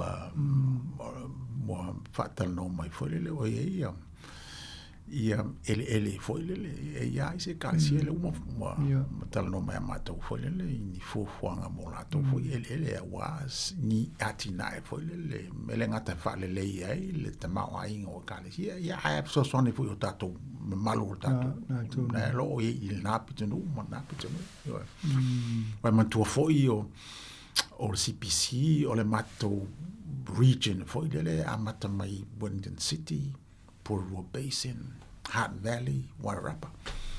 I lono winga fai tau fai o tangata Pasifika I le aerial na so 5 se fu wafe.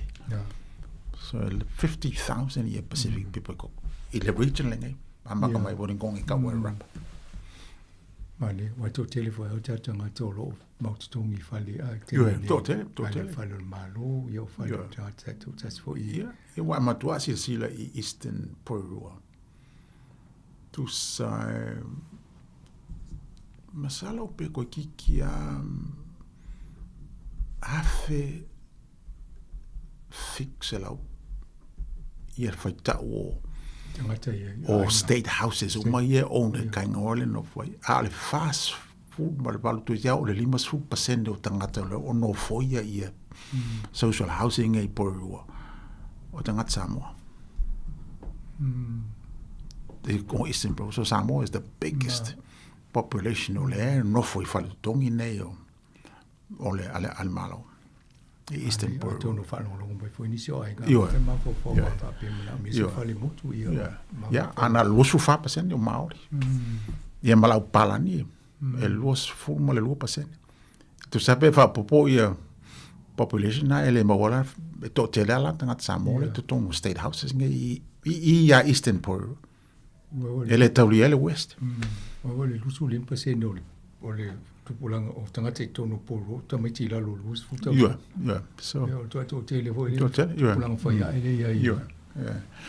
So pe o tulangana le mata tu ya foi le pe any swinga foi le ole population would they still be in a rental or would they still move mele we in home ownership matulanga fa pena ole la mo te tiu mo fu e la e mato tina po fe o ye population atato I na fa no tu na we fa le tu pena wo fo ya to fia o fia pipi a tia to wa le o to mo fa lo ngai le ngate amna ye o to ya a fa lo ngai to no New Zealand ni mane foi pattern no a mo o to ni clients a ma to tu is 4% pe sulim percent se discount yo me tele a foi le I a wala le mata side ili ina I fa fango fie foi le on a mo en malur tanto to no in fale fo a me sa fale molato so we have ole underpinning foi le mata what in ole affordability ia afford tangata lo no winga la a fa pe foi le affording me tato community thing down migrated to home ownership ole affordability la es el affordability es el market rate our market whoever can pay for whatever the pricing our market we work for le ko con market funding man matunga renga ina SL le tau yes ma wala lo atu le tau vole le fata we matu fali lo le fali fata il market ai le fa pela si dia tu fale na fata un market lo fale ye mato salbe si le to standards o mato fale ne fai but because all wala le ne on le target ye tangata po le o these are relatively low income ole se sengla na mato so fengo fiela na ex singers to own a home I lalo le mato por kalame I lo le hanga I foi le just to go for le ma ba il pepo le fa sala uma ia fa le and then it goes the highest bidder o fale foi le ne la foi ma solar panel la o sa yo e foi ma to solar panel le ne foi le ale village ala to e fa tai tinga la o le benefit salo por le first 57 days foi le solar. Masala por le average. I mean, average por todo super fast food tala. Limos fuma fituaso. Mani, Il pau. Yeah. Wala ese sengole. So dasila na fa o popo mato foi le. Wa menga le foi le mato atina foi le. Esa I lava tele o wala fa ma avenga ai lato. Yeah. Tam foi fa ma avenga pola insurance wa mena le foi le negotiate mato ya ma vai foi le I tulanga la ia o le pau o le kise ya ai pui por mai sola ya fa no fia foi la ya lato na o tulanga umana le mo tanga nei latina mato to increase le mako offer foi le o le la umato sile I meta water security if I pay fair on make sure for the matuala si for pili ye ka ke mange ya olela o matua ngai for le part nga le matua tina what is one way we can help for the either help for on the price but also help if I pay fair on the harvest the water in terms of matua tina if I find more fear so that you have a supply of water for le my tanks vai timu vo le fai fa fa ngofi pe fa nga vai nga bukanga me tu la pena so we're looking at that at the moment ele ngata for na le umatu va vai it develop me for the food security wa ni se awala for eta so sonai mato le cost of living vo le so we find ele for to le ola to ka le fa pena le ma te tu tanga nei man city council fo le o anga no la to fo le e ma fai ona nga I fo le ma to mani ya le ngata na o le energy ya le wa mata le energy ma to I le solar So o tu la pena fo le tam fai as part o le mena fa ele o le fale a o anu a o moto na so so ni le mo mato na ye fa fango film fa ma ven na ya ila to ila no foi mo le a fa fonga te vide a tono ofisini ni se pe la la tau fale nei o vale ti el proclamenta tana noi ele tau fale te po tu mo fale to mo mo le fa e pe si la tango fi I think o mato fale ye le peton le one fata the first site for it I think call it 2-bedroom 2-story house pe mo fa se la 498,000 a 2-story 2-bedroom solar car parks ko ikele ya ko space I think it's about 83 square meters and or 2-bedroom if I call in the market is about 63 or 65 yet our value le fa ka marko because I think we sold it at $498,000 our market price is about 600 to 650 right like is single ai ane pa putu mo le allora ya usi ko I think it's about 6 something or 6 to 700. Yeah. No. Way below. Or mato fale about 25% below the market value on average. Mane foi na fa fonga mai ni si. O le la vai I foi se ta ma se pese le ta tu ta no si va ngul ta po ko la me fam toin.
Te whatalo whatu le ilo tatu o whafonga ni tu aso matal tanoa ma whamtua inu Tino Pereira.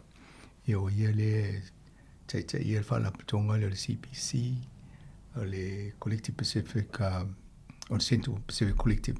Ia le whauwhanga o whale fo ia mo tātou tangata Sāmoa tunu pōrua nei le na mau atu le waanga mo matana noi i whailonga fo i tau lo le na mau la tō le ngatai Harvard.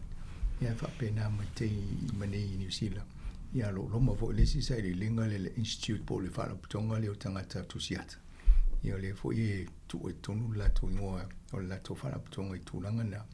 Mai fo linga mai mo tonu whafonga mai ia o le amana ia ma mo la tu whailonga tau i loi vaenga ia. E lo ngai tau mai na. E lau wawa ai te le ia o le sao mao ngau tu ai ngā whausanga whapene. Ia mo le whamoimoenga le peo na tau o le ano whale e tāua me le tōnu tangate nofo e ina ia au ngāle le mo la tō fo i so fu o lau le. Ia e mo ia le o tusiata e tāua ia e la fo i wawa i mo tangate le nofo e tō mo la tō whao ngāngo le whale. Ma le whaunga po whausanga le na whai e mo tangata Pasifika. Le bueno si le mulmuni i whale wa le whau whale tai rua putu moe, tōru putu moe, ma le wha putu moe. Ia o vaenga umana e mwhai o laima umafa mo mongo lunga la tō penga te whailangi e mwhai no ma sairi ia ma tata no ma le stala e fwoi lo swafa pia e fia mau se whale i le lumanai. O a lewa umafa le sfuru valu, le ato e titi mai a whale lus e tōt sfuru ma le lua tausanga nei. Ia na whaso soroa na whawisi whale peo na ele amatanga an matanonga. Pea ma le tolu se lau whale le wha moe moe whau i le tupe le na wha metu uma le malo e whawai whale nei. E luno inga, tele a taimi le e whai ei ma mawa whau le fole malo le atino. Ia wha malulua to mo to i whavo pōrua. O le wha pitua le whale le lua matai i tonu pōrua. Au te noa ese taimi o ente tala atu i whafua ma ngai e tuai fo an me sili lewa a mata me i nei pōrua. E wai tō te leo tātou ngata le nei pōrua. Wham tua in whaftai a mo le avano leo tātou isi whainga tā ue mo le fo le tā ue tō o mnanga man ngā ruenga le whai nei. Ia ma le fo la mai ele si tō su lua le ena mo lole le lima sifuru le whainga o whale le la a whau e uto. Lea la isi whanga mo le anga i lumo. Malo. Wa te roa e tai sito se ngā ruenga tau sa ngā ma review whai po. Ani mea le le whaingo le ngā ruenga. Ia atono fo i mo mea si sa idinga o fina ngalo le atuno le lato fo i mana o ngā. Malo. Kwa tai tele wala whiunga af masanga. E sa o le a le whalinga le o le o matu amata me porurua. E le o se manatu la fo i le i umai porurua. O ma be tatal no fo le o le tu malo ne Wellington e amata mai Wellington e anga kwa ka o ba rap o no winga e tau fo la na o ye se mata fo fo ma se mata sai li po fetonu ala o le anga la na o le mato ngal wenga tele la le fenga ni mato le la amata o le fatal tala no le matato community o le temi mo ne talu na matal mato pokala me pa o lo nei pe tol tau sanga le la matuanga i le community e fai se talanoanga foi le po e lua la mata upu o talanoanga le nei o la se manatu le tunu fo la se la to sila i le fala putonga le nei o le a se manatu le tunu fo ngai i le aunga ma le fa mo le fala putonga nei o le CPC o lono winga le la mato fatal no foi le etala tu la ia leo le amanoa ia po la se to fa ma se fa tanga foi le what do they want for the Central Pacific Collective to look like in the future o la le direction man now il community because ya mato ia ol manatu in ia taita ia le CPC i fautuanga ma to fa ma le si la fia tangata or community rather than foi le te ia matou ia fai matou ia fai unga tulanga wa pena so wa or tasina principle ta ua al fala tonga or community led fa pe fela ne me or community led o le la o matou mana foi le truly honestly anga il community what do you think o le talonga tela na o le fia fai e matou A o le vaenga lo na lua la o le so tanga nei ma mafuta ma fatala noa ma so ala pule ma tatu tunu. O a I ani fisoso ani fo I le e mana o mie o tatu tangata I teimili nei. Ma tu o levo na sa le vau frifili nei le provider mo mai o le health service I le education service I o le service I. O le atonu ale mana tu le tunu I tulanga nei. Ua whaatau nuu e wha ia wha moe lo tunu I toi nā services nei provide. O la se manatu lo tunu I se ngā luenga le CPC e tau na whai. La se manatu, la se matu ngā luenga e tau na whai. Ia ngai fo I le tūlanga umo a fia ele so I fua o tangata Sāmoa ma tangata Tonga. Cost of living, o la se matu so soni whai nā mea o whale le ua matu a mata. O le so I fua malo loina, o hao a onga, o le whauina o aseta. You know, o le ala matu whatal noa ma le community. Po la tonu ase manatu le community. O la ase role o le CPC, nei mea. E ma whai fo la le CPC ona whatanu, because o le ua maua la manoa o le CPC, e whau wese wha la potonga fo le with a balance sheet. Fo ngare le I present I kelo wha la pokonga nei. E pil la le mea. Wa bese I o le aunga wha moe mene o whale, e address ai le well-being. Nau rau si le fia a le leima le fale, e leima mai tamaiti. Warm, dry, ma le fale, a le whaapela e leima mai tamaiti. O lo mwinga te attend school. Ia me tangata mātua. Ma tangata mātua. Ma le whainga runga tangata. Mātua. Ia, a mai la e halma whanau, e tau nofu tangata mātua. A whawhela pe abo uma o livi. E so e le a fianga o le soifua manui o le tangata. Pe a le leile fale no foi. Mena laina mata mātou. O le mātou tau sanga I le malo o le business case. Na mai ele tupala nei. O le well-being outcome. Ia le leile health outcome. Ia le leile education outcome. Ia bills e aseta by owning a house. Which allows for le tatou tangata invest in the future a inga ma. So o matu whatal nonga nei, leo matu ta'ua o le intergenerational strategic plan. E le tutusa la mato I ngā whatal taronga fo le mafsauta inga whai aso fo I pe atu I community. E whaapito la le mato taronga I generations. Iau ngā tupulanga. Ia whaatal taranoa la mō lau ngā tupulanga mātua. Ia whaasinoa, whaapito wai e se tala lato, e se o lato mana, e se voi lato experience. E le tutusa le health need o tangata le o o lima sfuta usanga, I lo le health need o tangata le ta sfuta lima usanga. So o le mena le misi mai tele whaatalanga le whai nei e le malo o matato communities. I sirfile e kalor fongo I le kalesia so se mai but o le la o matu va ai through our own understanding that of communities it's about time we address the historical elephant in the room. We need the generational discussion.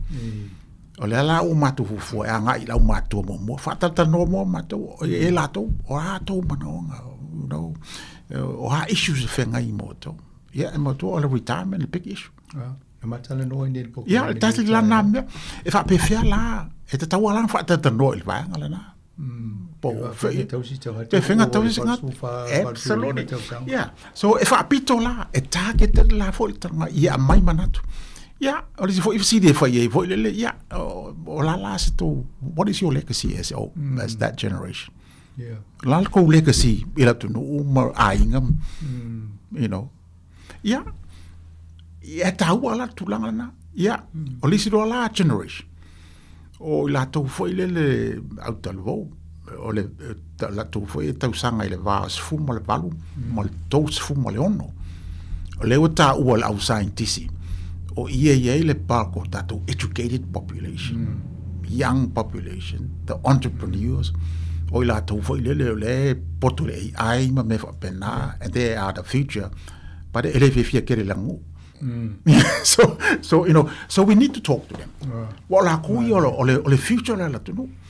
Ola tu manatu. Wa tonu a fe o anga ye la tu. And then mantu foi e yale mele le tension le vala o matu. Mal vanga light. Mantu foi tatu to inga Sāmoa mai a le va Sāmoa le o Sāmoa. Yeah.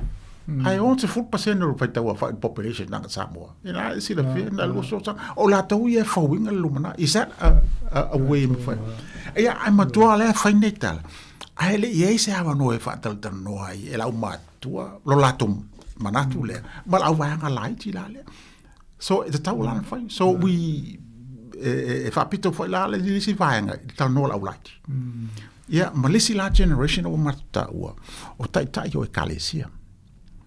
Wa la waia mau te lele ngā luenga e kalesia le sao e kalesia ya ta ilo fo inte wa fai toina ia so ia manatu o ile e kalesia i loi o le Samoa o ngā e whauila ngā nuu mal to wha mal whau tau tanga e kalesia uma this is the only institution where e loi o le Samoa wa ala ko ia so mai kan mai au o e loi lo ngafa I know e ke loi pese so e tawala e mato fare te mi for covid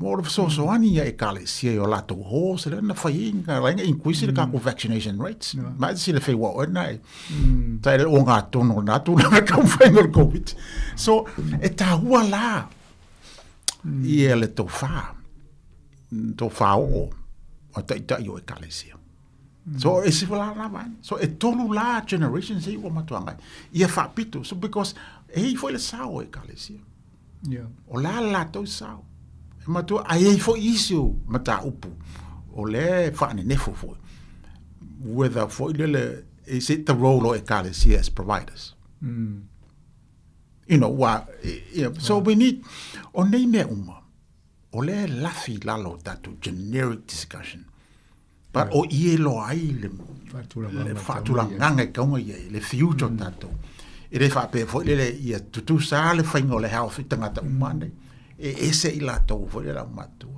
ese ni so tatu o le au ngatu pulanga ma le au ngatu pulanga so o le ese senga na o matu tanga this is the first time I think fo le se fala to go out and do this thing and it's serious ese fulu valu la masina le fata tie fail olono winga mateo I Wellington City but that no ia au tupulanga ni tolu mai Wellington City o Porirua o Hart Valley ma Wairua Rapa a umalolan fata no fo le fapito ia ona fata no a faila then we bring them together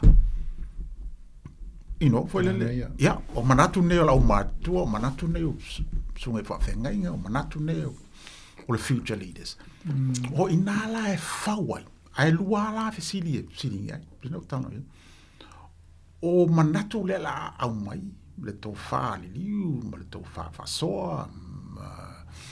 ma tulanga uma manatu uma o generation nei ia ona tu fa tasi la ina ona la mo wai la o la le luma na yo fala tonga le nei o la tonua le mata fa yoi le o nanga le matanga al fala tonga nei ile tau to ina la tu ma tulanga fa pena ina ia sui le tai we need a reset wal mele ene you know so mela na le anga so that's why for le esele tawa le la wa mato tal sanga ita yo matanga luenga e tolu la matanga luenga le one mato fata tala noa e o mai as part o le reference group foi le e so soni e la o mai se sui mai treasury sui mai department of prime minister and cabinet e mai sui mai public service commission yo mai foi la ia lato witnessing na ma va ai ton wai le tulang le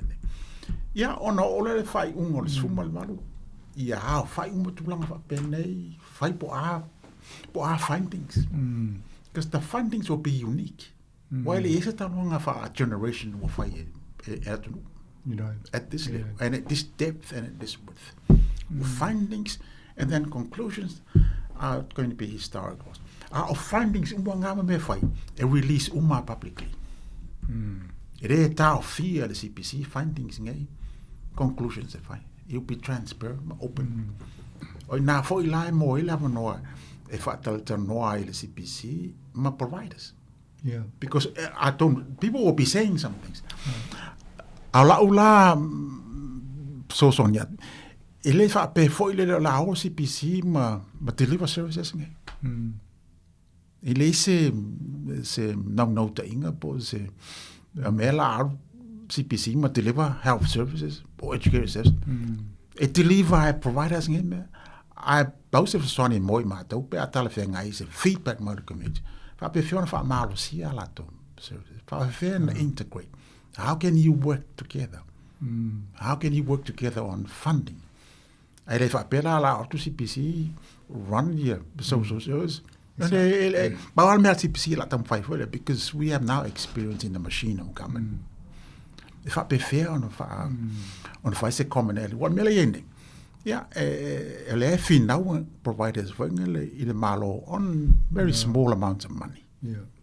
Yeah, I like a Carlo sang makangaluenga, mare makangaluenga. Ye puliman makangaluenga ila ko nga polkalam. Puliman makangaluenga ila fa yerkupe. Ye ko puliman makangaluenga pa fenga ses. Moi, excuse me. O ka ko le running our service. On me fona line na suil au wala CPC to tono la manyo tupele nei. What to tell you is matangaluenga. We went directly in the malo. Yeah. Because lenga determine mako la fa yerkupe. Determine for mako pola polkalam. And also the outcome. So all we need to rethink. How can we think smartly for the addressing never pending? Nei, after my name or what they have been at Polish, they were going to do a meaning or live communities in Atiman Lamar to Pengo Messes. I really merely fat too long near Malo. They would come for the Malo and amalgamate Momio city councils. Yep. Of the city, I see. Tapial militan while Saulia Council now little people Malu Saulia Council I will like Polo Kitty for also for Maloina to Zuma. It don't is a mail and say umbrella. Bill Millet of Talanoy. Young Anu Fata say wasting me shook yellow for Bengalis. Shook it is. I see overview body and finding out with Fata say benefit to not here. Well, in my tour, in my water, it be swile time. If we can be pale time. Se fango tuin. Lata mata fanga se fango kan tai loto e. E te tauan tatuanga I foi lele oa ia.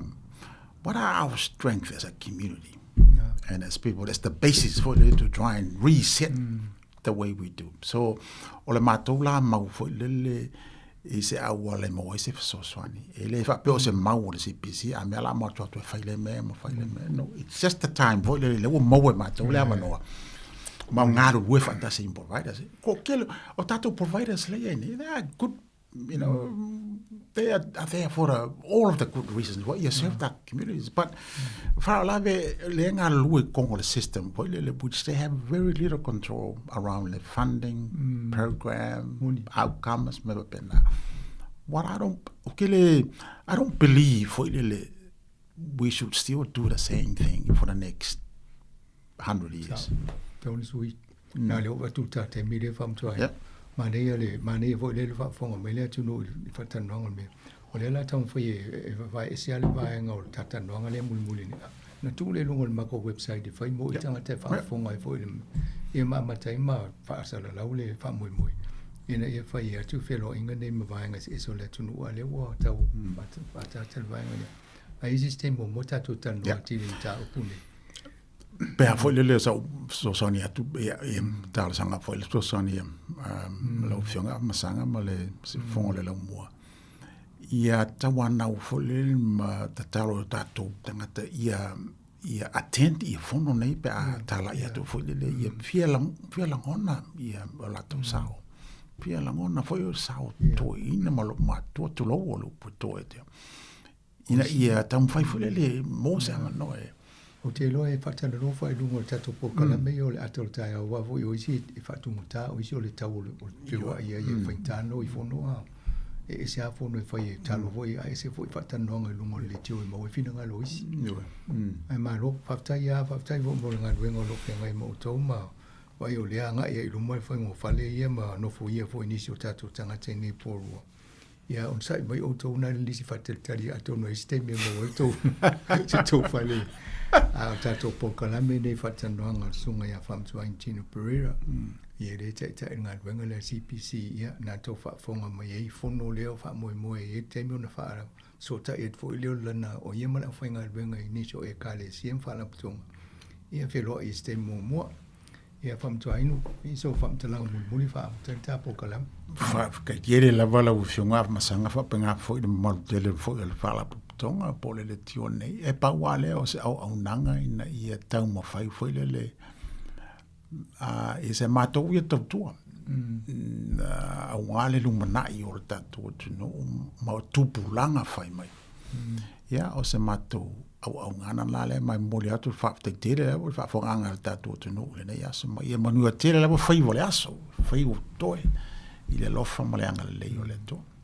Alo, ia manua voi wha mui moe le tau ngā ruenga whamtuainu. Tato por kalame nā ta whaafonga te mofo sistemi tu tal no al temine to fa soifua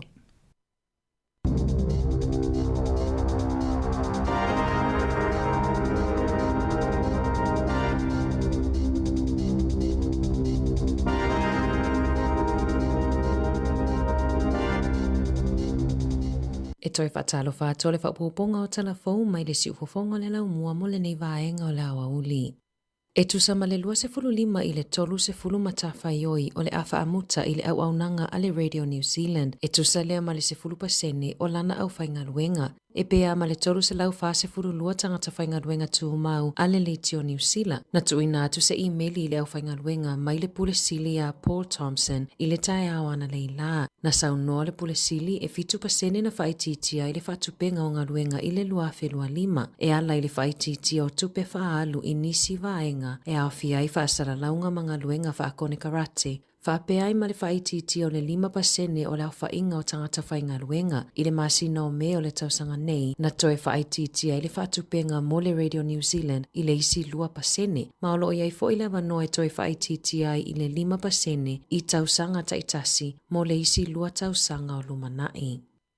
Ua amatauna suia le maketi mo taavale i New Zealand i le tele o taavale e le tise ngā osi mai saina. O le taua o whai o taavale e le tise, le e whaititia i le kasa o ona AI hybrids, EVs, na si itia i le 3% ma o atua i le 2.5 biliona tā la i to tonu o le 12 masina e o mai le aso 30 o Juni i whaamaumaunga la tamai a le Stats New Zealand e whaapea o nei taavale o avea nei ma le 4.8% o le taua o whai o taavale na whaaulu whane mai i New Zealand. O Japani o lo o mawalunga i le sapalaina o hybrids mai i to no New Zealand e tusale maleono 12%, vitus 12% o taavale alu i le tise e au mai saina.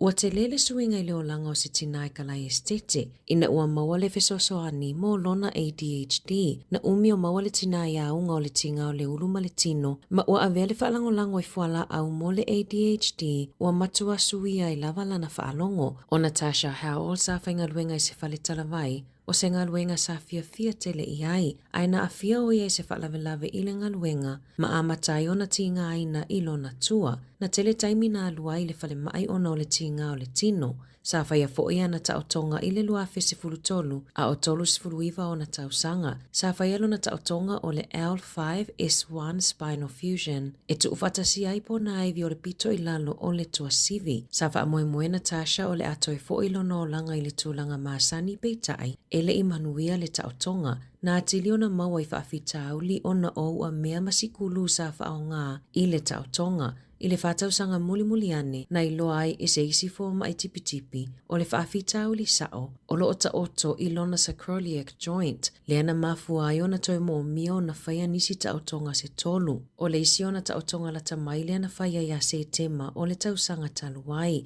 i le lua lua sa ia tau mawhai mua i e sa ili se suenga pe maua mawha maonia o ia i le ADHD peitai e le imanuia sa fesilingia le fōma ai pe ai sea ua mana o ai a matafuala au ole ADHD a o lea uasilia ma le fase fulu o na tausanga. Na whaamaonia ele Radio New Zealand se tusi mai lana fōma i whapitoa. Lea na ia tā ua ai e le masani o na a matatonga fitinga o le ADHD i se tangata ua fase fulu walu tausanga le matua o na ole ADHD e masani o na manatu i ai o se tūlanga e amata mai i le tuputupua ai o le whai ai ma le tino. Sa fesiringia fo i le fō mai pe tala whea ngai le tu uina ato le whala au o le Stimulant. Na wa ai ai e seisi fō mai le popolenga ma whaatonu i nei loa le tina e sui i le Ritalin lana whala au na ta uai haol o le taimi lava na amatai o na inuina le Ritalin na matua whaititi ai lava lona mana o mia o isi whala au mo mea tinga. Mana mo atu fo i le tinga o le tino ato ai ma le pua oa po le lema nino o mea ilona mawhau. E tu sa male se furu fitu whainga malanga wa alele na whaatuai le tai awa na leila, whapea whainga malanga e fitu na whaale au ngā aina, i le malai wa alele au kilani ona o le maa losi o le pua oa, o le lua i leo aso le neiwai aso ua whaale tonu ai whainga malanga i au kilani, ona o le maa losi o le pua oa e tu sa ai mali poti. O le atele ina o ina whanau i le pulea ina le leo tupe, ma le amatanga po tala anga o tangata Moriori, ai o le alea o ina whanau i suinga o le tau po o le climate change, i totonu o le se fulutau sanga mua whaale awa onga, e tu sai mamata upu mo le kurikalama fau mua o onga, o kurikalama fau mo mata upu whaasai nisi ma le social science, na lo mia ma whaalawi loe le vai aso nei, ma ua whaititi ai mata upu, pe a whaatusa i ata whaataitai mua, lea sa matua whaiti o ina, ona sa tele na wamea sa wha moe e a o ina i tamaiti, o ave esea umamai mata upu e o ina i a fianga mai le suinga o le tau, e ui sa iai i ata whaataitai mua, o lona winga, o le a le su e ina loloto i tamaiti lea mata upu, se i vangana ua o i vasenga maua lulunga, i se pepana o ina i finangalo i la tau na tu ina atu manatu, na ta ua i nisi, e le te tau na o fia suinga o le tau, i mata upu o le geography, a le vasenga 5, ona e whainga ta tele mo tamaiti, ona malama i ai, na ta ua e se polofisa mai le University of Waikato Chris Ames, o le ave esea o le nei mata upu mai i kurikalama fau, o se vaenga tele lea o le amisia i o langa o oina o le whanaua o ngā. E pea ma le lua se lau mo na tupunga luenga ua fuafua whaamuta i le Sky City au Kilani i se toi whaatunanganga o ngā luenga, a o whaia whaafinaunga ma le taungata o le soifuanga whaapera whaale tonu i le tamao a inga. E tu sa male to alua a whewalu se lau ono se furu leo whainga luenga a le Sky City. E tu sa ai malana li poti whaale tausanga i le lua a whelua 5. Na amatawa atala noanga ma le au whainga luenga i le aso lua. Mana li potia o le awha au mo le isi lua vai aso o lumanai. Whailoe le pule sile o le Sky City Jason Wallbridge e whaapea o le si itia le tau o le sua u ma le tau o le soifuanga. Mafuanga o lea fuafuanga e whaititi ai tangata whainga luenga. Na whailo mua e le kamupani, le whaititi o ana tupe maua e lana li poti whaale tupe mo le awha tausanga, le ana whaalawi loa ia Februari, a o whea ngai matau whaopopo o na o tu la fono whaatonu ai mai se suinga i ananga luenga ma le whaangai o inga peitai, na whaalua ina na polo fiti, ma o atuai i le silia ma le se 10 miliona tala.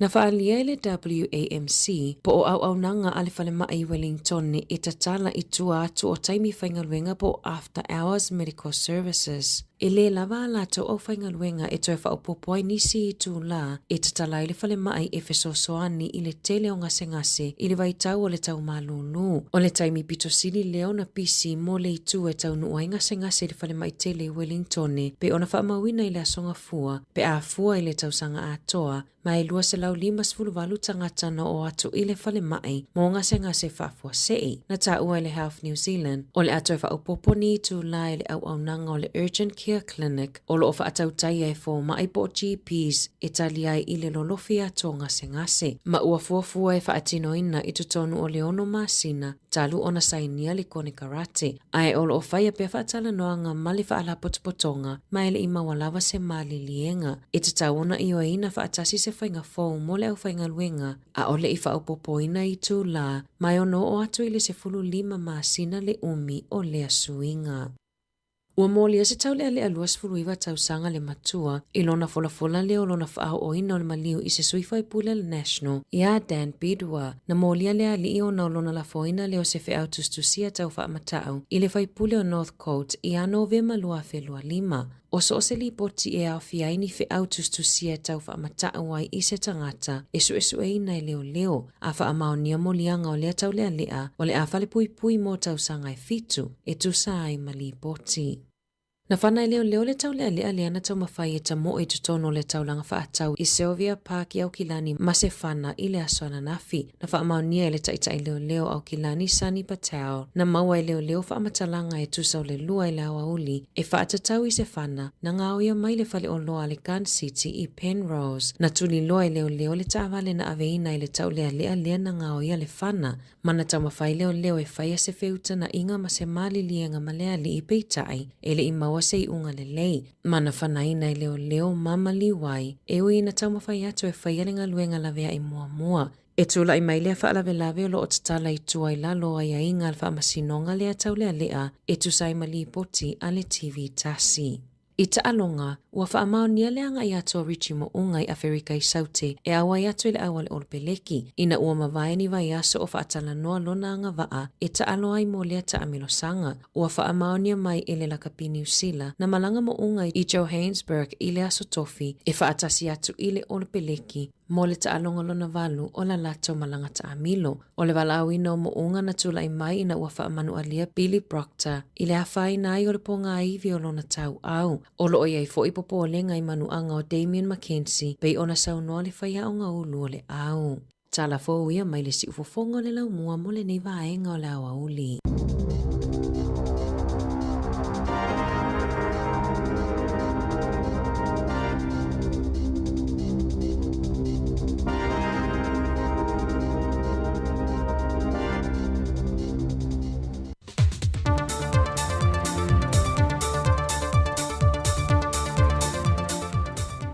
Folau manuia lo tātou tino ina ua mai fo I le whaai unga le yaso e le tau singanga le leia lo tātou matai seri le langi lo tusoi fo maseola. Au si mai le whaafonga e nisi fo I o telefou meolo o tutupu isi o tātou tino I Sāmoa. O le teletonu ina ma le marupui o ni wha maunga tanga ua o le tūla walunga le finangalo le fionga le minista o tanga rengo ainga maanga fisotai le fionga moe whaawawo Julius a kuita fnai, na tali atua I se tustusinga na lo mia ma whaasala la wina le newspaper le Observer, o lo fisilingia I nai le anga waa ma le amia tonu, o le tō fia mal se e o lo nā tali e a vea maa na whailau tusi. Mau se mta aupo foi na la ngā I se fōra sanga al te tai o li tuangai, tui le epasa I le malia le ngoi, e te tau na tāpā e wha maunga maa ia inga o lo lima te ita inai, I el komisi o tangata whai ngā ruenga le mālo, pe sā wia a wana tāla whengai, o nau se mata aupu whai whapea na whasiringi a ailana no wha inga, e le whiriwhiri ai o se tasi o nalo, e a vea ma whauru lungo le mtanga ruenga o tupe, pe tai no whasiringi a moe whaawawo na I sāu noa, o le tōwhia o se tasi o nalo I lea tō whinga I lana lava mtanga ruenga, o lona whaatua tua ina lea o ana wha maunga maana ngā ruenga, a tu ai malon taltonwina a tu atoa, mai sa wia umafoi au wala whaalitula fono. O leo sa whainga lata mai nei a malu le malo ia I lantolo msalo mia le whaatawina o le whala au whaasai no le aisa I le atunu. Na maua mai maleli Thailand wa leva na sa ilia mtanga rengo leo, ai e au maui Sāmoa, o na olona so tanga I le mata aupu le o lo tau fia pia lavalo e to lua mai Sāmoa, I le maliwe o se isi ali Sāmoa e ta ia se kengi mai au se tālia. Mai o ia o se whainga maru le malo, e to se furma le fitu ia Connell ia I lantou na tau fia mai ai. Matama ita e to wha, ai o loo toi au fia e foi, ma niso I lantou na whaasilisira mua lantou wata, ma whaalawi loa foi isi o se whainga mua maru le malo. Peita I o le tatala I tue whaatalia lantou whaamasinonga, wa toe wha awa waio no lātou toe wha atawi nātu le aisa. Ma ua mai tawina foi tele o sa whainga, e le ngata o le oato whanau la i te tau fia mai ile se furmaleono tausanga, ai ouru ngā lii po tangata mātutua, wa ova atu maleono se furtausanga o le soifua. O se whaafitauri o lo tau mo whaipea lava leo lana whaalau iloa, il te atu lei whala au whaasaina, e tau fia matineia le whaofi mai te tono le atano.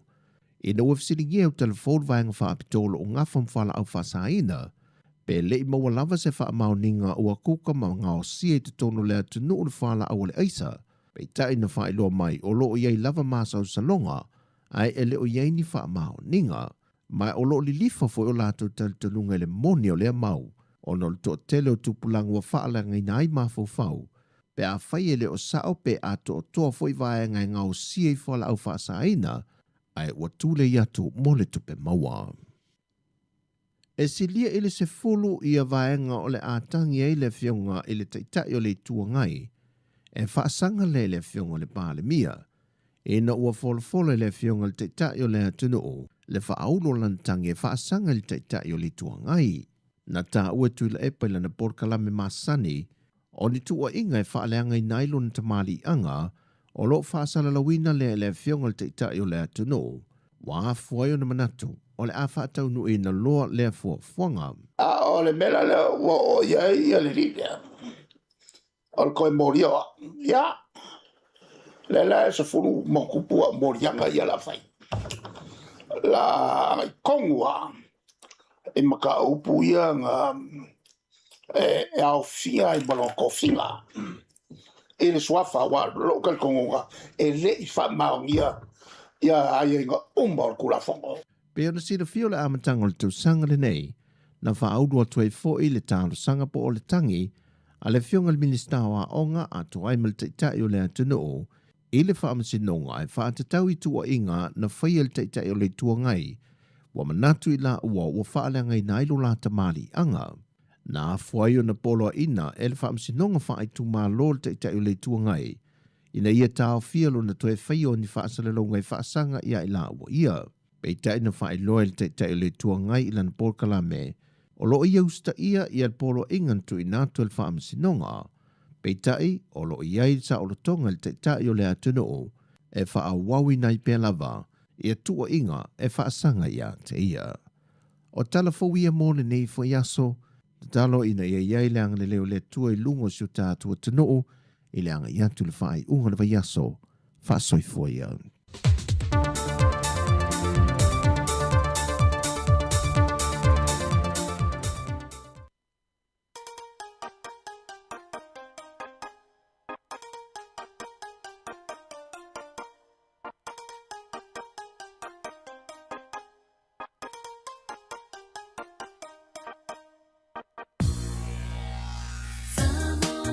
Sila sila ile fa fa nu.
Manu malo se pepa tala o loa mo au whaatau le back and same po le New World. Pe utu fua fo e lau ta vale le pamu le pipi. O wha manu yanga nei pia e manu malo mai se i le teaching cell i aso whare le taitasi. A lafo sau top up tolus furu tala pe sili atu e maua lo ua vano le sei. E wha pena fo i pia lafo sau se le ni e tolus e lau tala ni usila pe sili atu i Sāmoa i le mai casual teaching cell le wha anga i le ClickX. E lima wha ilonga ta i se lau tala shopping vouchers ma le lima petrol vouchers sa i se lautala o le asa ina ia sofarei le taitasi. E iai ngā ole nei whaapitoa. Sekia, did you sell?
O le tautua le si ufonga o le laumua o lo iai fo i le langolango a le New Zealand On Air. O le ua lua se fulu ma le 5 minuti o te enei le tu la se fulu ma le lua. Doi wha uin pere tātou o nanga ma le tautua. Ale si ufonga le laumua i lunga le ala leo le tasi ono tesi ma le tasi whamo. E wha pere lana tautua i lunga o tātou upenga te whailangi. Le Facebook ma le tātou YouTube o le app. Ia ma le tātou website. Ia o lo wha fonga mamai mo mai ini se le tātou tenu i se o se tafa le langi. Doi wha whiloi mtua wha atala whatu nei teimo le aso. O le Australia nei i mātou New Zealand. O le aso se fulma le wha le masina. Ia o kuso o le lua afe lua se fulma le ono. Hei nisi o manatu ia o nisi o atunu o le latu o stofi le nei ia ai o le aso sefulu ma le tolu nei a te utoi pe i Amerika, Hawaii, Amerika Samoa.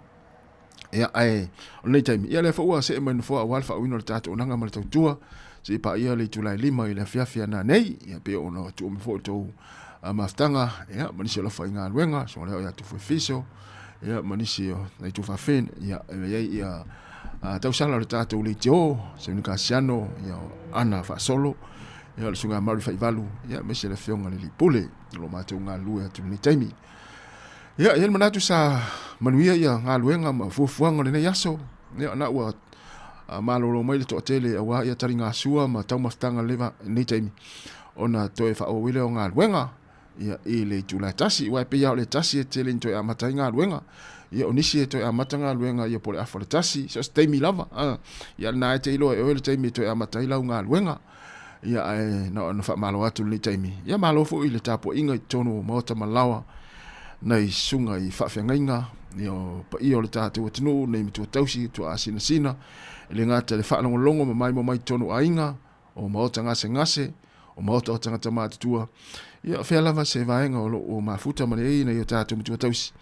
Whawhiloa i whatalo whatu le taimi, ma lo lava le ona sai, ma lo fo i te talo lea uai i manuia ei, ia tātou haulia mai ai le nei asa whareile, ia i ngā ruenga ma o ngā nei whanau, ia, ma nei o suro le lani lau mone Wellington, ia o tau i leima oele nai ta pena lau fale, whaiau ngā ruenga i whafo e lau tonga la au, o lau maumanga, so o sto inga ngā ruenga au ngā nei taimi, vali le fale, fufulu le fale, ia ta pena le fale, mai ngā uma wa pena, ia ele tu uai la tona wanga, ia tu uai, ia taulang whaatau, tongi ngā pili, ia o whaatau, o le whaiunga le vaiaso, ia ma fuafua ni lama le taimi e piki nei whanau a onga ni tulai tolu. Ia o le la wha o te whawhiawhianga whepese, ia tāle tasi ia le tātou puklame leo te pere mai i le tulai tasi. Ia risi whanga neo la mwe Wellington leo a awhare se fulu lua, whawhiawhianga o pesepesenga musika se wifiloi. Ia o halo ele tātou atinu i malolonga, ma tau maftanga i le nei vaenga o le aso.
Le mafuchanga ia soe lua e soe bala bala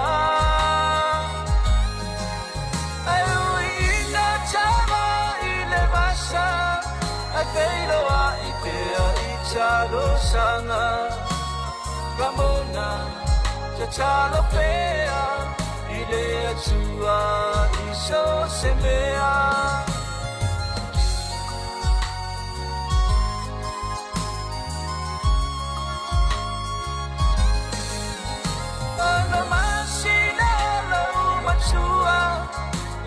Chau feo inga mua mua wa feo e o se te inele aini machua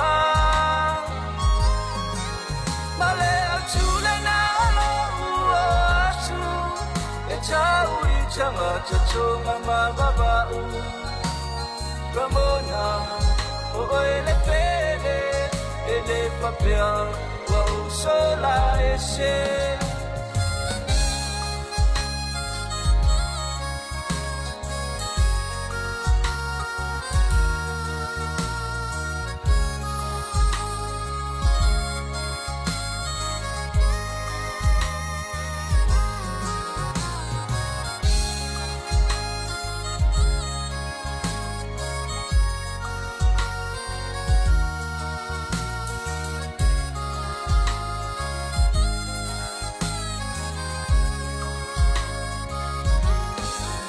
Sanga chela sa ya New Zealand la se cheche we choni mau kilani ai pe chai ile chuma ura ura choi se chashi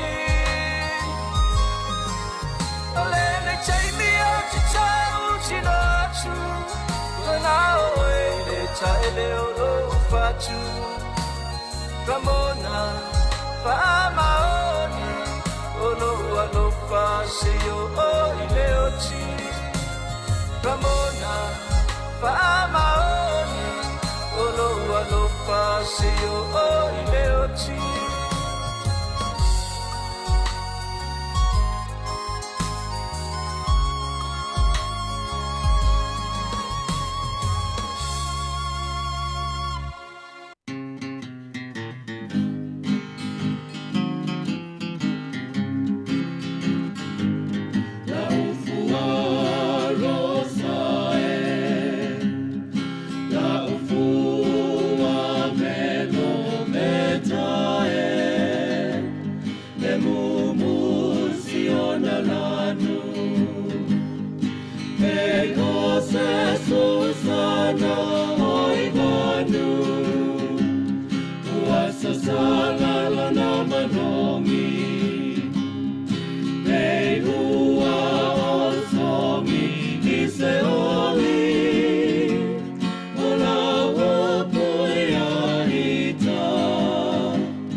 Malia o le fionga ya ai ono New Zealand le a feunati e a male pese na o fa ingoina la u fuaro sai o to inga pese ia e o nga ilungo le lau te mila ai e wa o te ilo o lu te ilo le ia tu alu te ai tu i tatu me po atele e ila to ia mo tu atu le ia le tau maftanga la fai ia e fai tanga le pese va ele mana ia fai ia ilungo le lau ia fa pe na te ru fa sanga i mal tamale ainga ia fai ai tanga le pese me na na le na tatu le pese le wa la o te ilo o le to tele tatu na e fai taringa sua mo tau maftanga ni te mi o le uli ia la me tu ai ai le fai tanga le pese ia mai Ma fia.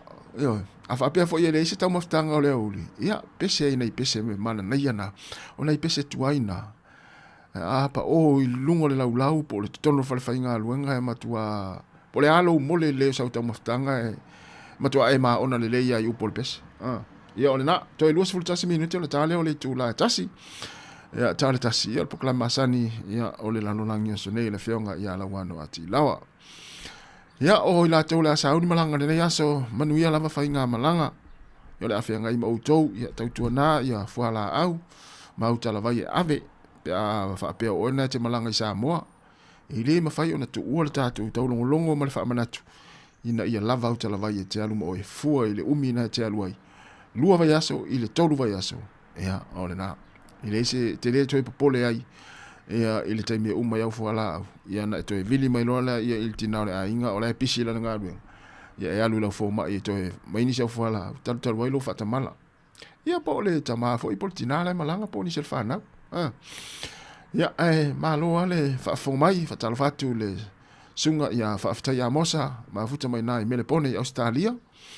Malo faftai ia o le falatua ia tiuleta uli ia manuia lava le nei ia uli a te utou. Faftai tele lava le mafta mai nai Amerika ia po hawa I fo nai ma futa mai le falatua ia tiuleta uli ia ole tina ia Rachel Sifa ia leo lo alofa tele atu ia Marim tufu e mo Rachel. Ia ele ngalo ia Marim tufu to maftanga ia sola. Ia ai malo ale o to luase fulu minute ia ona tale o le tula tasi le si fonga ne la mo wini tone fa o fa fia o pese. Ia ai malo lava le on sai au nga luanga wa ta vale ia tu na sa nga le mu fa pe na te I malo lo lava. Wa ta ona e afi au tafa ia pe te alu le fale ia e inu sa vai fa sta fita maftanga ia ona to fa o ile o nga luanga ia I lunga le awala ai awale fa pe o na tele le pase se na la ia ona fosse ia lava le o lo malos ia e tau ona ia sina vai ia fo sina tau maftanga ia e to fa fo isi ai lo malos ia to awale fa o ino nga wenga patala fatu le sunga ro peti mai lata ia lo mafuta mai I Queensland Australia ia manuia lava le nei huli fa te lava ia po le tai au fo ia te to ia ai malo lava te la maria nga luenga wala foi fuanga lo fenga ia mal tatu o tunu e pol na foi ia so faiva ia manuia la ofe le nei ya uli o le te vai atu fa foto le ofisa fa sala la une ia si fonga la mu o ka se ma nei o le tau lo no nga fa pe na foi la de sami ia fa pe ona te pena so faiva nei ya so te ale tala ofe ia pe te alu te fangota maso ia o paua ia pe te alu foi te le fanga ia le te molu ia manuia ia te tuana saunga le mu o le sami o tunu nei ia ele ni a au le fati mai le sami ona tau ile ona sau le mu ile ia iuta ile apta ngal le ai o le malosia sau ile ngalu mai tai e o le iuta ia ile alo ia ma luatu ai nunga matafanga se la matato tato Sāmoa ia au ia fati mai le ngalu ona tau ile ia ona le mu ile ia le alu le au iuta le ia ele o stanga tafango ta ia la te mal le ia fo le I sami o Sāmoa esa to es full val minuti on ta le la tasi malo la mafta mai tu lunga ta to sumpa na ia le ata to pese va tu ma fa nga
tolu manuiti ya mai le sunga ya mauto tasi ya swao ya alpese ya na langina mapese na usuina ele kode na li na ya fai pese tuai ya le uto usuina mai sunga ya mauto tasi ya swao ina uto tolu minute ya ona tale ole tuna tasi ya si fonga ne ola mo Wellington fa malu atu ya ona olena failo atu ole tuna tasi pokalame ya ole lano langi o aso nei ya pita yane ya na swinga la iti pokalame ole nei le tula tas ya le atu fa fonga i le pokalame ya le upfayo malo le na tano atu le fonga la wano ya malsunga mari nei va yaso ya ai le atu loa ole la tar tasi ma ya nga ya tu ya ma felele ya tu o me la tu tinga lu ai yo ya le la tar tasi ya matainga luenga ia o tauna e tu lunga ia faisi na fa malostina foi le fa lo tau au mo vai ia o lo tua ia ona e sa vali vali atu i le yo ia ile vaenga ole falfenga luenga ia ale nai te fainga luenga ai ia mai alo tatu pesele ia ona fa fonga le pokalame ia e pe ona fa ino atu si fonga nei ia ole la mo Wellington ina ua toi 2 minute ona talia o le tula e tasi.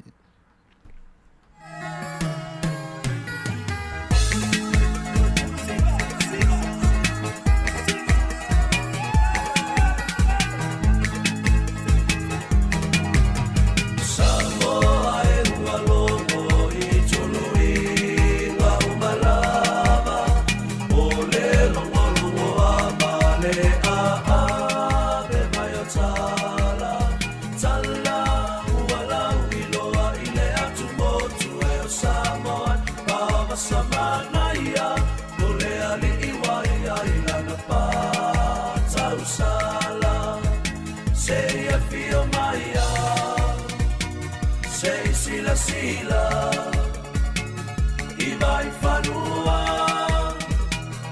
o le nei ola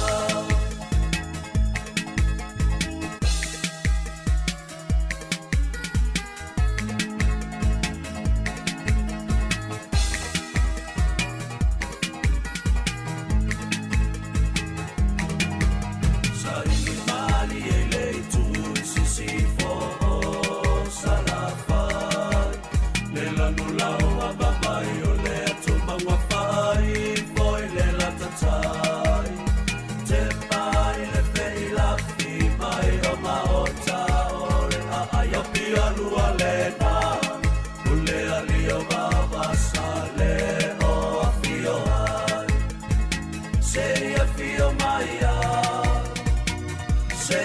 sila i vai whanua o le nei ola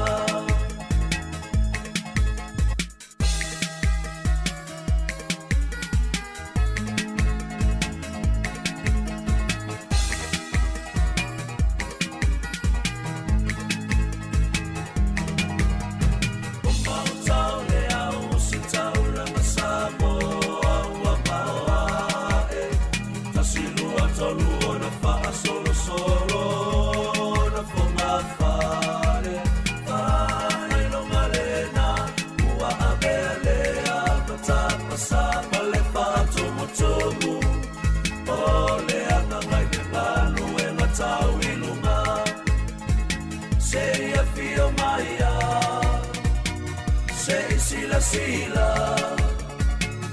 i vai whanua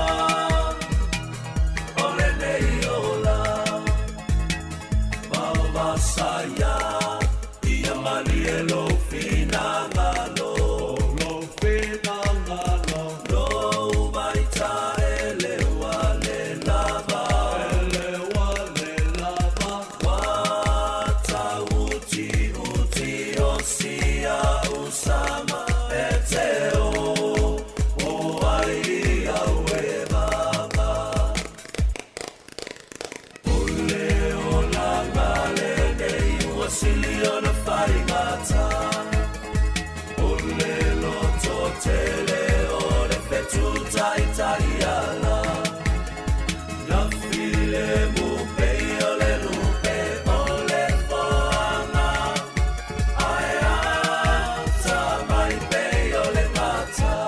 whafafonga.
Mumura fo i ona mātou whaatalofa ma whaafei lo ai atu I le malu o le tātou tinu o ai maise o le au whaafonga ma paanga masani ia al nei fo I vaenga o le tutua le si fonga le lo mua e lana polkalame le nei o upufai o malo e tala tala noa ia ma whaasoa atu I fo I inisio ma tā upu o lo whaapenao na tula I mai le teimi ma le teimi ia e a fiai whaai unga whai a pule ngā mālo, e pēnā ngā whaina mā fiai lo tātou soifua I le tonu o le nei e tunu o Nisila, ia o tātou nofo ma wha mautu I ai.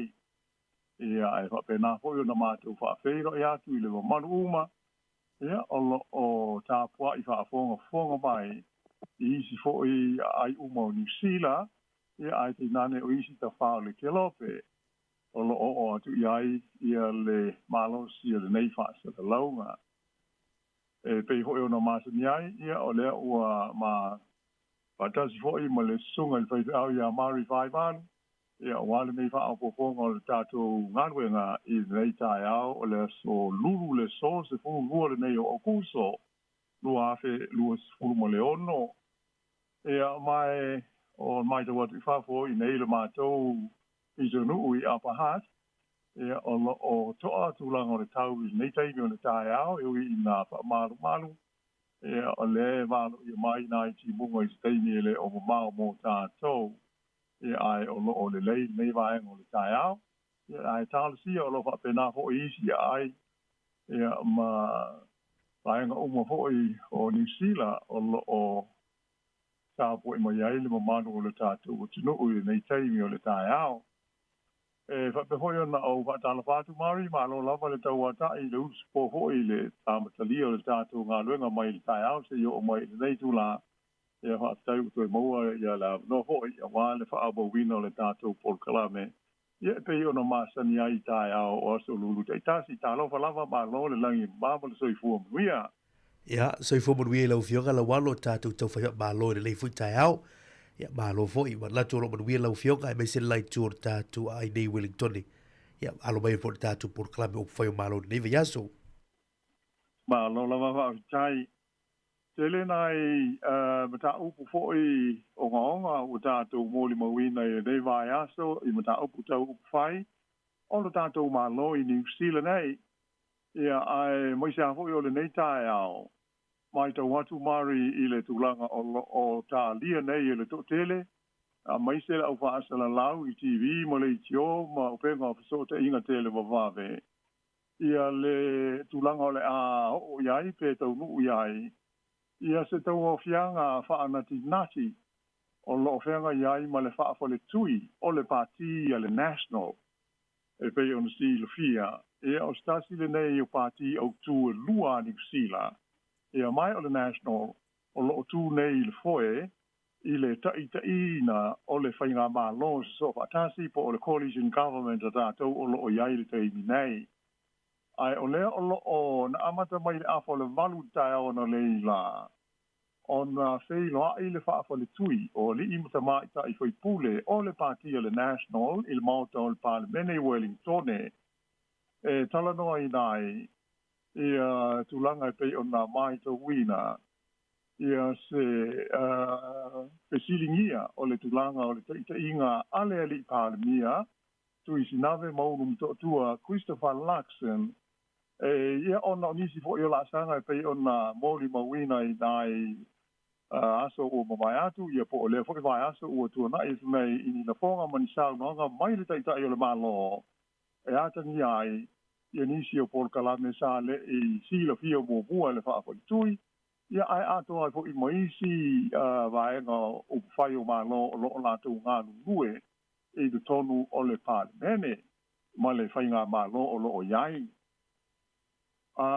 o le fono tanga fa ana tinati po le emergency meeting o le caucus o le national pe ona amata mail tai ona leila lo fa nga solo I le taimi le nei ia mai o le mai to watu fa pesa vala wina matalo ina le fa te singa eleli parmia ia ona o le mau lipoti ma le mau fa upunga ua sala lawi wa le si mo so oi ua mo salo mia ai le ono le toe mau tu o lona tofi ia malona tu langa tai o le nei party tele e pela ona uta ua mari ma fu mai lea ona nisi o ana fa ai unga ato ai maniana sau noanga fa la wai tele lata mai nei ai fa pe ai fo I mani e se senga I le tai inga o le whainga ma no so tasi o le mea o lo o te tae iai I a whinangalo fo I o le totele o le au mai tau laulu I mata upu tau whai o ma lo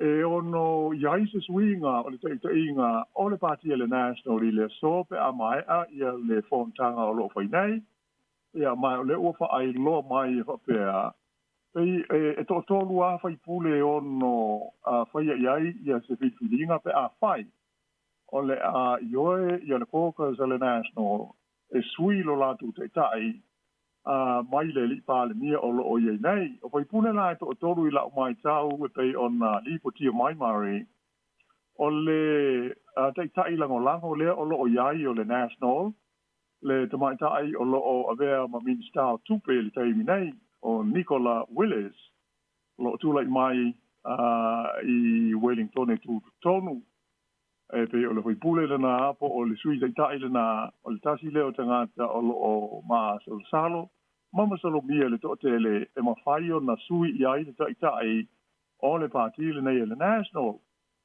o le isi whaipule o le li o lo o minsta nei o mea tau fale e a malitele o isi mtata o le whaipule lea mai I le Heart South ia po o le tūmalo saute o le Heart o Chris Bishop e tasil na o li e mawhai ia pe o lo o whaalia e mawhai o na tūla I mai o tofu tai o le pāti malona tolu o le tamaitai le minister nei o whemalanga inga po immigration ma onga o Erica Stanford peila o le tolu le la mai tau e pe ona whairo mai po I ripoti e lau whaasara lau o lo o iai maso sa longa o seisi o la tau ia e ono filifilia e avea matai fau pe a whai o le whaai unga o le atau nuu iai le caucus a le pati le national e sui ia le li o lo o avea nei matai po o lo o avea nei mwhale mia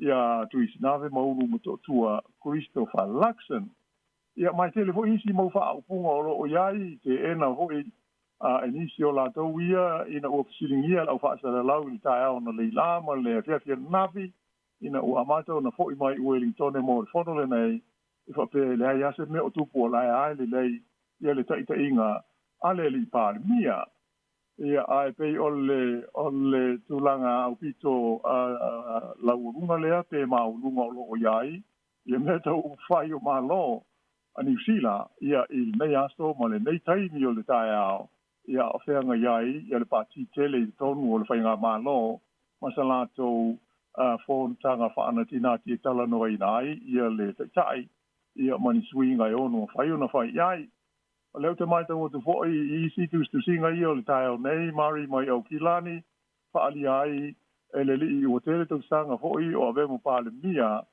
o New Zealand I le pāti le nei le national o John Key e whapea e le o iai so na langona e mawhai o na tū mau ia pe toe uma le fono le nei o ave pea ia Luxon ma pāle mia po o le taitai o le national Ia mai atonu stasi le fo yo tanga te wa ia te lelo na ia si le fia I mea fa penei ia mai se on le fa lua I le nei on fa yo ni fa te singa fa pe ale fa le tui le pati o ta ia nei le fa nga malo ia etala no ina ile mta upu e winga ile ta inga ale li pa mia o lo ia ile nei tai mi mari Malo fa tai lo fio la walo ta o tele le va gale le e tala tu fo tatu por club o fa yo malo de ia tai au ia o mta pule le wa tu ga pa fo I se ta si fo va ga ia e le I balatu fo I le va fa o fa le national la tu fo I mai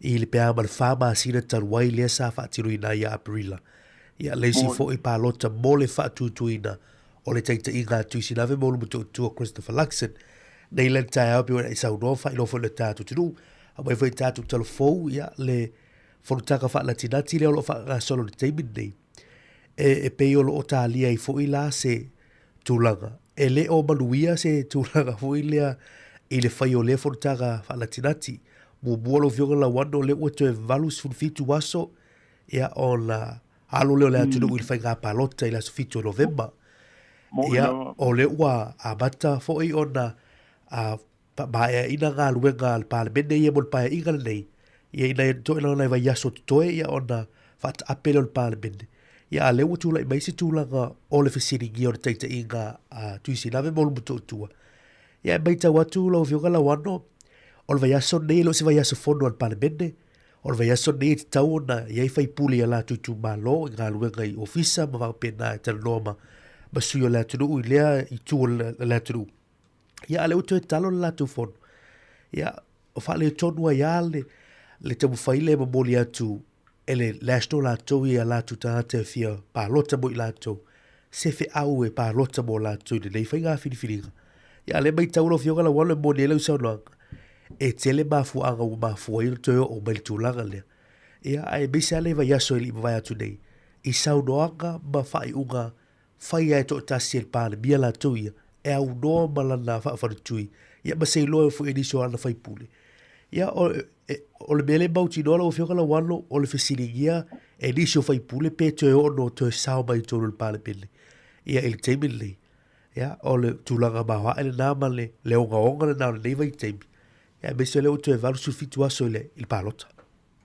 e mo I le lava e pe o le tulaga na o lo vale tonu o le sa o le ia sa no o le vai aso malo lo le nei o le mau to le parlemene le o ia se fontanga I le nganga fo le nei o fo ia tu I tu malo ia ona fo I mai I lo la le mo le tau o fianga fai u ia mata pu ni ia lo ia pe fa ta ape lo le pa inga le o lo ia nei le parlemene ia ai pangale o le mai to matu ia fe inga nei ia ona o tulanga pe on taua e atonu ia e tele a ho ile mau lagona ma le mau manatu nisi o faalia fala o tele lunga o so te inga tele vavave ia o tu singa fo I fa sa le longa o tatu mai tau ia le tulanga e mafai ona o iai ia pe le mafai fo ona o iai ia pe a fai e tula mai se mea fa pe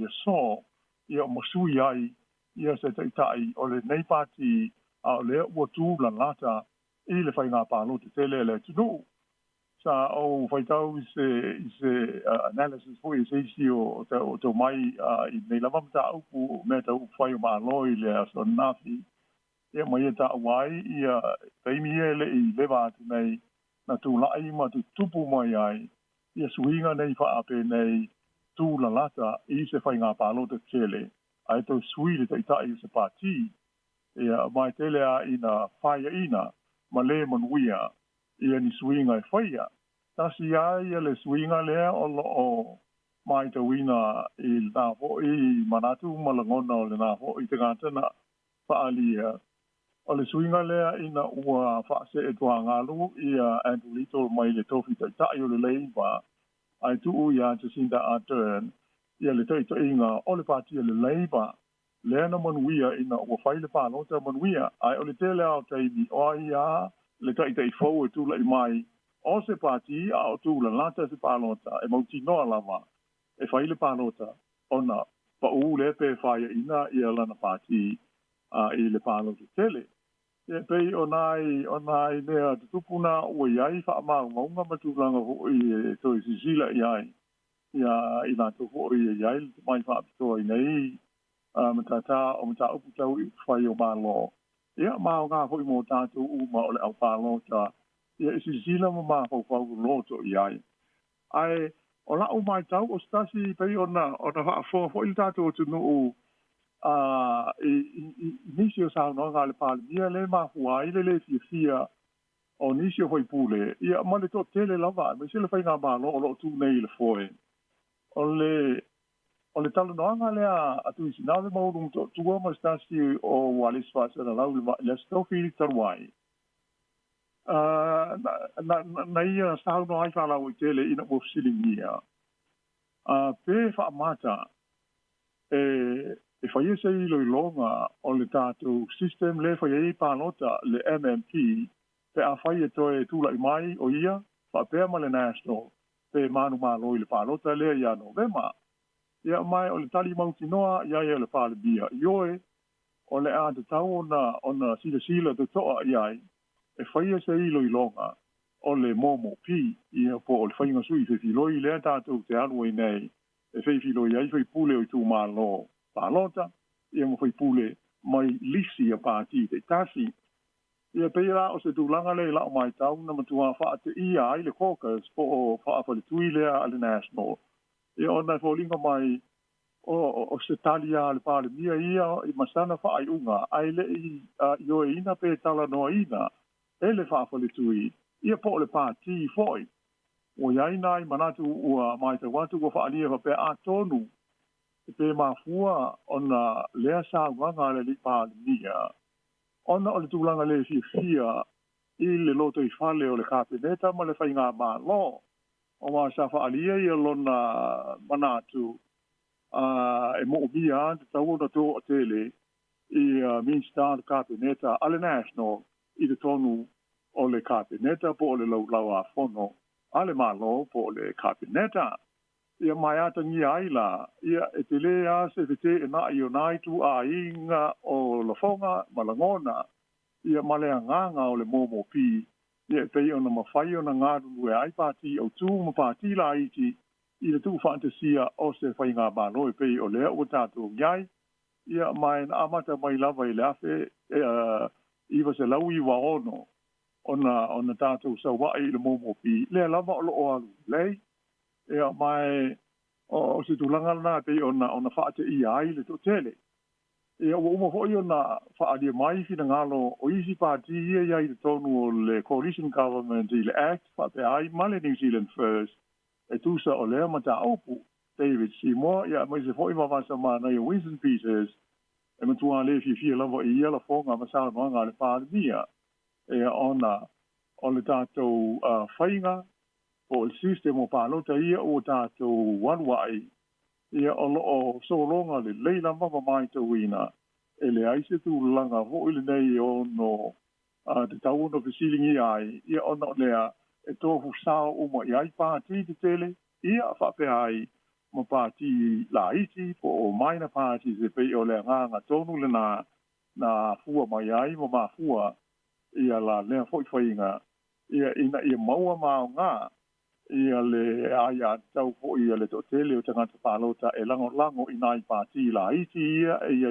tonu ole atunu o ina ia mau sa lato po I leo masao I whainga whaaiunga ma filfilinga ia matonu whai ole mālo o New Zealand ia la lela pe ona sa no ho I wawa sa mana ia I le manatu le nei o le pālimia pe o se ele whaapunga whaapelitani ho I nei o le tower grab ia po o le sanga mana o pe lava I le pawa ma le malosi tu mau ia I lātou na o lātou ia a whaafele lau tele ia ma le to tele o isi tangata o le tino ia ai e lo o silo fia fo I le mamanu o le tino ma le whaafonga e mai se le au pālota te le I o le aunga o le MMP system I le pāti nei a mamasa lātou ia wai ta ua fo I nisi taimi ta por kilometer wai e po maun tua tele taimi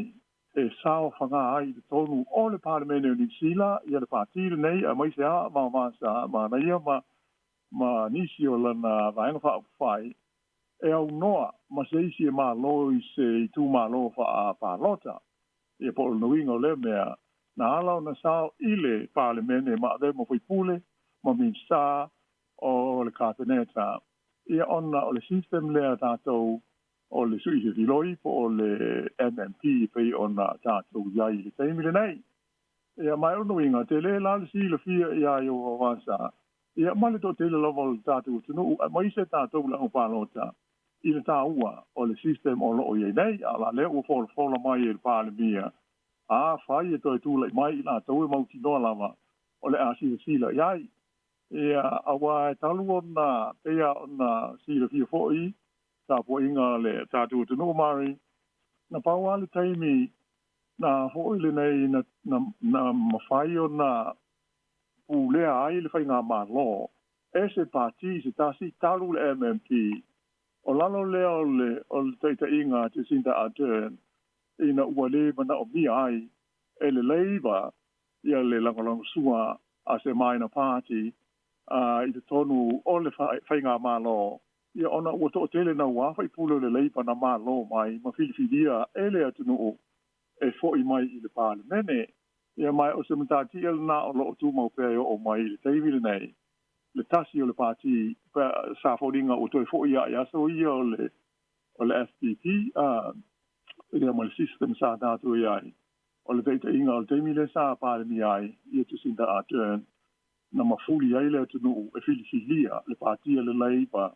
e avea mo la tu fui pule e ui lava i le natulanga i aisa la vea lava i le whainga malo ale leipa i nā taimi i ale pati ale Greens i e hope fo i le langalanga atu i ai ale pati a maoli ai ana hope mana o ala tau ia na ale leipa ia le mana o mia le langalanga sua a isi pati la iti nā sa iai ai pe o nisi nā o tūlanga i le maita watu mari a fuai e fa le tonu nei ma vesi ia o tātou mo mauina pei ona iai le tau o fianga whaana tinati ale caucus ia o loo whenga nei ale national mai tātou tālu sia a tonu e le o tau mao o na umalea ia on tātou whaalongo le isi tala ma se ripoti o le au mai pei to e whaatu mauina le teita inga le li pāle mia o i nei ia pe o lona winga o le a sui se ita i o le national ia wale fina wina o le palo te tele i le aso fitu o Novema. Tau tele le vanga le wo o fa solo vionga la wano.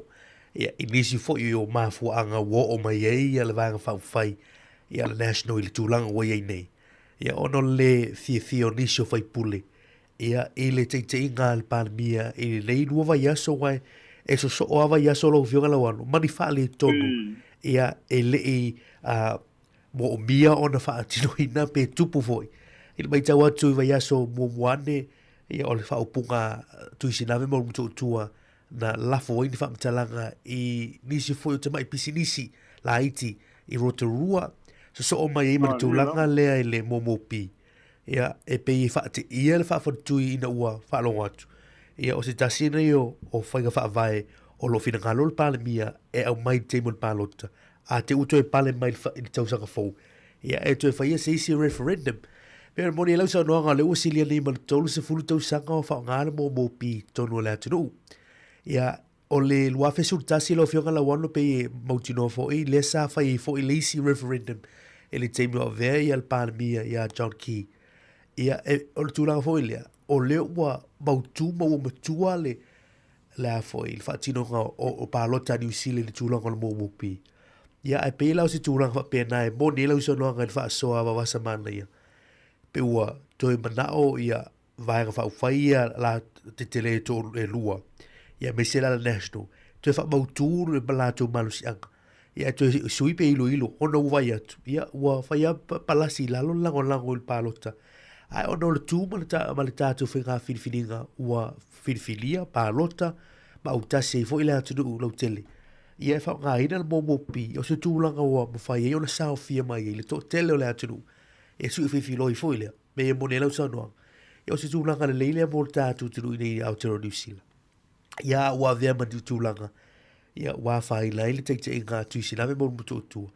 E le fesiri ia le tūlanga o lona tangata personally i le tūlanga fōi lea o lona fōi soifua wa o mea moni ala o vionga la wano si tangata na tu ua mai se ngā luenga 4 miliona tā lana mawai lana tongi sau se mai ia o lana fōi na unau e tautua. Ia e peu e le e peo o isi taita ia le lash to peo na ia John Kima e le to ai ngā style le o la wala fōi mamuli fōi wha so peo le sina tūlanga o le wha so communication peo le si vaianga le na wha le tonu mai ia taita i ngā tuisi na me muru tutua.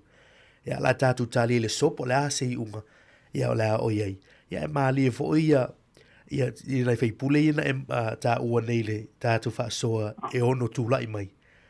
Le iei le whai pule lea a le Hut South ia Chris Bishop o Nicola Willis ia ma Erica Stanford ia tātou tālia po le ale tūlanga e ono tūlai. Me iei fōi se isi e ono sao mai tonu ia e fifilinga pe a whai o le alunga le la tātou aluele nei fōi aso. Ia i tūlanga o vāanga whai le national ma le whawhanutui. Lo lava i oi ia tātou tālu sia pe o a fōi o mata umale ua tāli nei mai se la uwa asana lau ia o si mau o se tala o le ale tau unga o la lea fōmtanga whaana tinati a lea pāti tele o le atinu o le manatu fōi o stasi o tele tau sanga o i te tono o le pāne mene ia ma vea ma minister kabineta o le li upira tan o Wellington ilum ta upule nei whaalia whapea i sana fo ia tusinga i so te inga tele vavave. E manatu ia pira dan. A tonu po o la hoile nei o le tele o le more frustration o le li pale mia i le bāwhea ngahi. Ma la maisi pāti e la tau te ngāru ngui te tonu o le whainga mālo. Al pāti le a le New Zealand First, ma le act. A tonu po o le nā mafuai i lea la whoka ua mao i le tarunoanga ma le hoi ma le manis whasena lau i le stofi na te nei le news talks e bi le la taupolo kalame. Tēnā i e toi tā uai ioe o le a sisila to e tonu whai seisi referendum e winga i le mata upule nei a leo pe o na manino a ma tātou sila fia uma. O uma foi na fai e John Kila toia le referendum i le MMP ia mai fusia le manatu le tunu o se system ma se fai nga le leile ia e tau ona ngā solo ai upu fai o maro New Zealand o mai pe ona o ta umu mo foi o le nganga o tūlama ia hape naona au ngā ia pālota a tangata pālota ia matofu sao uma ia le tunu i le whainga whiwhiringa ma le whainga o tonu e au wala la i pūle ngā māno. E whila o whaata i te inga le lei tele leo tātou ia i le nei whainga māno o lo tū nei le foe. E tolu pāti ese o loo au whiai ia mai pia o tātou mōri mawina nei le lei o le whainga. E tofu hale pāti ia mā lātou polisi mā lātou whainga whaamai. Sa fina wina i le taimi o le whainga pāronta. Lai tau mawhaia ina ia whaatau nuu. Ia lātou wholanga na whai i o lātou tū māloa. E maise ia lātou tangata lango lango. A tūla i mai o le mele o le awhi nau e whai. Luminga lao se mele lei nai lo le tasi o le pāti. Ia ana tātou wanua i ala lea na o mea lava po ima polisi e au mai e nā pāti ma me loto lātou i ai e whai. E avea ma tu la fono e ma soi fuai le manu lo tele ia ale o sao tu ai ia la mona ia ma tonu mo isi pati ia ona only because ona le MMP system ia mai ta u tele la mo le anga i luma mai se le o le to mau le o to a to nei se toru ma sina na o to va su fitu a solo to ia ona tanto walo la le ile palota o le pea hoi o na whonga mai tātou tino, e pea o le mātou alea a whautuanga i le nei porkalame, ma le tele wisi e tātou porkalame. O le tātou on-site, e whaau ngā o tātou awanoa, ai mai se alea ia te tau le nei e pālota ai, awa o se ia tau taua ai aua tātou te manatu e pe mai mauale te ibi le mālo sui ave ai la ulangolango ai ele ai o le mesili au na taua o le fai o le tātou palota pe malo pe le malo ai ua whaonga ia ma whaatino ia le tātou waia tau e whaatau uinai ia lea ma enga taua o le soifuanga ia ma le nofo ai tonu o le nei tunu o New Zealand ia ai na natu mari ia se I wawai foi nei vaenga o le o kalame ia ona se e tui foi le isi mata upu ia mo le whaao wina o le tātou tau ngai le taio nei.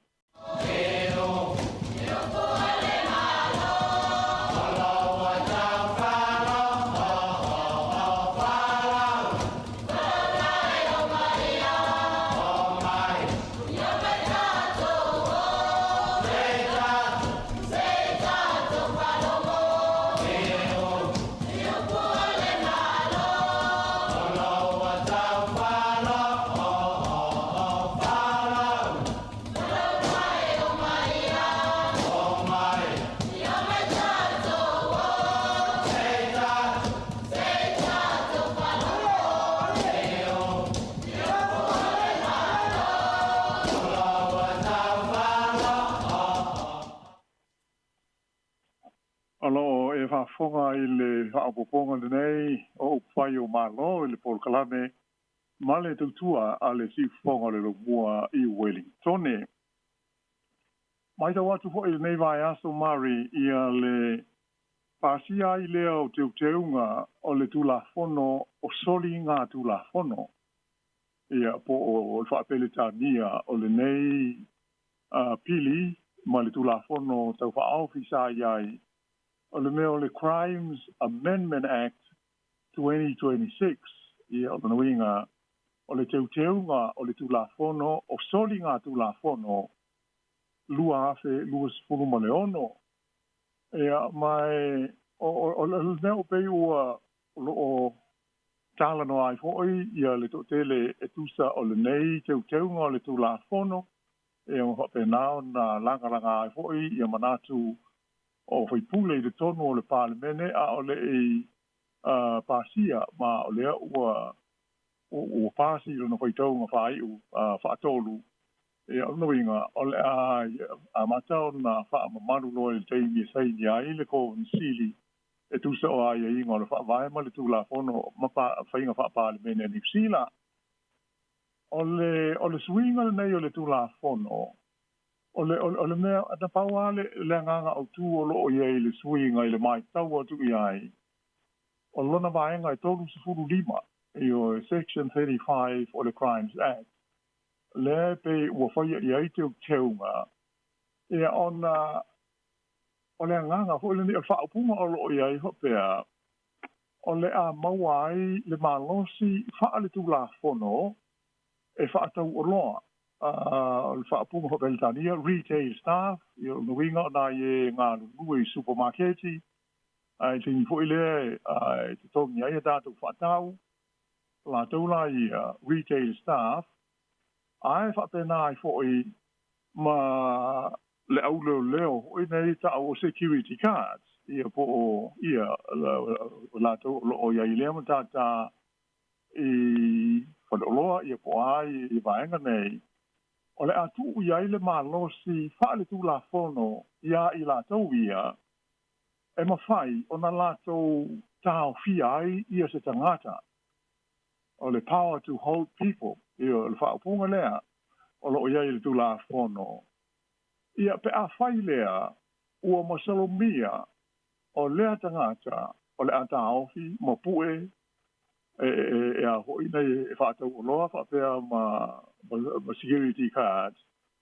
A hoi wā a fia mai ia whaia ia se soli tū la whono. O le me e tau o le petty crime ia luinga o nai soli tū la whono hoi e a fia aile na nā o se lore I tanga. Ia po le ale le mea o tu I tonu o le jacket.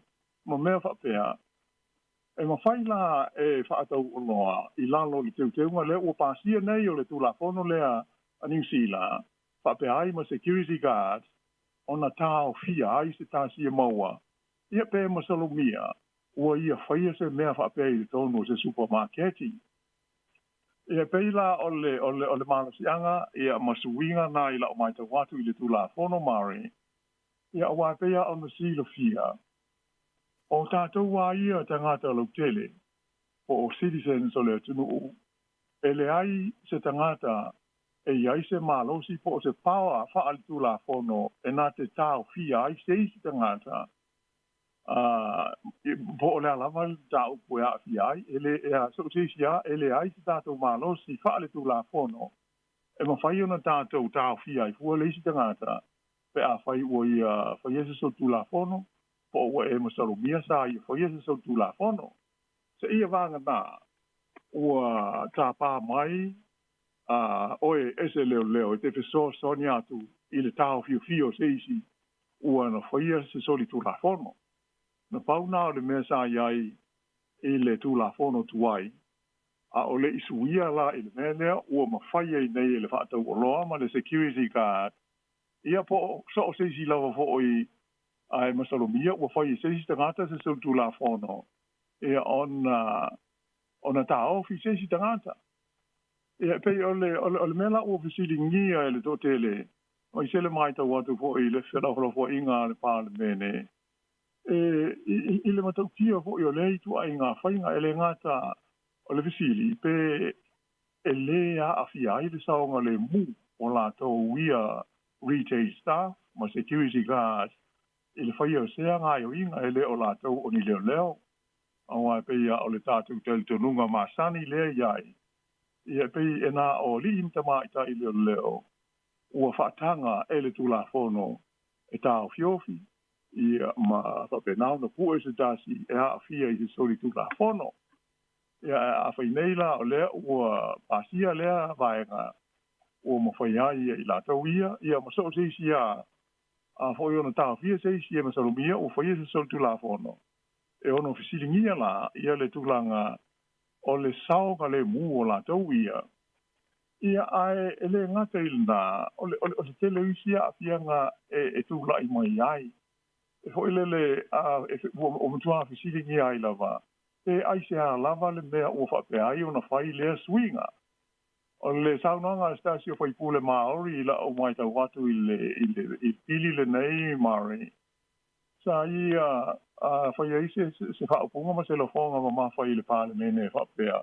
O linga mai o le mālo, ma le suinga le mana au i whai i le tula fono le nei. Ina ia tuli au pua i ana i tangata lima vai. Ina ia lafo i le whare pui. Ia ai o lea o lo tele isi soli tula fono mamafa. E te tau na wha mamafa i ai wha asalanga. Ia mai e inga wha le tula fono. E au noa ma le whaia o ni swinga whapea i le tula fono le nei. Ia e pui ai, ia le mele o le whaapunga le ai to combat petty crimes. Ia po o no winga nai mea iti ho ie e nana e le au whaatau i le te winga le te imi. Ia pe awhi o le la, wau le tupe po o le la, wau le whaasoa. Ia i le tau matau ia i le tau o le soifuanga ia nei vai taimi. E pei o nā ia tu ka lunga nai le mai tau watu i ai. I ai panga lea o leise ne mo whai o lea o pāsi le tūla whono. Ia mai e le tau awhi una whaauta nia e le mo malu o le tātou te nuu. Ia alo ese mai ia i tu a inga o whainga. Ia ona o lea o iai le malosi lea wha le tūla whono i tangata whaatau o loa. Ia ma le au leo security cards i tonu o supermarketi ma whalo loa. E tā au fi aistasi ia mo pue ia a foi whaateli ai leo e ave mo via ma ave le tūla whono ia ona o ni mea whapena e ono tūla i mai ia il tātou soifuanga o ia il nei vai tau mari. Mo le leilo fionga la wano tāu fo le vaega o tātou se mai fo il whaasoe le nei tāu. Ono le upasia ia le suinga le tūla whono le vaega tolu suru lima le pena sau noai ia o le tūla whono sori ngā tūla whono ia i tono o New Zealand. O le vaenga tā wala o fionga la wano le e ele tūlanga fo i leo o taimi wha tūlanga ina pe o le wha so mai fo i e le tūlanga o tūlanga whono le iei. O le vā e le iwa e le ono le tai au.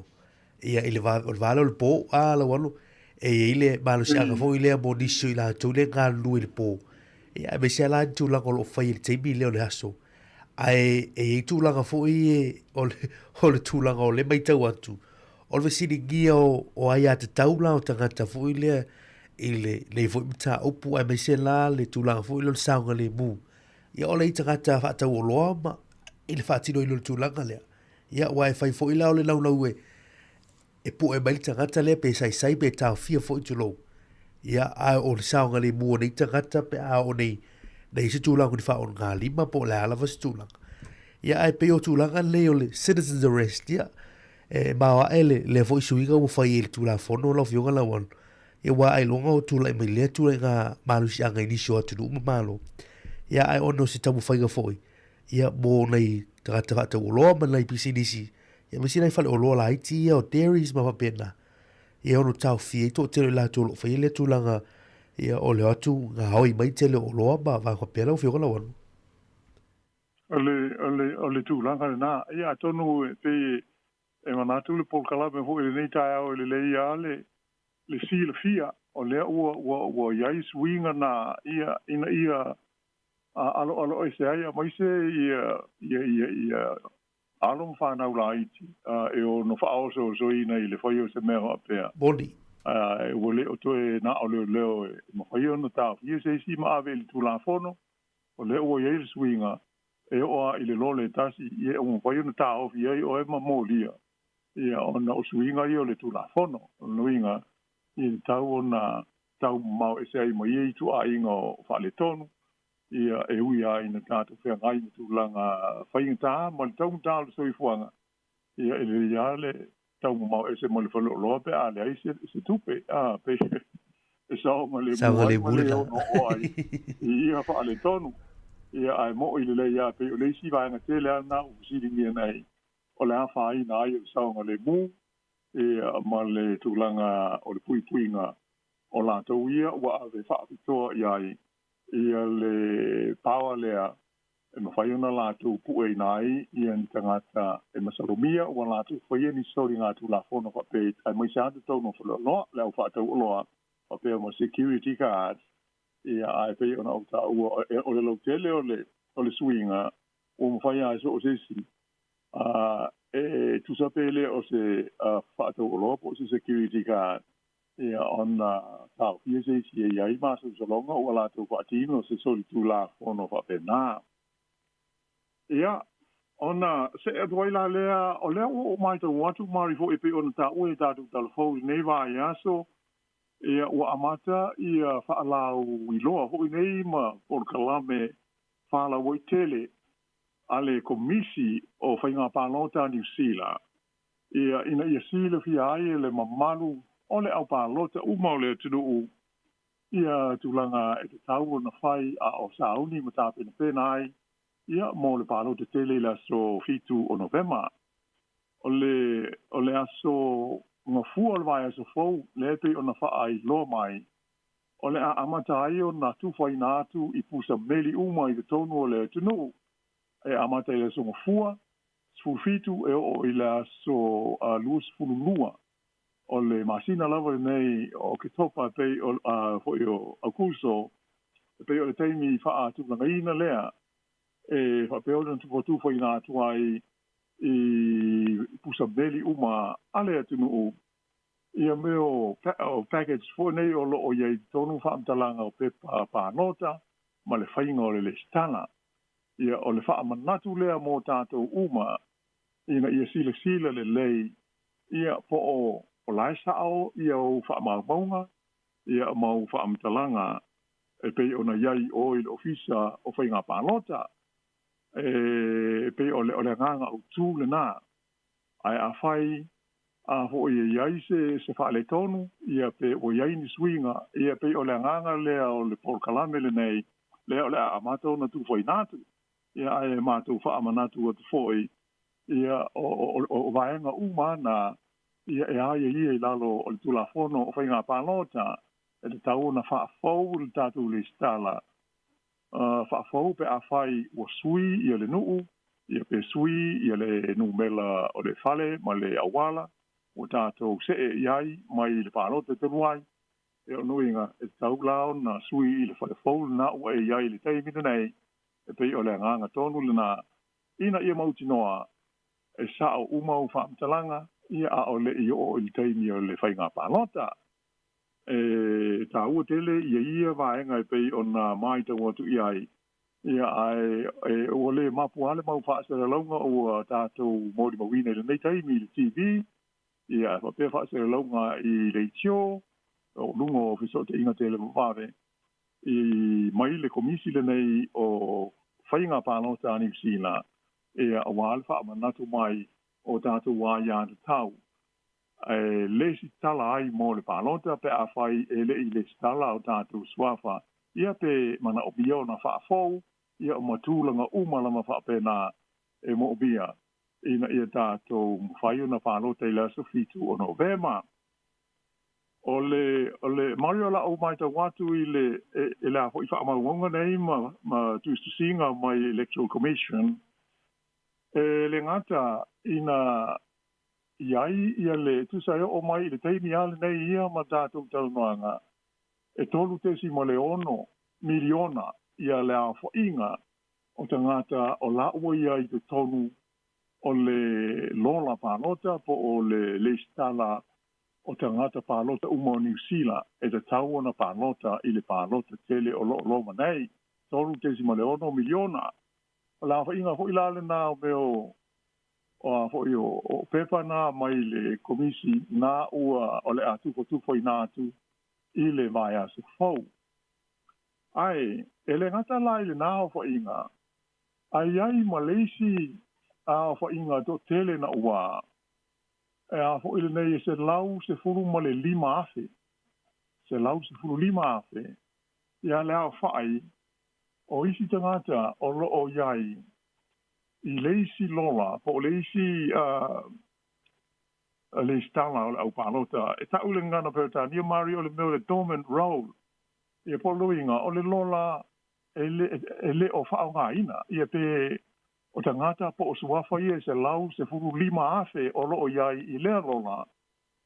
E le o whao ngā ina lo la tō waia te tau e pānota ai. Ai, e te tau o na pānota. E pei o le mea matou tia, o le matua mawae o le tele o lea lola. A tonu e tele ia nisi o mafuanga e alai ona se suafa o seisi i le lisi lea, po o le lola le nā. Ai, e tā ua ona tātou whai masiaki, lea la o maua la wanoa, sila le leia i pepa ia pe a o ina maua atu i le puto meli. Io whaama maunga mau details o lo o iai, ia pe o sao pe le ai. Ai, a whai fo i le maua ia se pepa, ele noinga ele ai se pepa la fatu mo oe.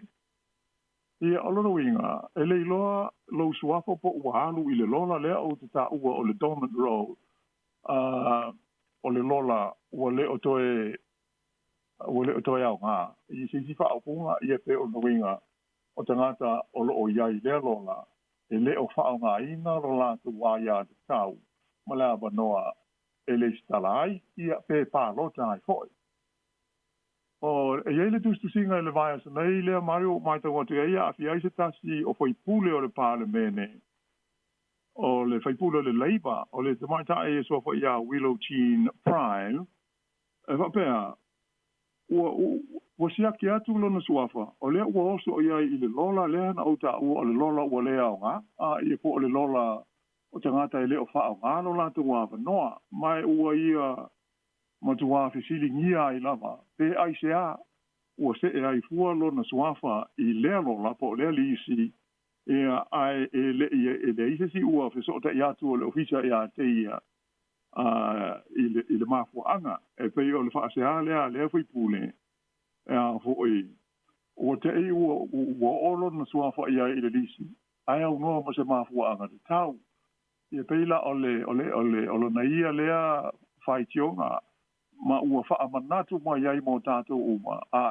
E tā ua le whaima sila i o tātou swafa i le lola pānota i a po o le lona le e mwhaio, le stala aio tātou suafa, mō le pālota, o le mele o tupu, o le o le leile wha amanatu mai, e lea tamai tai hui pūne.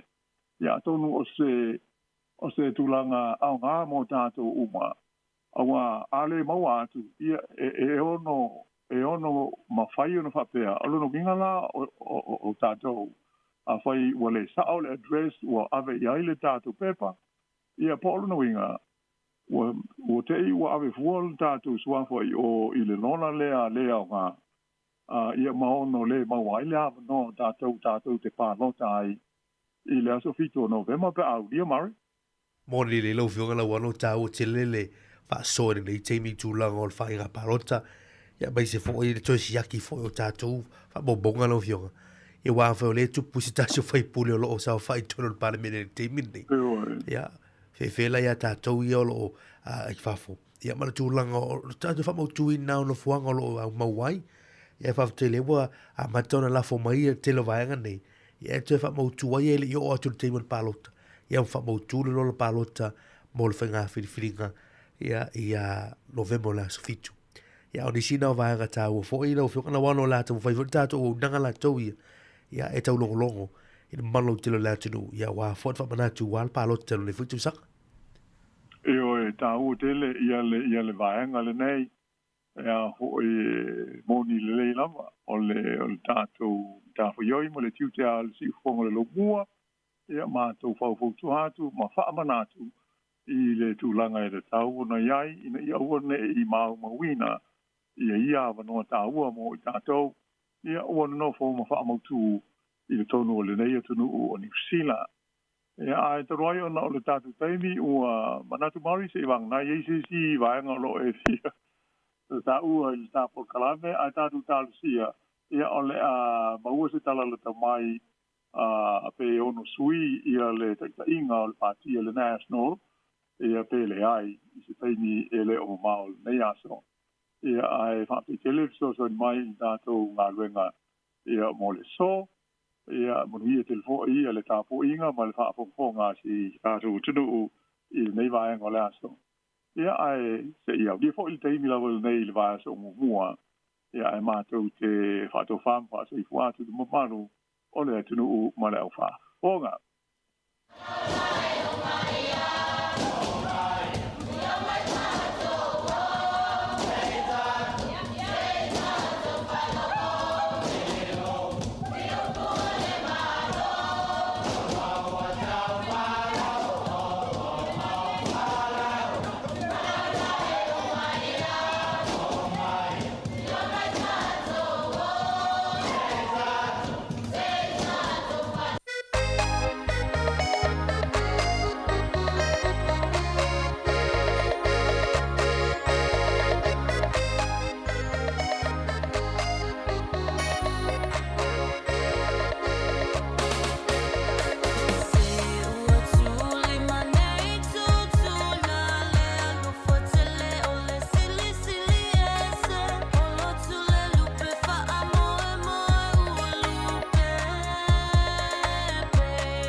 Le whawhianga mai le whaiwhai aso Serenade ina ua 2 minute o le 3 minute te ai le lua.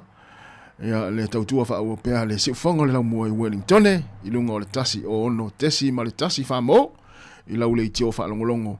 Ia meise o le mai moanga i lunga o tātou wala ata pe ona iai le Facebook ma le tātou YouTube o le app ia ma le tātou website ia o lo wha longolongo ma wha ngā mai nisi. Ia o whianga i whiau mga aluenga i so se tafol ni lau langi il melea.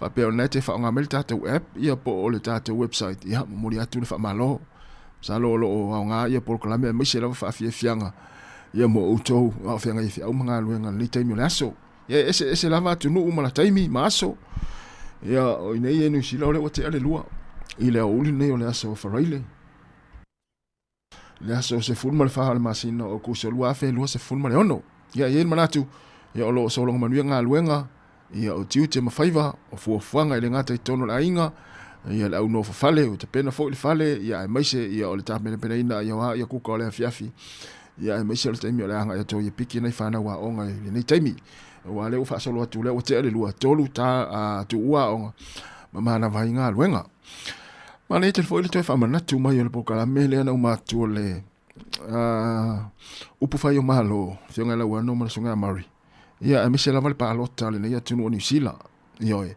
ia ele o misi lava le aso ia o le vai aso ma le tātou unanga ma le tautua o lo mātou longolongo pui le ipere atunu ia ina i tāpena pena ia awa ia le paalota o le nei tausanga ia i le aso fitu o le masina o aso fitu o le masina o November le paalota ia a le malo New Zealand al mele ia nai te le taimi fa pe ona ua tasi le si vaenga ta ua le na uma watu mo ila tofu ia le ua masui fale no foi po address ia te tu nai fa tumu le ima ma fole le stala le ia pe fa pe nai ua e move le fale ia se fale fo ia fa pe o fale tuaile na ia mana ia to siaki ma po ia uma fa maunga ina ia ua se fa ona ia se fale tonu le temi te lua tu fa ila palota ia e una ifo ina ta tu fa na ua mai se lava ila to ia ua anga va ia wale fa nga paloto le ni tausanga ia fa ia ola filifilinga le ale va nga fa upfai fa nga malo e te filifili a nga ia la to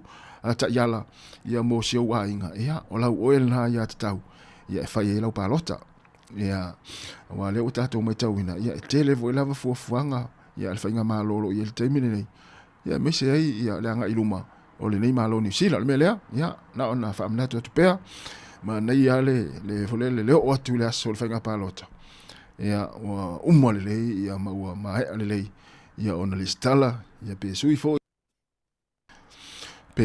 ia le to atu si fou na ua o to movie ai ia ma se ua inga se to lua ma se whanau ta ua tele ia le tato whainga palota o le nei tausanga ia awala foi ia le tato nonofo ai ia i tūlanga e pe ona iai ia upu fai o malo le nei malo New Zealand ia fai o lau fuafuanga ma lau fa atatau ia ma lau palota ia ele mfai ona tu ua le mātou tau longolongo ia tahua ile aso le whainga palota ia o le tau longolongo ale nare si fonga lau mua ia amu ia nisi au nanga fo ile leo la ia fatu ai fo ia la apa lai mo me fo ile leo grant ia fa ala wilo ai mo me campaign ia dato ia vai le watu wa yaso umaso le watua yaso uma ia fa malatu le tato onanga mal tautua ia tautua na palota ia mau ele stala ia ma vai uma vai fa pena ia ila ia tanga le ala benefit ia le au palota mal au vai fa upfai ia le mfai lava on tua ia le fa malatu mal tau longo ale si fonga la mo Wellington awa ta ua ia lau palota malau palota ia o le tatou sao fo na i upu fai o malo New Zealand ia wa umane le palota ia fai ina lau patina sa e palota ai te palota ia awala to mumu va mole ha ia ole na le ia le tatou to mumu tu lo ale o ia ola sa tatou o le fai tatou palota ia le mela le o le matamata TV ma fatal tali le un palota ia le fai le palota ia on mela na ole ua 2 minute te ni le tula lua va o fa fianga of best nei time fa talvatu ia po Maris ia manu ia lava le nei oli fa sta tele lava le mafuta mai ma nei le tau ia i le mo ne Wellington ia mai se polirua sul matango fiele la ia malu fo le ea ia i le taimia tau tuana pesi fo le fulula tau ia mafa mai ia tau tuana sa ngale mo tatou ia wala val pui ngo tatou ainga ia mai se ona mi tu tau si mafa nau ole wa valu minute te nei le tu la luar si fonga la mo Wellington fa afia fianga pesenga so ifiloi ia nei taimia ole uli ia lu ana tatou pese na ole pese al mana ia fuluip yo fa pe ona te tola buka lu ana tatou pese na mo fuluip tu lo wale au fulu ai pu e fiesiva ia tu ipu ia esiva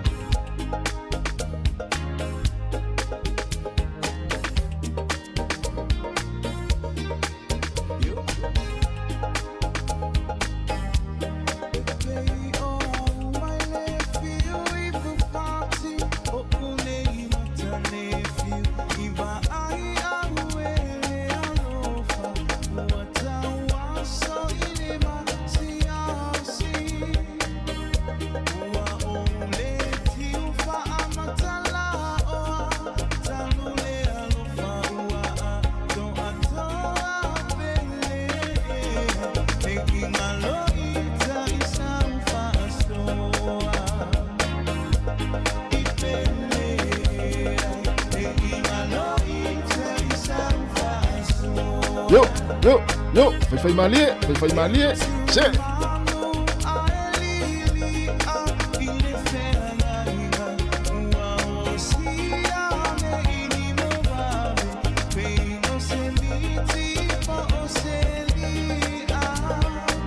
Siva.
Yo, Siva.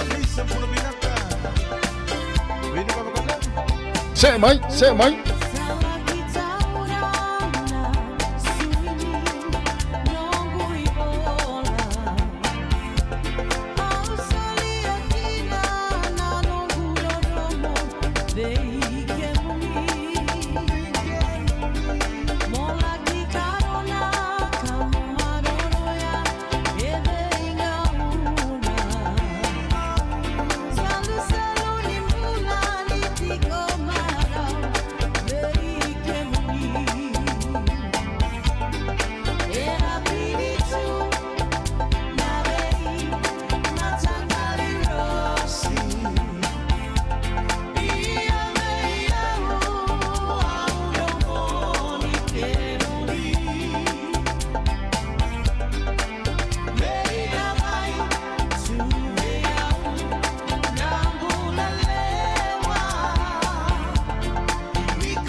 Luas fulona minuto te ali tu lai lua le nei vai ngola woli la so farile ya la so suma found le man sino ku so de tanto folongo nei tu sanga lua fe lua se fulu maleono ya fi inga o la fianga te fua ya de nei vai ngol tanto por kalame ya o ye foi tanto tu tua ya e le nei foi ya so muli muli o fa manga luenga ya tu te foi mala singa lo fianga i mo tanto tu ya manantu ya ono nisi foi tu langa ya o le wo sui me le fo ya wa fo le to fa ya va ma wa tasi ma ya ma moli la nga fa te luso ya ono le to tua mai la ma e la woli i le tula so ma lua o ma nei temi ya nga ya tu fo ni si fo yo tu langa e pe ona ye le nei fiafi ai sa mo fa talo fantu la o to ona ne marmi to finga fa vanu le utantu to e fe loi ya to ina lo to pe ma lo to malu nei temi la so ya wa le tantu to ma le nanga fa tu le fa talo fa nei utantu ma tua tamam tina olo ta po mi moto malawa por fala molo mulila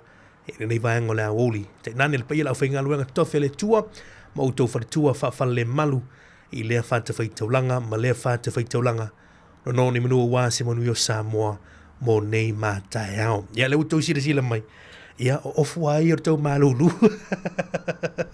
ola e ya i to malulu le o ta to ye nei ya ma nei sulu life of on ta to ofisa fa sala ya a o le tulanga la to i manele la ya ai ma in ya malulu le te mo tato ya fa malolo sai fa malolo fa to ya ile malo tilo tato tu fa talo fa ina ya tato ai nga mo le ma fu te mai lungo tato Facebook fa be foi lungo tato YouTube i le te mo la so a talo fa tu tato por clame mo to ya le malo la tilo la tu i lungo tato frequency tasi ono te se matasi fa mo ma lole se fu muia ya vi ele tua taile mafuta mai le tātou por klame le nei teimi. O le whawhianga mai la whapesa tia maa, whetua tasi, ia, te e whatalo whatua le nei teimi o le aso le tātou tunu. Manatu, ia, ono no fōwhile mu fōi, ia, malu pui le tātou tunu, i whiamanga luenga nei aso, ia, nei whanau, le tu mau fōi o nanga, e fōi leo mātua piki nei whanau mo a onga nei fōi aso, ia, o tātou e whai unga le weekend lau e tātou, iai. E tu e tasi, mo le atu e lo whanga le tātou por klame mo tu, malama lo whianga mga luenga nei teimi, a o fatu tatu tau ya tau tau.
Usul minuto tone talo li tulai tolu le ia ole ola soforele tato yai. Nisio tala talonga wa fo fa mer tato tunu. Fa solo ile aso taiao mai te wantu ya le tamisanga ale tete fondo ya ale la kapisa mo po le Chairman's Cup o semi-final la le wanga i mai fo il tatu wa tunu ya e Sāmoa lava la tau ia o au nei a Sāmoa ya makalapu foi o lo tau sinio wa le ipu o le tete fondo o le la kapisa mo le Chairman's Cup le utato mai i le vaiaso semi-final o le aso ataiao le valu lea lo wingo le fiturana ia tatou i New Zealand nei a le valu i Sāmoa o le a wheloa i eile au a sa fata ma palauli. Au ia sa fata ma palauli i tūlanga iwa i le sa ilinga siampini le nā. O le tūlanga se fulu ia po le iwa le nā ia tātou i New Zealand leita aloi ia whaasale le anga ia ma le au i tuatane. Whaasale le anga ma i tuatane. Ia e ta aloi mo le sa ilinga se avanoa semi-final le i le nā i le tūlanga o le tūlima. O le ta alonga i so o ta alonga nā i li tūlai sumartasi taia o le sumar lua nai Sāmoa ta aloi a Ana West ma le ipata. Ia o se avanoa fo i le tūlanga lima mo le semi-final nā. O semi-final tau o loa le i mo le ipu au tū. Ia e ta aloi le lua i Sāmoa po le tasi le a tātou i New Zealand. Ta aloi le aua pia, ia ma le aua ana, o le sa ilinga semi-final na mua, mo le ipu au tū. Ia a o le ta alonga lona lua na mo le semi-final foi, mo le ipu au tū. Whailoa i e whale a lili ma le aua si umu, a leia. O aula i e whale su e le semi-final, ia vai aso fau, ia ona o atule le sa ilinga siampini, o le ipu na le Chairman's Cup, mo le lakapisa mo le nitusanga nua whenu si fu mo le ono lo whanga solo pea.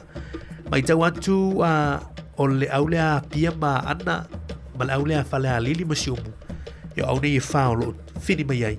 Ia se avanoa o ai o au i e lua a wha. Ia o le am whaino sao atu i au e lua. Ia e tau sinio ni semi i le tūlanga o le sa ilinga siampini mo le whaino i le vai aso fau. Nisi lao ta alonga le nei taimi o le aso. Ia o tātou wawai atu fōi ma mata i tuina ta alonga i siu tātou tunu i le whai unga o le nei fōi a mai aso. Tātou nisi whawhiwhianga nei taimi tau salam Sāmoa mai a Richard Parker. Ia e wolo whātou le tātou por klami nei tina u malama halon whanau o le tātou tunu. Ia whaiwhaino whawhonga mai nei taimi o le tātou tautua. Pese nei wolo whātou le tātou por klami mo uto uma. Se e mai a ina nei vaiango le awo.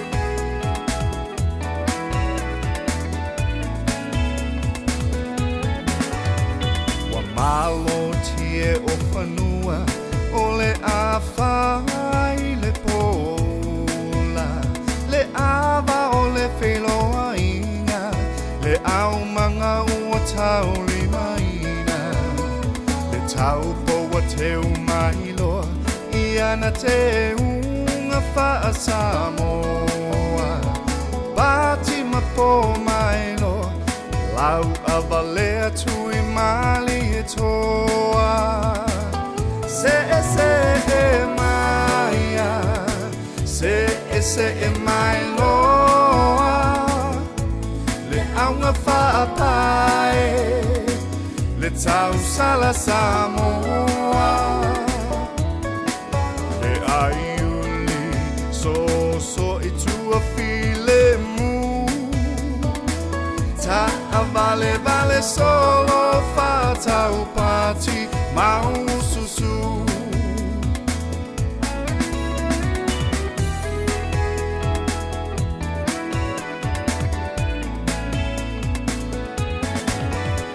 Ele mawhai lava o na ngalo Sāmoa i le tele o a solo wanga nu whaalo alo Ele maua i atunu i whafo Le tau le alea e ata mai Le lima tau matau lea amatai Lo atunu o lo o sila mai Yang maluenga malo whawhetai Se e maia Se se e mai loa le aunga whaapae le tau sala Sāmoa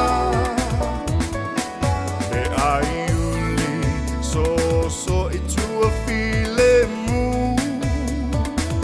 ta vale solo whatau pati mau susu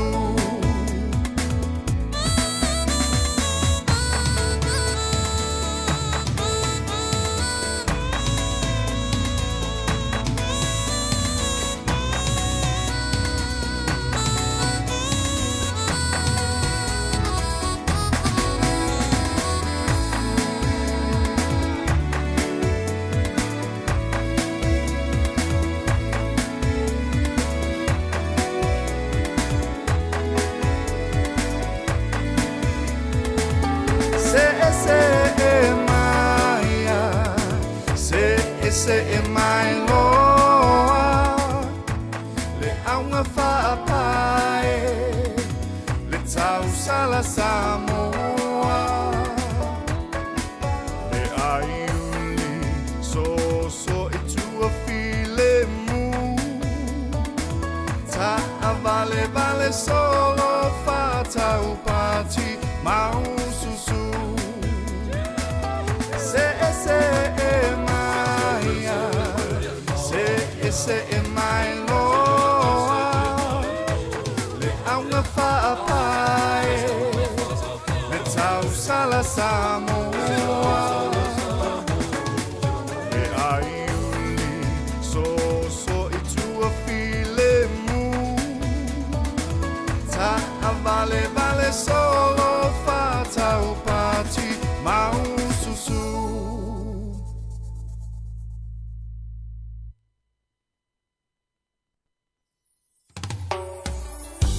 Los for minuto tone on tala uli tu lai tolu pesen nei mai ama Selina masoe fa meu po ma Selina sa ili lalo malo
Se fu manual minuto tene taloli tu lai. Tolu fa wo peta tu fa fianga mo sika filoi le nei foi vai ngor ta tu tua. Tali tu le lima tu lunga tu si fonga lo mua mo le nei foi ya so for really fa tuanga. Ya mo to le wanga ya tu lunga le tele wa foi ya le pikino nei fa nau. Ya e le nei te mi o le woli. Ya o le saunga le mulava o le fa utauta. Ya tau si tu langa o mai le fa tu langa ine le sawa. Ia i lunga ala te tele wa foi ia le nei teimi o le aso ai mei se foi la le anga ia tu mana vai o ngā ruenga ia tau tua nā le saunga le mu ia e foi lo sai ia i le malo tele o le tātu tino fa malo ia tau tolo ngā lua i tono a ta vale ia o le au ave pasi le ave upa lo ave taxi malo le tau malo le foi le nei vahenga o le au woli e le tala le mai Australia mai nai Queensland o le no whanga le ta o Deception Bay i nai Queensland i Ausitalia. Lena i isi o se fo inga malo i le amatanga o nei masina e mawaila ni sua o penga fo i le maali e fo i le maitau atu i le tustusinga. O le sao le teknolosi ma suinga wanei o na po mea o penga fo i e ma a vaenga o nia o penga e wha o manu ai ia pe wha o i fo i ia leoti inisio tangata a lau tele. O whanga fo i o whana tu lo wan wha o mea te atu tuni po la au malosi. O la au malosi la ia e wa fausia fo i le stulanga e pei au ni telefoni tu lo le wha o mea te atu tunu. Telefoni whi avea i fo i o iPhones. Ai le ata e pei au se telefoni whi avea i o iPhone.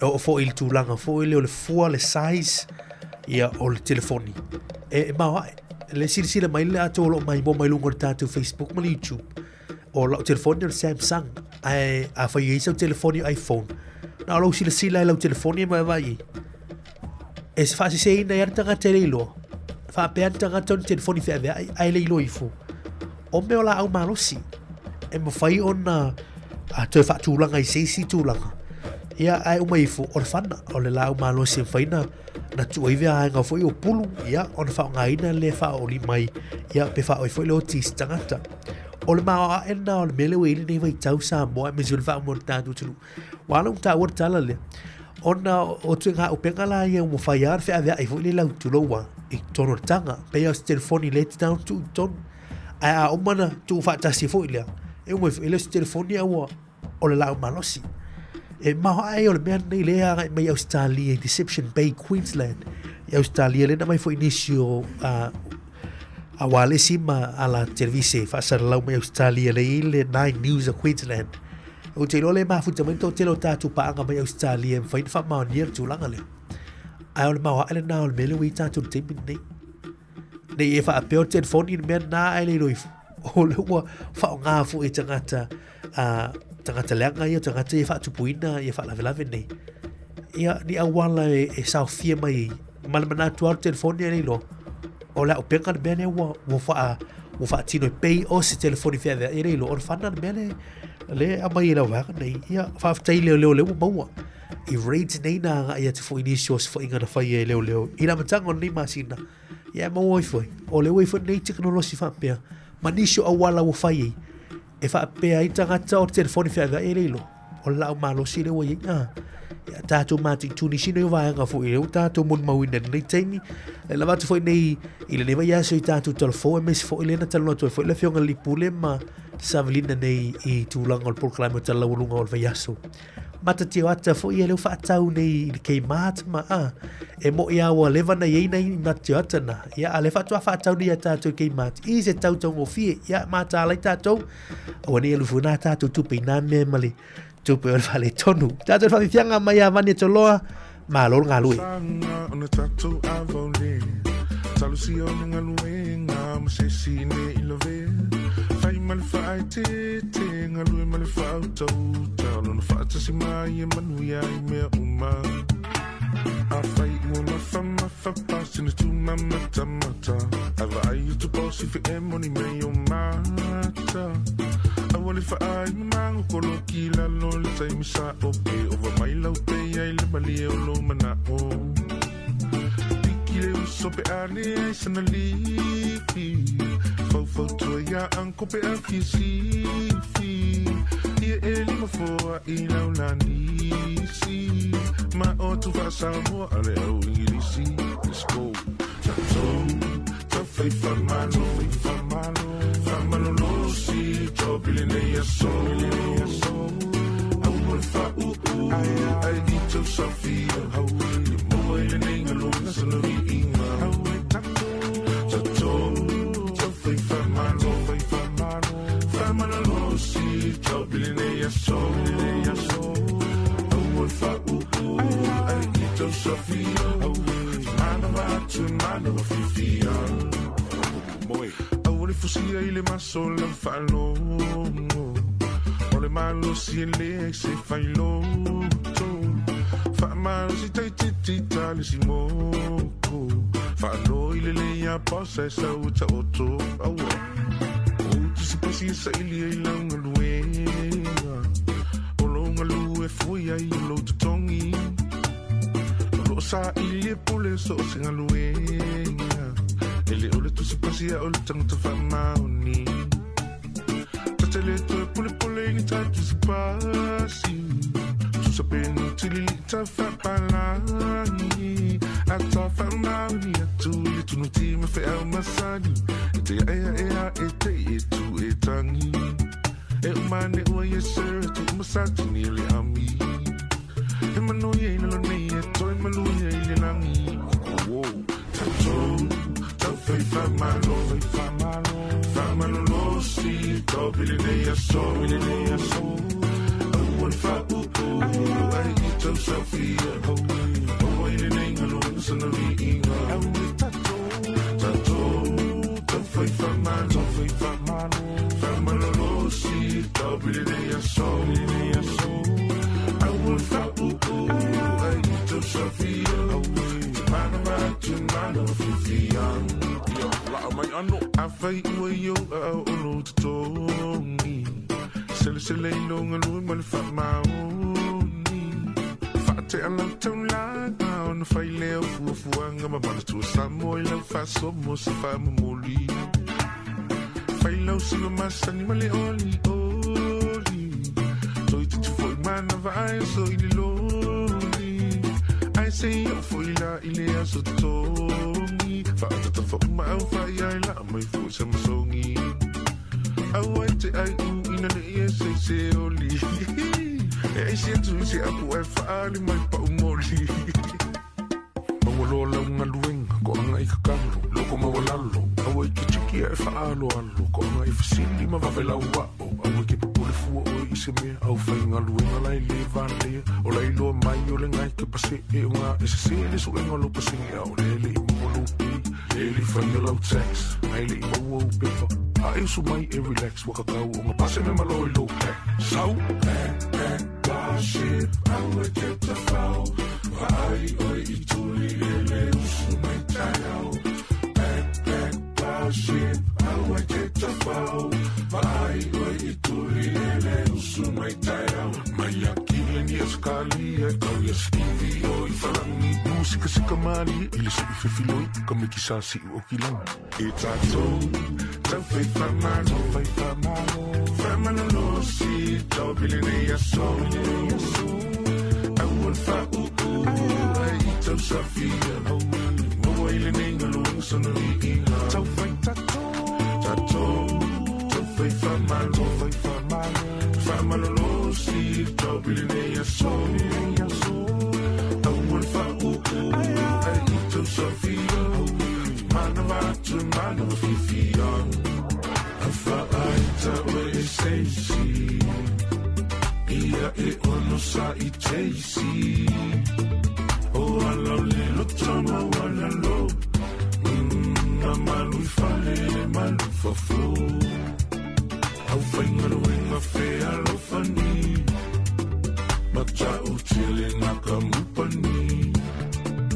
E amu ile na pula sili. Ele so ona fire seisi. Se amu ile na pula sili. Ele tai fica e seisi. Vani tolo mal fa vifianga ma lor nga luel man lo telo tatu tunu. Ya ma lo for tau ma lo fa to tor ni va ngala so. Le wito e valo minuto to ne tale uli tu lai tolu. Ata lo fa tsunga ya fa fuina tani elo le ma huta mai o kilani. Nei aso fa talo to ya ngalu e te pati fa talo fantu. Italia a siaopo le ma huta mai na I America I a Modesto California ma lor si fu manuia a wola a talo fatu I na Modesto California ma lor si fu manuia ni vai ngole aso a talo fatu ya po Maris fa tele ma futa mai ya ile ni vai ngole tantu tautua ya Europeti mai lata le ma futa mai na I Queensland Brisbane au Italia ma lor si fu manuia ni vai ngole aso le na mai tatu talo foi la woli suma le lua ya ole tulanga foi le ole tele o nei malanga ia na toi whaatuai o no le pua oa lea na sai de tai au. Pea mana fitu malanga ia na whaleo ngā ina sa le mawhai o na whaatunu ina o na o le au. Ia le maita o tu le ua mata o na toi whaasolo tele o malanga. Ia le ua toi tele na tuua ia tele o malanga mai au kilani. Ia tu I fafo. Ia pe ona in report la ta mai link temo le aso ia mo to telo tatu tunu a mi foi da to ia malanga I Sāmoa le so e o tilona afia I foi inisio malanga ia le mai tau atu le o to fa nga solo ia I tulanga malanga I nai ai tele o kilani I le link temo le aso tele tolu ia tatu tatano inisio talo talonga fa ungo ne foi vai aso ia matatu mate tu foi inisio me tupu ia I le link temo le aso wa foi fa mo tatu tatu talo foi le to e kwate li tu la e fai le a woli nei ia ona tatu se atu le proclame ona foi fatini foi molea e tu torsi fongo lo muinga luengo nei vai aso se pa ili tu la lima taurunga le tatu tua ia male tatu au nanga ai le wa aso mai fo ia le falitua ia Italia siaopo moni le lei ua le ai lava se mea e toi sanga le mu a uma mata ia ale na ua telefoni ia moni le ia Italia o lena tala no atu te sola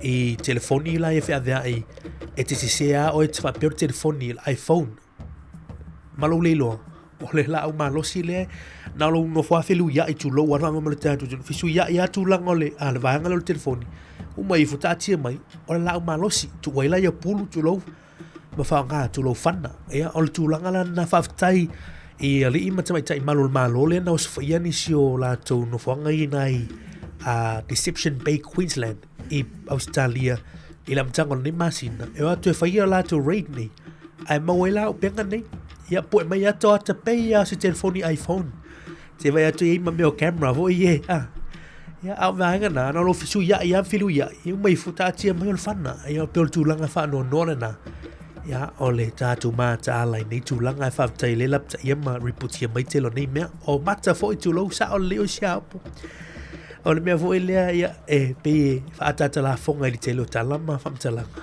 Ai onga ia tūlanga e ono tūlai mai e. I lau leilo atu alai po e atu ata, tu lou, la record o au whamtalanga o mea umani la e mau atu, ma lau leilo. Ia e telo atanga te le mata, tu lou. Tu lou whama omerta tu tunu. A whai te le mata ia lolo winga. Whai no lau matala na foi lea ia. Lea la se mata foi lea mai le fo mai po le Specsavers mata mo au fonga tu lou ia mata tiwata ia tano tuai a fai o ele tanga te mata ia au te ia au fai au mata ia ma le la fa vesi foi la o li la to ia na lo vai atua ai sa uo foi le te ele e te riva taluna lo mafuta e te riva ai fai ni na mata ia le la o te ia o fo la va ai a lo fai lo ai nei e la tu fata lo fatu e vai tu fai me na mata ia mana ia fai am fesiri sidi ola me se me la o mata se te lo le ia tu ai pe ni me pu ni camera o bo ni ia me pu ata nei I lungo o mati o tona e malo fata solo e la le se va ngana ko meni mai lungo tato post lungo Facebook fa mai whatever na ai moni whatever me na meta vo mata ia la meta ala Facebook ia ai ese mai lai me le wi te me ni fa tau vo le lungo ke mat e o for de temu le vai tu fo le wa matan fa sa wai te le yo vanga ni ia a o polinga le i va fo I fa lilo ni tu manianga fa lilo fo ile fa nga te tau ia mo wa ia o te pu e fo so wata o lo puni ala va ma fa fianga ma lua lo nu e nei va ngor tatu por kame mel puni ala va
O le tautua le si ufonga o le laumua o lo iai fo i le langolango a le New Zealand On Air.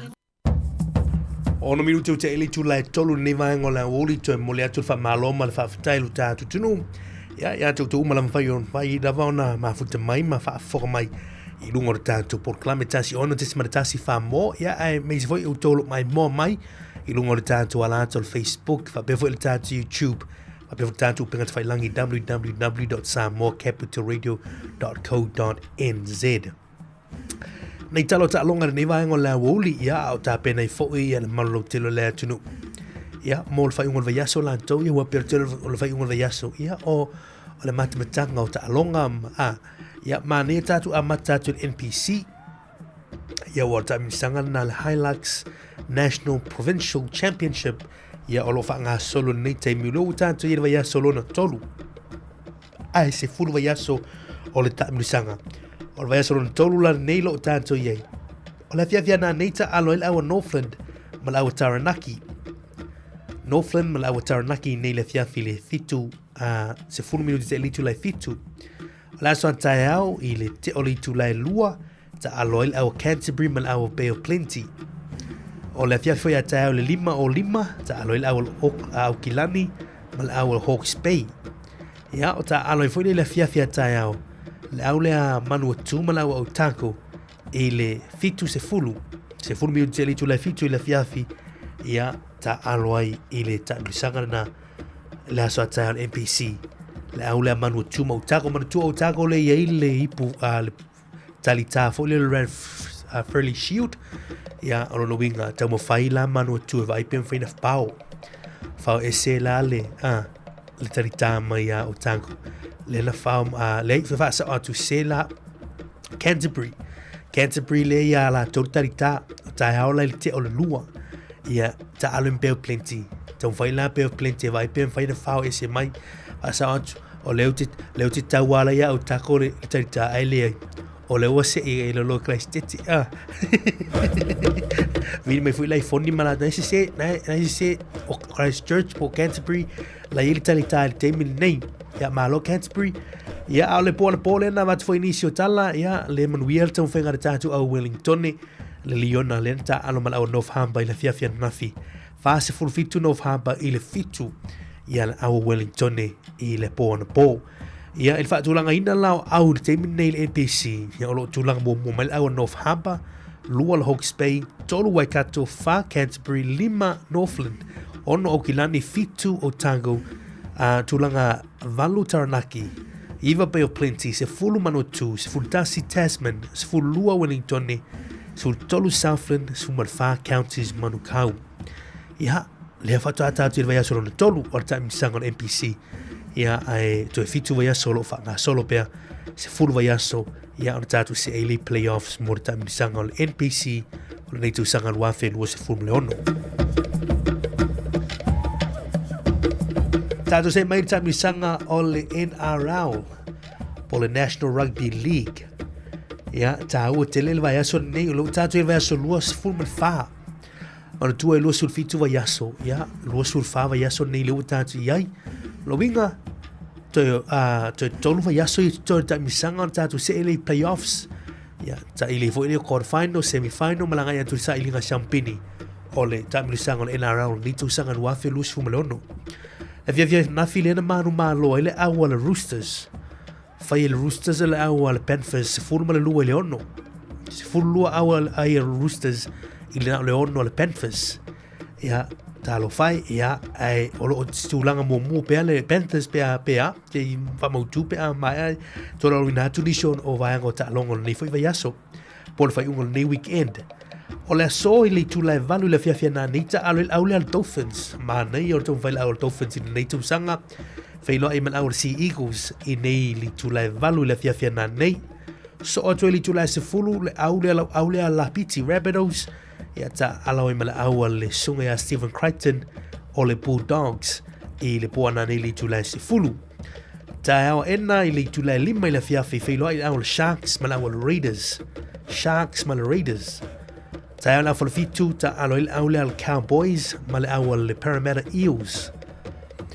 So o tōmera ta alonga nai le afo le iwa le aule le Broncos Ia mal aula le tātou New Zealand le ala One New Zealand Warriors whaino i le awhiawhia tai au i le Afoliva. La sa i lua ta alonga i mai tau atu la sa ta alo le awal Knights mal awal Titans i le wha i le awhiawhia la sa ta alo i lea o le awal West Tigers ma le Dragons i le 5 minuti te ilitu lai ono i le awhiawhia la sa. O le whaatulanga ina lao au o ta misanga te minni ia e whano noe ta watu o le ua sisea fo. Le lo wa pela tu mau tulanga mo Mol Panthers le le se ia tu le awal Roosters i foinu mera ia i le tulanga mua so ai le Panthers i le tulanga lua o le Warriors i le tulanga tolu o le Sharks tulanga fa lima le tulanga Dolphins a tulanga ono le Knights tulanga fitu le Rabbitohs ia tulanga valu le Cowboys tulanga ivalo i le Bulldogs fulu si Eagles sul tasi le Storms sul lua le awal Raiders sul tolu le Eons sul falu le Tigers se fulu lima le Titans se fulu ma le ono Broncos ia se fulu ma le fitu Dragons ia o tulanga na le ia fa tulanga ino au o le awal le NRL ia tatu talo sia ia wale uto tolu wa yaso toi nei ia ona tatu mati tuina le po o le anga ia tu playoffs i le top 8 ia no winga o le valu pitu ilunga e anga ia tu i playoffs mo le NRL nei fuito sanga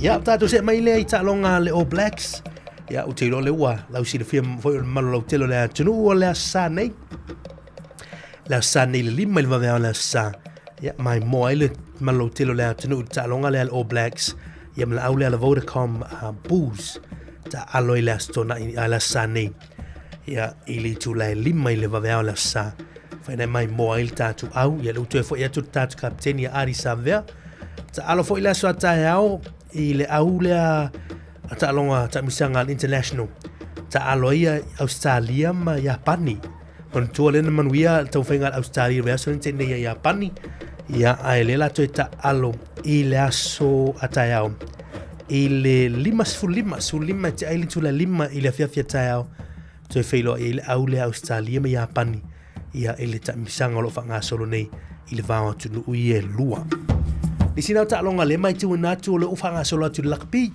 ia ina ni foi vai aso wa fot fa mo tatu tru ia o teilo ia tatu tu mata ia foi tu langa ta longa ia o fai un ni vai aso ia mata po elo au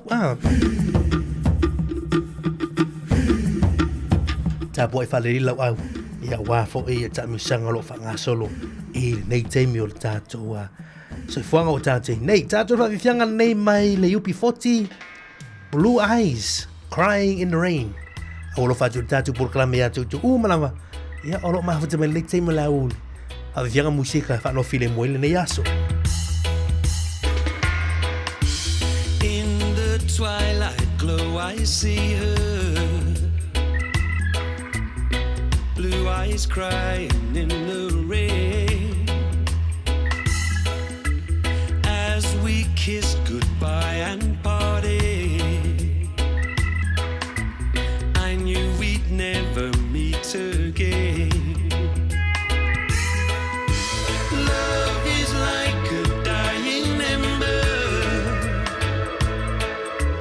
only memories remain. Through the ages I'll remember blue eyes crying in the rain.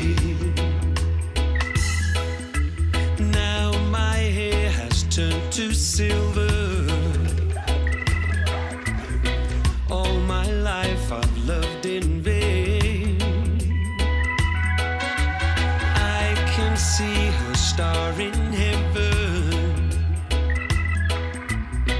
Blue eyes crying in the rain. Someday when we meet up yonder, stroll hand in hand again in a land that knows no parting. Blue eyes crying in the rain.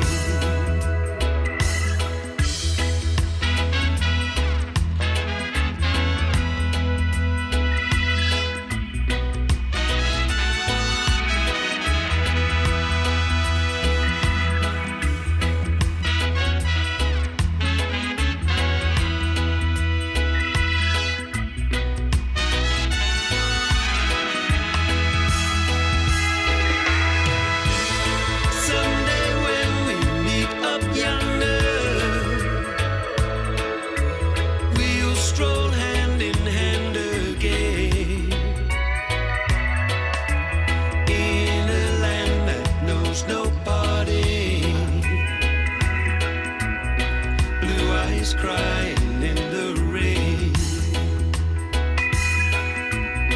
Blue eyes crying in the rain. Blue eyes crying in the rain.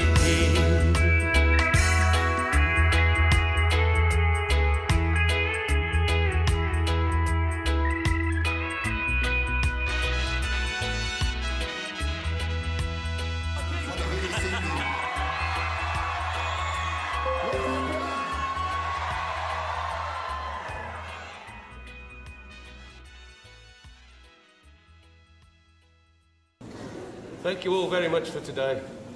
Maui, cheers.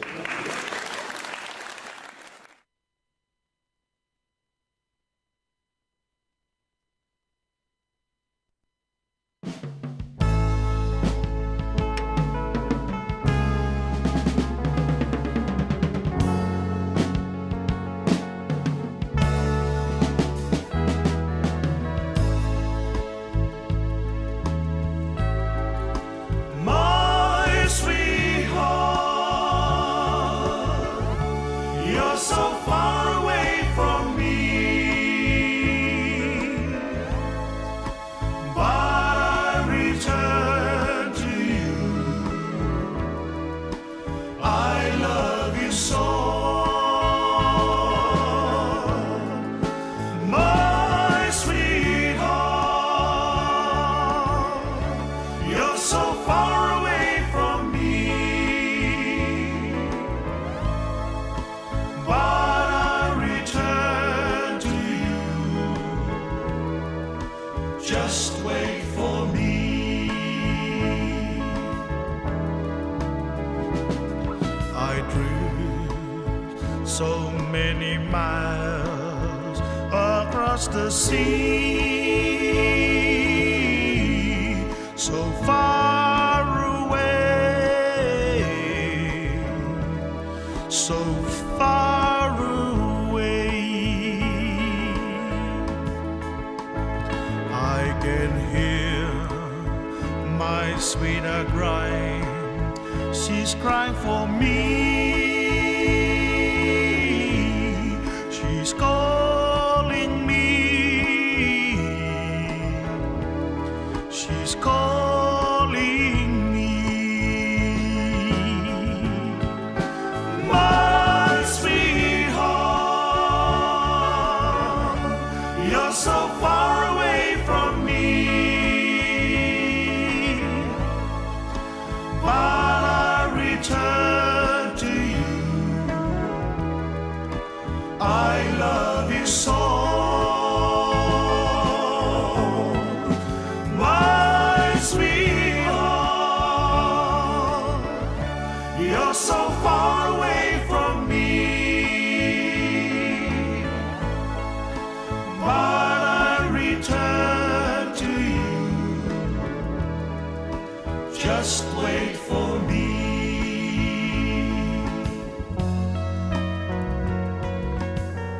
My sweetheart, you're always on my mind. Even though we're far apart, there'll always be a place for you in my heart. My love for you will never end. So wait for me, my sweetheart. I'll be back in your arms very soon, my sweetheart. My sweetheart, you're so far away from me, but I return to you. I love you so. My sweetheart, you're so far away from me, but I return to you.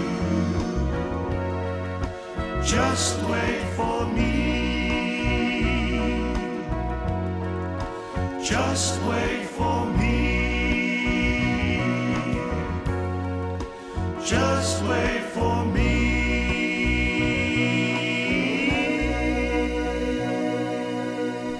Lo sulo minuto te li tu lai tolu fa vifianga mato ngo fiel 5 stars in nei vanga o le awuli. My sweetheart. Ma le nei fa tu ganna e fa no file mui le awuli lanto ya.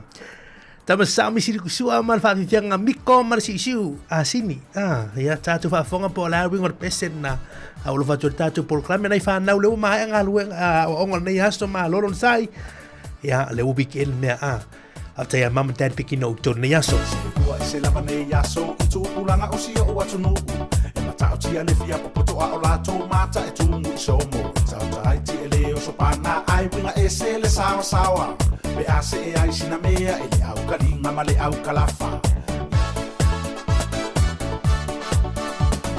Toa tele o tu ulanga uana o le tata a ile awala. Feo ai whaakinga maka whaako i lalo muku mafio anga e fe aro aro whai male fale o matai pei lava o lo o moe ale sau ai a wai ngau ngau i le ati ni popo male whai ai isa isa ta ro whai i le valea tu lo fia ta male anga a wai vame ona pe ai lo mata pe tu wai lau ti whanga e le tai tai o si au o langa pa mai lo sta lima ma whaau ngā mai o whau tuanga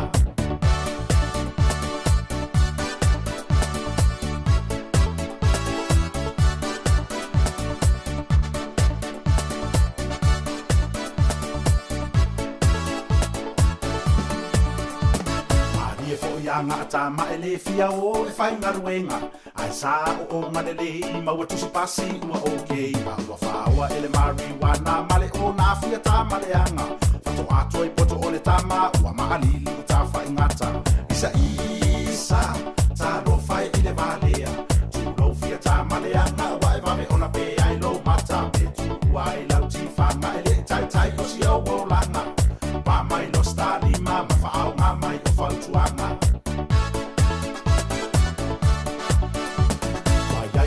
matua matua e fefe ile la fanau e fa sala po mai e tamai ti le fa tonu nga pe a fa ya tu la o lava sa o ma vivi o le la fanau e fa ase kola sipi ai emo ane o le ata e tau tau ile si usi asin isa ta ro fai ile valea tu lo fia ta malea ma wa e va me ona pe ai lo mata pe tu wai lau ti fa ma ele tai tai o si o langa pa mai lo sta lima ma fa au nga mai o fa tuanga Malomis, Malomiko. So le seki al fokua. Ja. On mele we ku pulanga ka koku. O le kali upu ye ngai ma. Kongu wala. E ma faia la se ko o mikasi me ro foi upu. E moi. Okay Miko. Al waku kama. Wai ai fo ni si matua e fefe ile la fanau. E fa sala po mai e tamai ti le fa tonu nga pe a fa ya tu la. O lava sa o ma vivi o le la fanau e fa ase kola sipi. Ai emo ane o le ata e tau tau ile si usi asini isa ta ro fai ile valea tu lo fia ta malea na wa e vame ona pe ai lo mata pe tu wai lau ti fanga ele tai tai o si o langa pa mai lo sta lima ma fa au nga mai o fa tuanga isa ta ro fai ile valea tu lo fia ta malea na wa e vame ona pe ai lo mata pe tu wai lau ti fanga ele tai tai o si o langa pa mai lo sta lima ma fa au nga mai o fa tuanga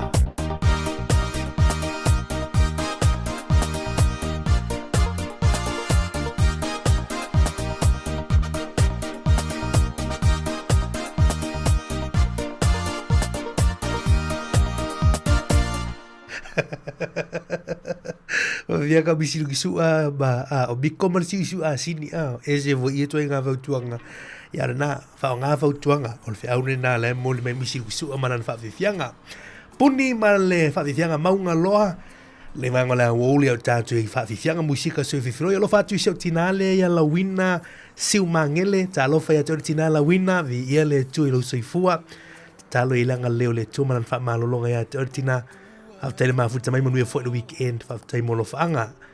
Fionga ya pali isina leo, e por sunga ya pali isina leo ma Shona tua ale mafuta mai, whaaftaile mafuta mai. Ina nei vai ngolea woli. Pese nei wolo fatu tātou proklame o tu umalama. Mai se nei tātou mātua mafuta mai nei vai ngolea so maunga loa mai le songa ya puni alava a puni.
Sāmoa,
Whawhianga māti o whiala li tu malo sangon ne lima ngole a fiafi ma na yo whātunga tua i e pē whāwhonga i a ma na yo whātunga to inama a nei tina mātua ia o lau telefon fo i la tona i whawhianga ni ma tango whawhianga ia o nuk mawhianga ia mai sangon ne pēra whawhonga mai whare tātou tunu le lima hanga o lea woli tau tō maori si whonga lau mua leo tau lua sulo minuti li tulai whā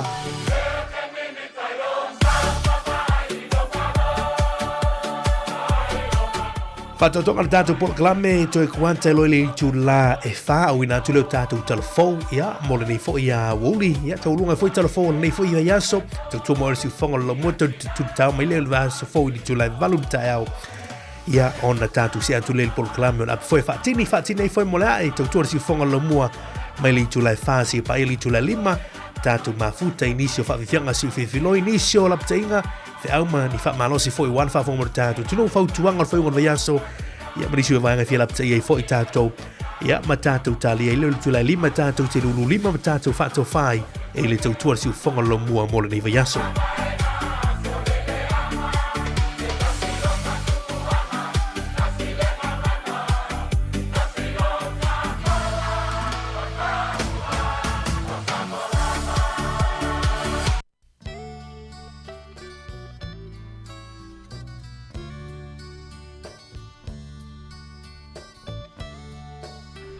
Whawianga whaingoina loi mata I whaleolo.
toi feilo ai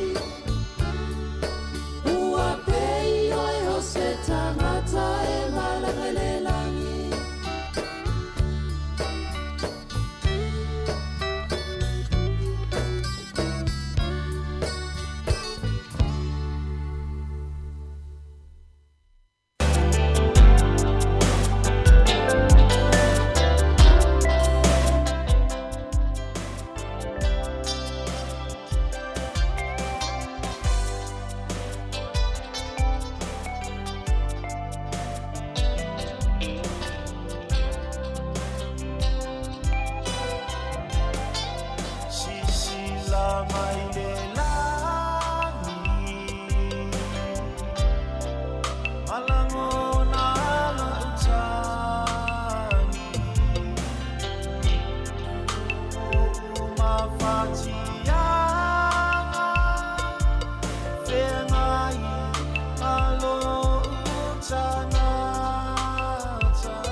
E toi whaatalo whaatole whaapuponga o telefou mai le si ufofonga le lau mua mo le nei vaenga o le awa uli.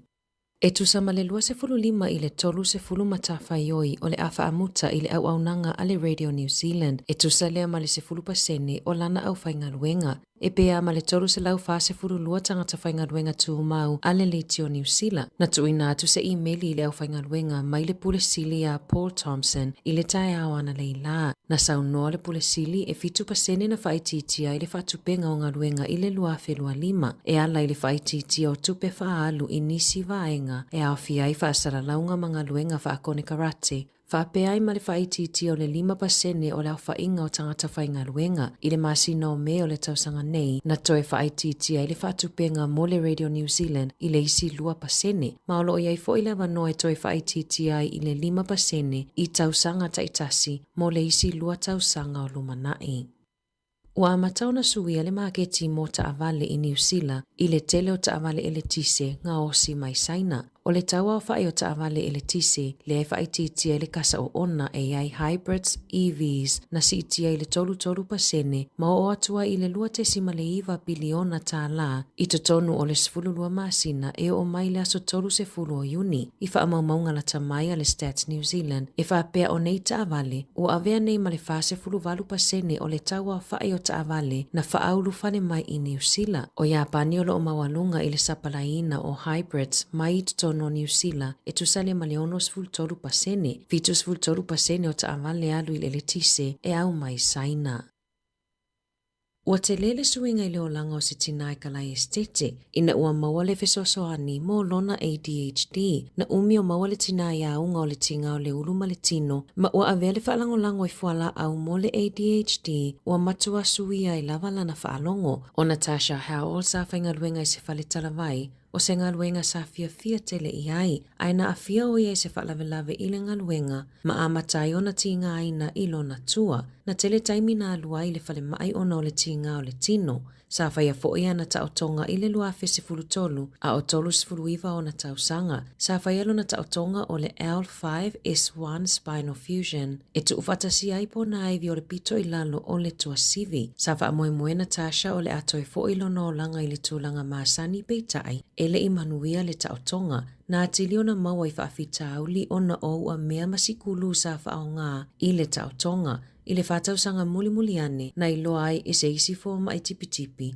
o le whaafita auli sao o lo ota oto i lona sacroiliac joint, le ana mafua ai o na toi mo mia o na whaia nisi taotonga se tolu, o le isi o na taotonga la tamai le ana whaia ia se tema o le tausanga taluai, i le lua lua, sa ia tau mawhai mua i esa ili se suenga, pe maua mawha maonia o ia i le ADHD peitai, e le imanuia, sa fesilingia i le fōmai pe ai sea ua mana o ai a matafuala au o le ADHD, a o lea ua silia ma le fase fulu o na tausanga, na wha maonia i le Radio New Zealand se tusi mai lana fōmai whapitoa, le ana ia tā ua ai e le masani o na a matatonga fitinga o le ADHD, i se tangata ua fase fulu walu tausanga le matua, ona o le ADHD, e masani o le manatu i ai o se tūlanga e amata mai i le tuputupua ai o le whai ai ma le tino. Sa fesilingia fo i le fo mai pe tala whea ngai le tui na ato le whala au o le Stimulant, na wa ai e se isi fo mai le popolenga, ma wha atonu i nai loa le tina e sui i le Ritalin lana whala au, na ta uai Howell, o le taimi lava na amata i o na inuina le Ritalin, na matua wha titi ai lava lona mana o mia o isi whala au mo mea tinga,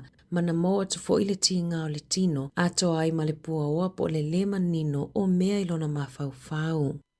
E tu sa male se furu fitu whainga malanga wa alele na whaatu ai le tae awa na leila, whapea whainga malanga e fitu na wha alea o ngā aina, i le malai wa alele au kilani ona o le maa losi o le pua oa, o le lua i leo aso le neiwai aso ua wha ale tonu ai whainga malanga i au kilani, ona o le maa losi o le pua oa e tu sa ai mali poti.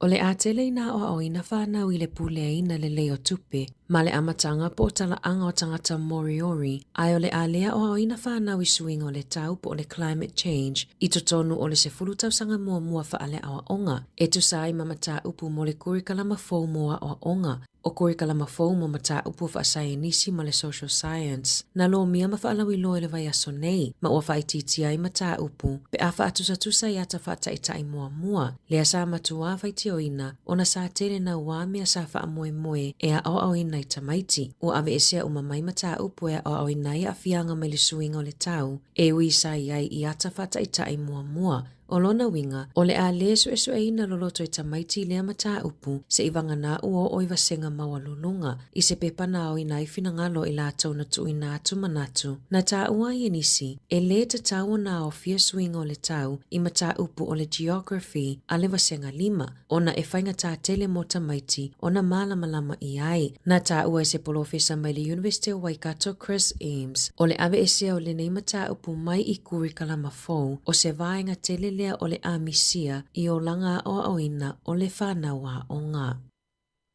E pea ma le lua se lau mo na tupunga luenga ua fuafua whaamuta I le Sky City au Kilani I se toi whaatulanganga o ngā luenga a o whaia whaafinaunga ma le taungata o le soifuanga whaapere wha le tonu I le tamao a ainga. E tusa ma le toalua a whiawalu se lau ono se furu leu whainga luenga a le Sky City. E tusa ai malana li poti wha le tausanga I le lua whelua 5. Na amatawa atala noanga ma le au whainga luenga I le aso lua. Mana li potia o le afa au au mo le isi lua vai aso o lumanai. Whailoi le pule sili o le Sky City Jason Waldbridge e whaapea o le si itia le tau o le sua u ma le tau o le soifuanga mafuanga o lea fuafuanga e whaaititi ai tangata whainga luenga. Na whailo mua mua e le kamupani, le whaititi o ana tupe maua e lana li poti whaale tupe mo le awha tausanga, le ana whaalawi loa ia Februari, a o whea ngai matau whaupopo, o na o tulafono whaatonu tonu, ai mai se suinga I ananga luenga, ma le whaangai o inga peitai, na whaalua ina na polo fiti, ma o atuai I le silia ma le se fululua miliona tāla.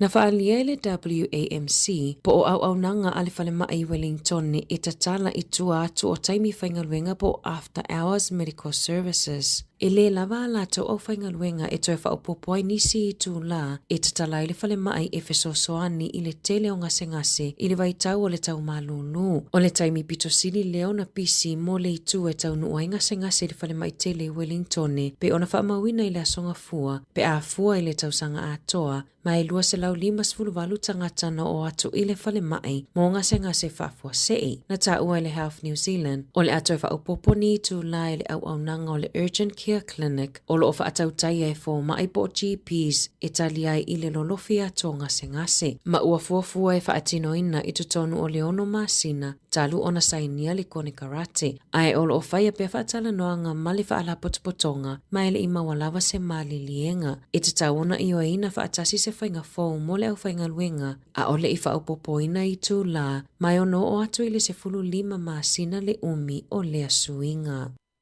Ua molia se tau lea lea luas furuiwa tau sanga le matua I lona fola leo lona whaao o ina o le maliu I se suifa I pule le National ia Dan Bidua. Na molia lea li o na lona la foina leo se fe autustusia tau wha matau I le pule o North Coast I ano vema lua whelua 5. O so se li poti e au fiaini fe autustusia tau wha matau ai I se tangata e su e ina I leo a wha amao nia molianga o lea tau lea o le a whale pui mo tau sanga e fitu e tu sa ai mali poti. Na whana leo le tau lea leana tau mawhai e tamo e tutono le tau langa whaatau I Sylvia Park I au Kilani ma se whana I le aswana nafi. Na whaamau nia le taitai leo au Kilani Sani Patel. Na maua leo whaamatalanga e tusau le lua I le awa uli e whaatatau I se whana na ngao ia mai le whale o loa le Gun City I Penrose. Na tuli loa leo le taawale na aveina I le tau lea na ngao ia le whana. Mana tau mawhai leo e whaia se feuta na inga ma se mali lienga malea li I peitai e le I maua se I unga lelei. Mana whanaina I leo mama liwai. E ui na tau mawhai atu e whaiarenga luenga lavea I mua. E tula I mailea whaalave o lo o tatala I tua I lalo ai a inga al whaamasinonga lea tau lea e tusai mali poti a le TV tasi. I taalonga, ua whaamao nia leanga I ato Richie mo unga I Afrika I Saute e awa I ato I le awa le olpeleki. Ina ua mawai ni vai aso o whaatala noa lona anga waa e taalo ai mo lea taamilo sanga. Ua whaamao nia mai e le lakapini usila na malanga mo unga I Johannesburg I le aso tofi e whaatasi atu I le olpeleki. Mo le taalonga lona valu o la lato malanga taamilo. O le walawina o mo unga na tula I mai ina ua whaamanu alia Billy Proctor I le hawhai nai o le ponga iwi o lona tau au. O lo iai fo ipopo o lenga I manuanga o Damien Mackenzie pei ona sau noa le whaia o ngā ulu o le au. Tala fo ia mai le si ufofonga le lau mua mo le nei vaenga o le awa uli.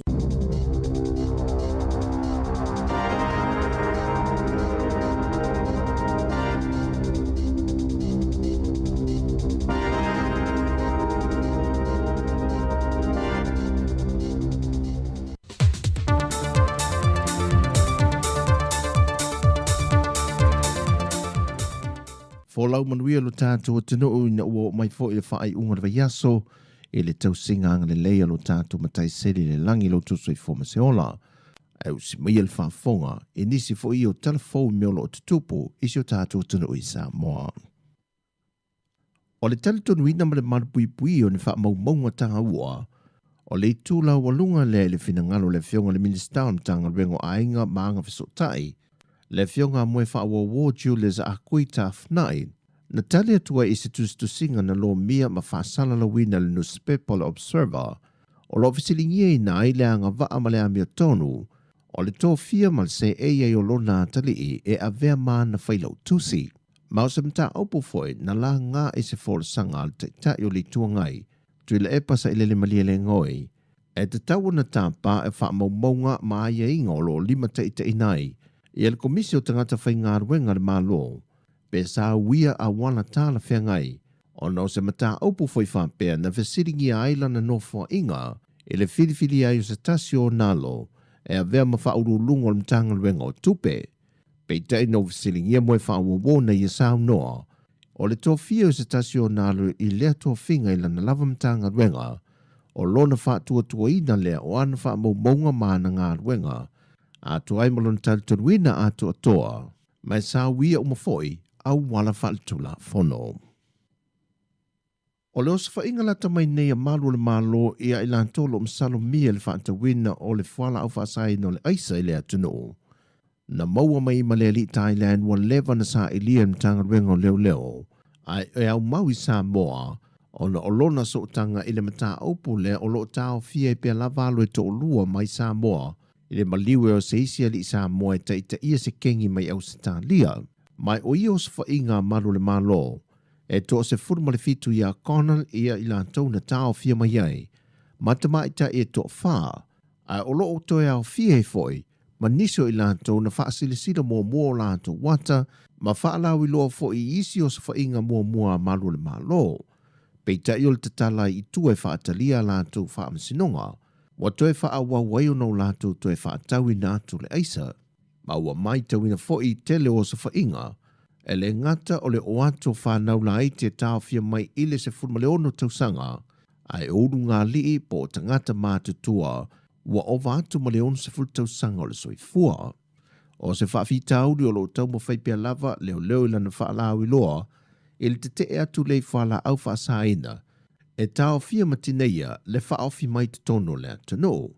E na wafsiringi au telefon vaenga whaapitolo o ngafam whala au whaasaina, pe lei maua lava se wha maoninga ua kuka ma ngao sia te tono lea te nuu le whala au le aisa, pe tai na wha iloa mai o loo iei lava masa au salonga, ai e leo iei ni wha maoninga, mai o loo li lifa fo o lato talunga le moni o lea mau, o no le to tele o tupulang ua wha alanga inai mafau fau, pe a whai e leo sao pe a to toa fo i vaenga e ngao sia i whala au wha saina, ai ua tūle i atu mo le tupe maua. E silia ile se fulu ia vaenga o le ātangi e le fionga ile taitai o le tuangai, e whaasanga le fionga le pāle mia, e na ua folfola le fionga le taitai o le atunu o, le whaaulo lantangi e whaasanga le taitai o le tuangai. Na tā ua tui la epa ila na porkalame masani, o ni tua inga e whaaleanga i nailo na tamali anga, o lo whaasala lawina le fionga le taitai o le atunu o, wa afuayo na manatu, o le a whaatau nui na loa le fuanga. O le mela le o iai le rinea. O le koe moria o. Ia. Le la e se furu mokupua morianga ia la fai. La kongua. E maka upu ia nga e au fia i balonko finga. E le swafa wa local kongonga. E le i wha maongia. Ia ai inga umbor kula fongo. Pe ona sira fio le amatanga o le tausanga le nei, na whaaudu atu e fo i le tālo sanga po o le tangi, a le fionga le minista wa onga atu ai mal teitai o le atunu o, i le whaamasinonga e whaatatau i tua inga na whaia le teitai o le tuangai, wa manatu i la ua whaaleanga i nailo la tamali anga. Na afuai o na polo ina e le whaamasinonga whaaitu maa lo le teitai o le tuangai, ina ia tāo fialo na toe whaia o ni whaasalelonga i whaasanga ia i la ua ia. Pei tai na whae loa le teitai o le tuangai ilan porkalame, o lo ia usta ia i al polo ingantu i nātu el whaamasinonga. Pei tai o lo ia i sa o lo tonga le teitai o le atunu o, e wha wawi nai pia lava, i atua inga e whaasanga ia te ia. O talafo ia mōne nei fo iaso, te talo ina ia iai leanga le leo le tua i lungo si o tātua tunu, i le anga i atu le whaai unga le vai aso, wha soifua ia.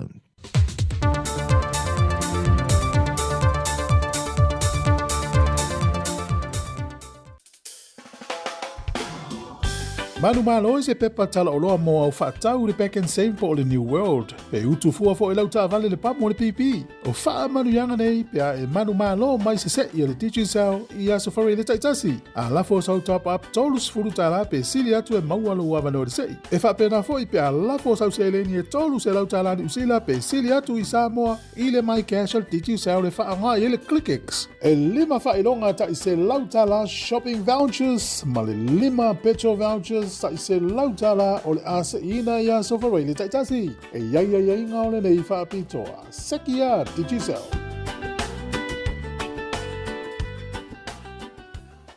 O le tautua le siu fonga o le Naumua Wellington le fitu valu tonu amo. O le tautua le si ufonga o le laumua o lo iai fo i le langolango a le New Zealand On Air.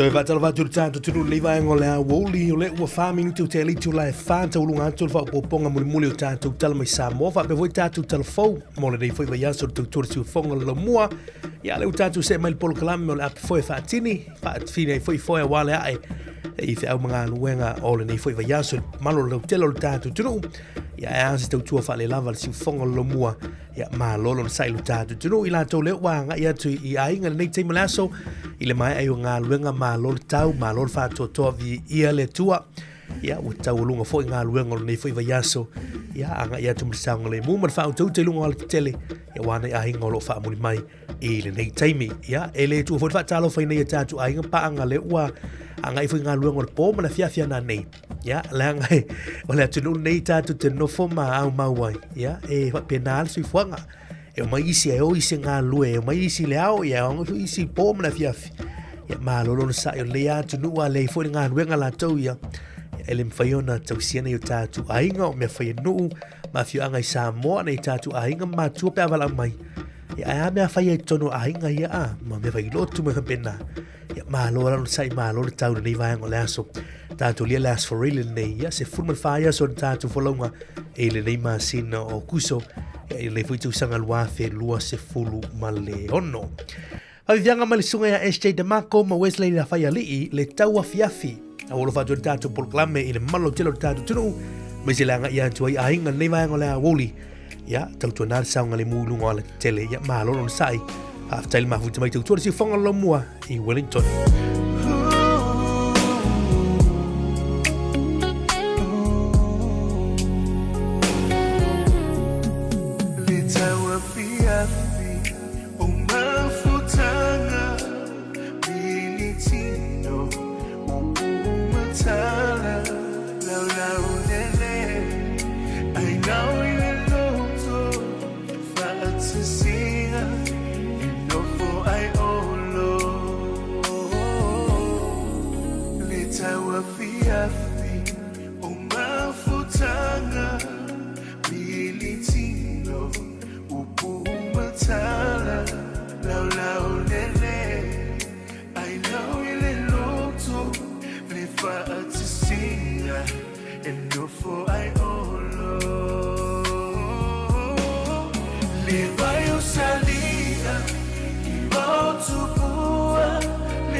sepa inofo ilotama legaga o ai e pamanuia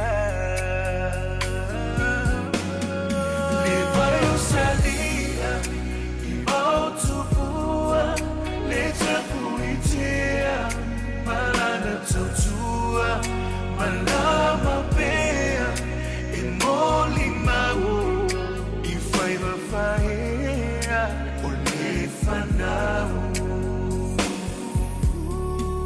o te no fotalo saukia sea so le utuau Ia puna pea se valo ana will petasa to felo le lani mama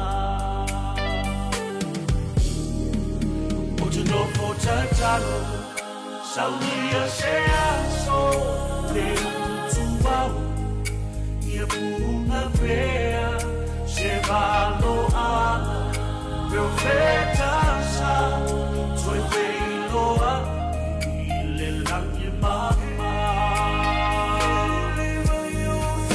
Le vaio samia I mautua Le tapuitea Malana tautua Malama pea E moli mau Si senga tutula La wapapula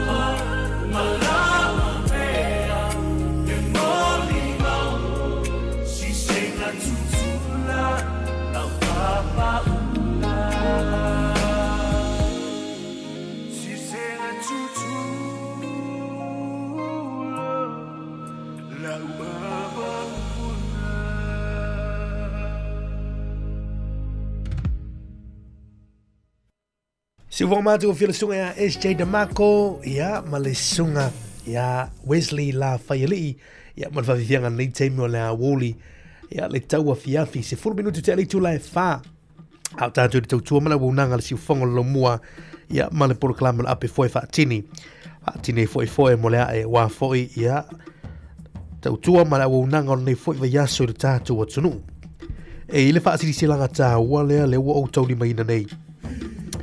Mai le te Kiwa Nui Festival wha whonga mai whunta tu tunu ia olo alalam papa au I lau mui Wellington nei ia e tā ua wha sisilanga nei ono to telefo o alon whanau lea sa awai ia I le a moe leo le te Kiwa Nui Festival nei fuitau sanga luafe a lua se fulu ma le ono o la so fitu o au kuso lea sa wha tino inai lono wingo na vai aso le na vai atu nei o las for really la o lea mai le whamtalanga ma le tustusinga lea moli mai o tusa o lea ua I se tasi o tangata na whamaunia ua aafia ia I le meningococcal disease ia meningococcal disease e mafua mai fu I le tūlanga tulo o le isu ia o le tale e whawea pape na ia o la whaino le taule o tātu I le nei vai tau e ila le tangata po o le case e tasi o whamaunia ia o le whamai leo le meningococcal disease ia e tele a ni temi nei o le tau malulu le utatu iei nei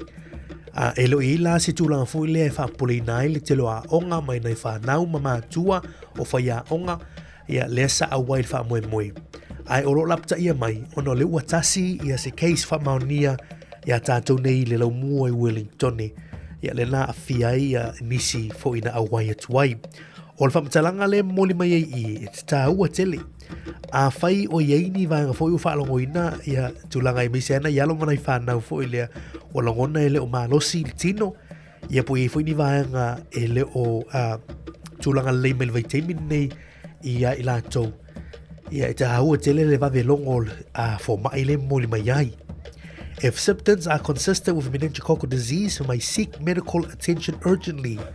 Ia wai vave ao na a solo le whamai lea ia o le meningococcal disease ia tā ua tele le vaanga lea mole atuai fo'i ia na ia tātou mātua ma ainga te tauna vili ia le fō mai ia po le health provider I so se teimi vave lava Ia le lai mea siri le ua wavelongo mai. Alo no mera leo o valu se lau ono tasi ono. O valu se lau ono tasi ono no numera. Ia e fautuina fo el tatu por kalame. Ono le fatu atu mai lunga. Ia le fasi silanga na mai le tikiwa nui festival. Ia e tāua tatu matai tūma. Usita ia fo ini so vaenga. Ne iwa pea ua wa faina nei fa nau fo ile tūlanga lea. Ia le la fatu ailo atu. Ia ele lopo ele na pe sia mai na. Ia ile fa moe moe le tikiwa nui. Ia ile vai asole na mai atu nei. Tāua tele ia le lapta inga le mo le tatu tunuu. Ia wa fo le fa fonga mai. Ia ile nei vaenga o le awoli. Ia ono le fa mai lea. Ia o le meningococcal disease. Ia le na mau waisi tasi na awai atu. I le fa moe moe le tikiwa nui. Ia le nefu itu sanga lua whelua se furma le ono. Ia a le ua mau wai. Ia i la tau tāua tele la vaenga na. Mona i whanau, ia poni mātua fo i oni a onga na awai le fa moe moe le la sofitu o kuso. Ia lono wingo na i tātu kolisia na awai ei. Ia tāua o le numeral half line le tele na tola loi nā tuilunga tātu pol kalamel. O valu se lau ono tasi ono. Ia pe vili lau fo mai fale ainga. Ia pe hangai i le emergency. A leo Kenepuru, tai Wellington, ia po olo wahat, olo ia tātu fale mai, fai tu malo. Nisi nau fautuanga, ia manutua, ia tele ama fuanga e momiai, ia le vili o le line telefoni le half line. Mantua fo i le mwhai ona e whaftotai e fiatana noi le whangana wha Sāmoa. Na olo whai ai i le tangata le tarina le telefoni. Mole, I want to speak to a Samoan operator. Ia na tu atu leo oe i se tasi o tātou wala mtam whanau e mwhai ona tala noa e lo tātou lava ngana e lunga o unanga na le soifo malo loina New Zealand le Healthline o valu se lau ono tasi ono. O valu se lau ono tasi ono. Ia la sa ku kamana ia na wa ta pena le va ngole awuli. Por ni va ngole fia fi wa o les for really la to ye e tu wa tu lango to of tanga ma. Ya mesela ya ta to ye nga lu ni va yaso ya le tanga ya tu fale. Ya la te tu ta tu po la se ku kamana ya tinal a inga la ta pena mo oi. E te lo ai se sala vo le tu ta vale e o se va fo ya e te langona po inale la fa longo lo i le manongi mai o la sa tono fale mai tono fale ia o e lo vo la po la ma tatu te lia fa ftai o la lava nga si senga la tu fai fo mo le yas for really la to ia po le mea tatu te lia malanga fa ftai ia o la lava tu langa o mai ai tatu fa vianga va ver le me tu ka vai po ia kopo e mai upo pesi so ia tau te la titi da vianga mo nei te mo la o tu mo si fonga lo api foi fatini le o se fulu 5 minuti o te ali tu lai fa.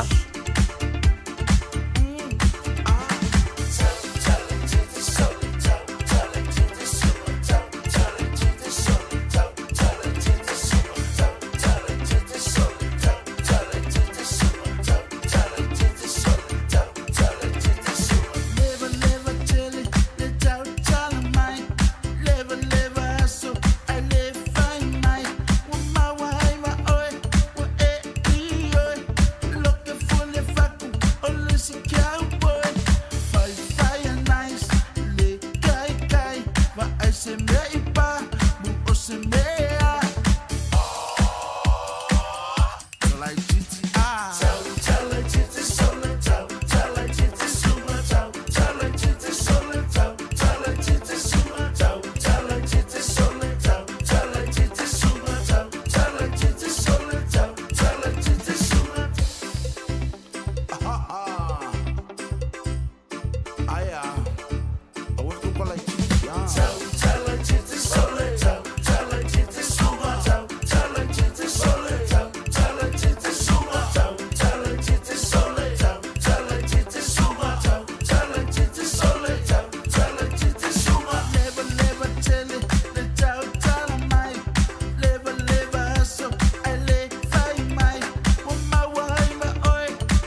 Utuanga mai sunga fai po ya ko po liva ngo le woli se fu mal minuto te li tu lai fa ya wona ngalo il malo te lo tanto tunu ya ni se fo ta lo ngalo manai fa na lo fa nga solo ya dei fo ya so tu langa fo yo la tu ta lo ngai la kapi ya po la lava ta lo ngai pe hili ti polo ya i ta lo nga na ya onga kolisi ya a mes fo na ya onga ya intermediate lo away fo o ni ti polo la to ye mai ta watu fa na witi mai primary intermediate o kolisi ya o a ta alo e ta longa ia stona i te tasi a o le fautuanga male te talo atu tatu por klami Sāmoa ya male fautuanga e tau longo atu i lea taimi fa a mole Sāmoa ya tautua nai i tātou o loa anga i atu e mai moa ya malango tamu whainga na ianum whanau tausia le a mio pulea ya o winga fo i wha ilia o upu ma whamtalanga ta lafo ya i teimu talonga ya tātou tāpua i fo i lea pati pa ta otole fe pōma pōma au ale sona ya tulo wha ma le tātou tunu o le tua la lola na ya e lea o ia fo i matapian ma na ia il whaututanga fo i le tātou tunu i nei mātua e anga ia tue lango na iano whanau ya e leo te pōma le i le mai tau atu lea whainau nei whanau mai se ona i lau fali ia i whauponga whamtalanga so ona talafo ia ma tu fau tu low lava ia i lau nau i ta longa ma ia e fa penale o langa mar se fuanga ia e fa mole ona nei fa nau ia fie foi la tou la ona foi la tou fa no ia pe la ona le ma ia po la fa ina foi la tu ta longa ia wa alu la ma fo ma tu le tau valva wa tu tonu malai ia male ia ma le focus el fa nau tulanga ia ta longa le tau fai ia e ta tu ta pua fia ma lo fa ia ina la lava tulanga ia o pau ta longa la tu ia ia o pau fo ia tulanga he oi ia o se tu la lo na mas fang o ta tu por clam le ma la woli ila pe foi fa tino leva no ia e tu fa manato tuai ia ni so fo tuanga wa fa fo me ta tu tu o le mai tau atu le foi vai aso ia la pata inga foi o lo momoli mai pele so i fo malo loina ia mai se langa ia tu lea i le nei tau maru lo tātou whengai mai tātou alongo nā ni wha mai fo i nei o lo pepesi ia mai se fulu ma tu langa wha pena ni teu maru lo nei o lo tātou ia ia vai se whavanoa mar fo mai ia tau o tele vanga na tau tua nā ia ni se vainga mar fo mai ia sili ala pui nei tau fitia pe upu masani ma la nava masani ia ala soi fo malo loina a tau a tele tūlanga nei awane u tātou wa ia tu fo ili tūlou manatu ia e tūlo e pe tasi ia se aso lua se aso ia watia ia a tau a tele te melango nai a tūlanga le tino ia ole a to fo il malosi te mi tōnu ala nai tau na asia ia le whanmai ia ia mau fo il on Simon Love pale ono le tūlanga fo il wha tali i tūlanga o le fo mai pe anga ia tu mesel emergency ia il telo tūla ia wha tali malo telo lea tunu ai mo lo saunga le mu mar soi fo malo loina ia tau na tūlanga masani na fautuanga i lunga le tele ia Sāmoa le te tau fai fo tātou por klame te tau longo atu mo e Silvia o no fauta foi ma malama e tula fono fo i lunga le tele i le sao i le saunga le mu ia mai tau le ia awani tau sisiru sao tu lo ia ai tau fai lava ia mate tu uma tūlanga maunga o le whemalanga inga i lunga le tele me se fai un liva ia so tātou anga tuai i le weekend tātou whawhianga nei mai leo fai pese o leo fai pese leo pichu atu la fai pese le po i wana pese nei ia i le liva anga la fiafi o le whawhianga mai le sunga ia taulanga tangaloa ia darling ea pese nei olo whantua ni tātou pulkalame ia tu umalama o lo mwhai una mafuta mai i le liva anga o tātou pulkalame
Lo so 20 minuto to te nei tu la fa le vango la wuli mi si lukisua va fe pangu ta le vango la aso. O te ata ata I leo leo ta fa ingata Feo feo a I solo I la lo Koko mawale si e asoa A ole bao fefe ua oli oli mai E me tawi nei ma pangu ta E vele vele mai E mole ai le manava E vele vele mai E mole ai le manava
Avatono li tula e fa talva tusunga ia testiva le mafuta mai nai Canberra i Australia ya malolo sai pa tel mafuta mai liva ngol tatu tua ya le malolo tatu tunu I lungo le tatu YouTube ave volungo le tatu Facebook i liva ngol tatu polklame pa tel mafuta mai I liva ngol aso ya nai fautuanga fo mo la to le wa ta pena foi malanga fai ngol fai vai aso I Sāmoa o ninga lotus for lau wa hele masanga o lo se salu il fala vale le atu ya wa nga lo lotus for lau fale ya o tulanga masani ya langa tupu e tupu menna ya e to tona e ile ma tala fo ta pena o tulanga na ya tus for lau ya vanga fo I moli ya wa fo ile nga ya tu mo fo ni fa malanga tu Sāmoa pe ale tu malanga fa ngol ni ya so ya alo fa tu Sāmoa we solo fo il malulu le ita to ya o vene ngalo fautuanga masani ya mo ila tole malanga ilunga tele ya te mole tu alfa fautuanga le mo sang le mu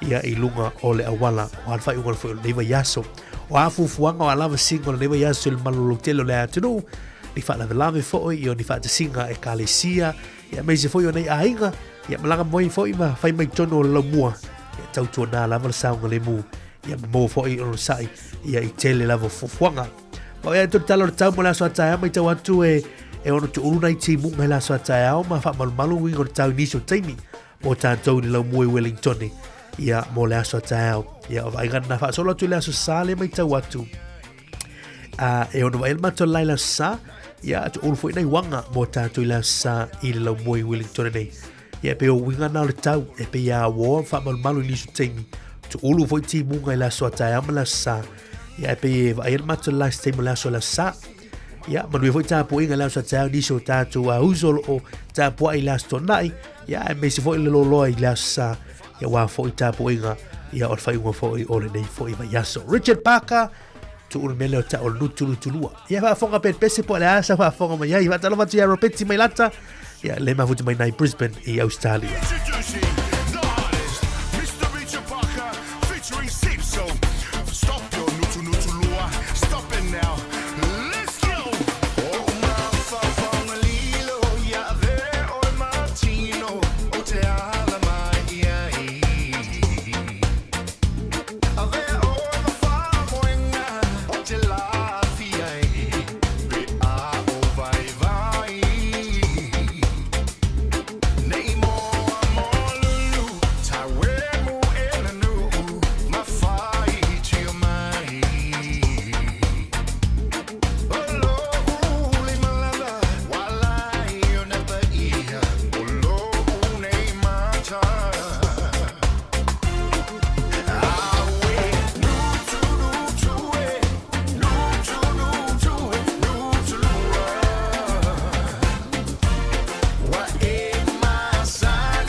sesi sole fai ai ngā mea Kene ngā yonguku yo maranu whale kea Pesi solo kala, pelele mai nua rea Manga ia ore sasa mai whaka whea Sui nge na wāto ma oe nge saukia Peko ai masepo, muka lo whiwhia Ova lo pai kala, peno whakakia Ongi fo mangengia se kloku samangsia Ko anga pe e whai, le se me mawai Ala uma kolo kolo yo wa peise sa wai Vai le le sa wanga, whawi lo whai ai Ma suu te na pe, ko whase ko whai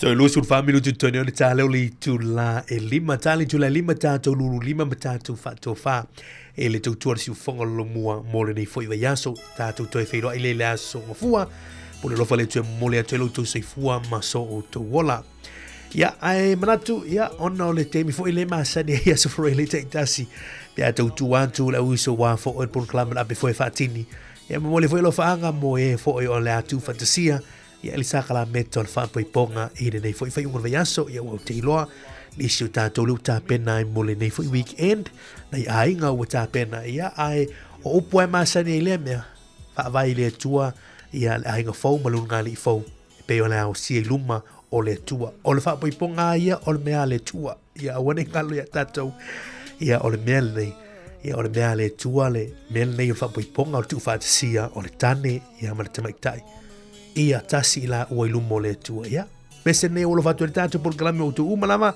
ta pena tu fantasia sa kalame to fa pai ponga jamo jam Sāmoa wedding song manu e tele o to fa pai ponga e o neve yaso ia mai mama ile lofa fa vai ile tua la hinga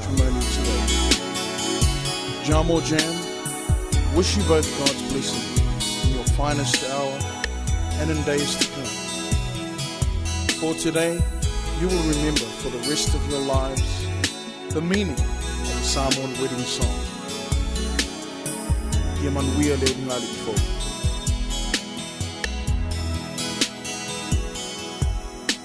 Standing by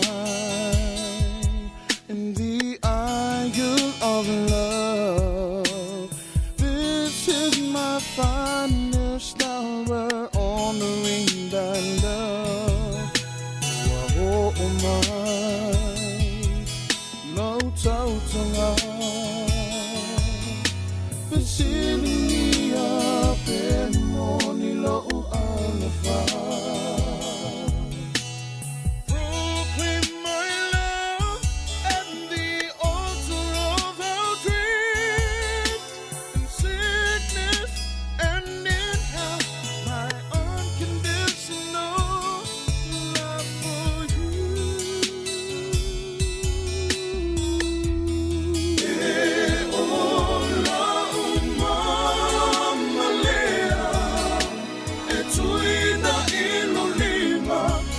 Famana tuai olata also fia o papaya ina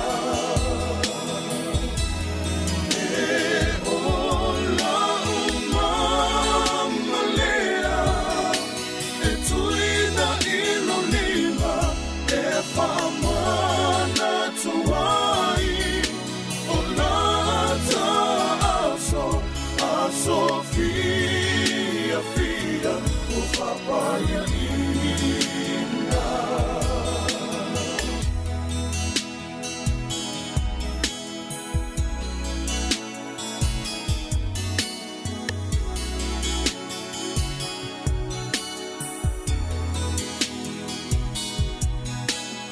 This is my Samoan wedding song, to play with my eternal love, sung straight from the heart. Oh my.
Se fulu maliva minutu tone o talo li tu la lima te fa talo fa tu tato tru ya a me se foi o tole wa nga e foi a inga le te mo le aso ya me si lungo al tele ya tu na sa nga le mu malol foi malol fa to to e fe mga luengo le aso tia ma aso le anga alu ia o aso le anga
Fuma tolu minuti tonu le talo li tu la lima ia wa tu la te fo te mi tatou te fa mavai ai fa talo vatu se uso le ia Alan son mona le ma foto me le te mi o le tatou tu ilungo le Facebook alo fatu ia to le uso on vi tele fa ungo foi ole nei vai yaso mai Mr. T o te nofo poli ia tu ia fe pole ma fe pole ala vale me tu vale ai ia e fa ungo le vai yaso tatou li mai nofo poli ma le sunga Mr. T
as well Felicia Mikaele ya ulu fielo a o le leva hanga o le a woli ya o tatu tu lanta te ulunga o tatu por claminute valo minute tali tu la lima ma le va vivianga nei mai as well ya te ulunga tu le tatu por claminute yaso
Ia Sāmoa e lea tunu e pele no loto ma le nganga. Manatu wo mai le teimi tātou te lulu lima ma tātou whātou whai foi. Ia wale tau tua ma le unanga le siu whonga lo mua. Mōle nei fo iaso. Farele a mesi fwele lewa iaso. Tātou mafuta mai lava le aso ngafua. Ia le utau mai fo ilaso farele whai unga lewa iaso. Ia vi ia le tua. Mōle le nganga whautai man wha malo e le tātou tunu. Wala po moni lava ana le ei utau. Le u tātou mātua, ta mamtina mātua le au whaafafonga o wompa anga le tātou le tio. Le ngate Wellington nei, ia o so se tafo ke lope o whaiona e mafuta mai ai. Mo mole le mātou whaafitai. Whaafitai le mafuta. Whaafitai le mafuta mai le tātou porkalame. Eva mai, ia o ko meni, ia o le whailo mai lete mata mai po whiale. Vaenga ke lope o lo e mafuta mai ai. Like, o lau love, o lau share. Mole le nganga whaafitai. Ia mo le tātou mawhitanga le neiva yaso. Ana wano fo nei mātou te aso aso te vei mai mālui puenga le whina ngalo le atu nou. Mātou whamawulalo atu il whaafonga mai. Ia wai poto lava le tautai. Ia se lava la nātu yama. Ia e iri teimi e wha le tonu e fo i le tautua mala unanga. La loa e fo i se upu o se tala o se ngana. Ia o le tautamali. Mātou talo wha ma ngalo le tautua le si ufonga lo mua. Fale yowa utu whina ngalo e ma ngalo e se wha le tonu. Ale tātou ala leo. Ia, e manu te leina fufonga whai unga neva yaso Sāmoa. Tāpua inga le alo tue fo le tātou tunu i le aso atao iniso a uso. Tāpua i le aso tonai. Lolo le aso tunu i le aso sai tāpua inga. Manu i tele le whai unga neva yaso i fufuanga whale ainga. Ia, fo i fufuanga mona i whanau. Ia, manu i tele o le talo ai i wha manu i le tua. Tātou o whaatasi ma le tua manu i o tātou whaiva. Mo tātou tiute. Whilo i la vai aso whaupe a uli le lofa ma le malosi. Mole atu loto se foma so mātou na yola. Ia tau runga atu por kalame le whawhiwhianga mai le puni a lava a. Paulea o teo whina atu au. Mo oe. Se foma i manuia Sāmoa. Pa manuia tele le tua. God bless.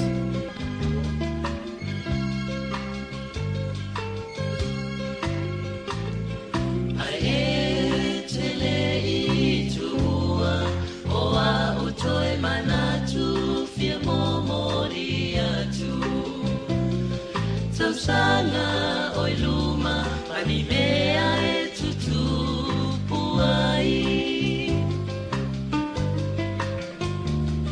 ole nu na mati ole afai le mo oni rosa ele olai paulea o te o foina tu au nei mo ole ale ai se fale ilunga ole maunga ma se fa atau le ai fo i di ofu le ana e te toe mai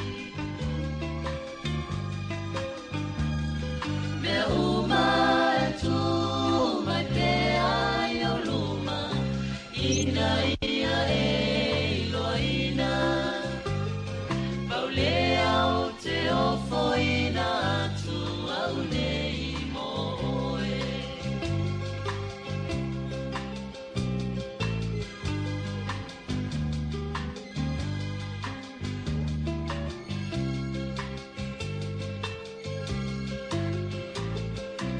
Ele o alofa umana so se mea o te mawhaia ia tau tuana ma oe o lo lea mana o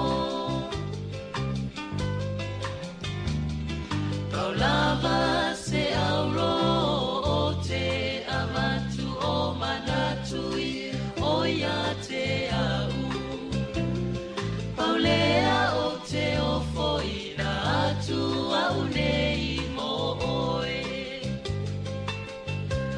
Ole ale ai se fale I lunga ole maunga ma se fa atau ma ataua E ai fo I ni ofu le anga e te to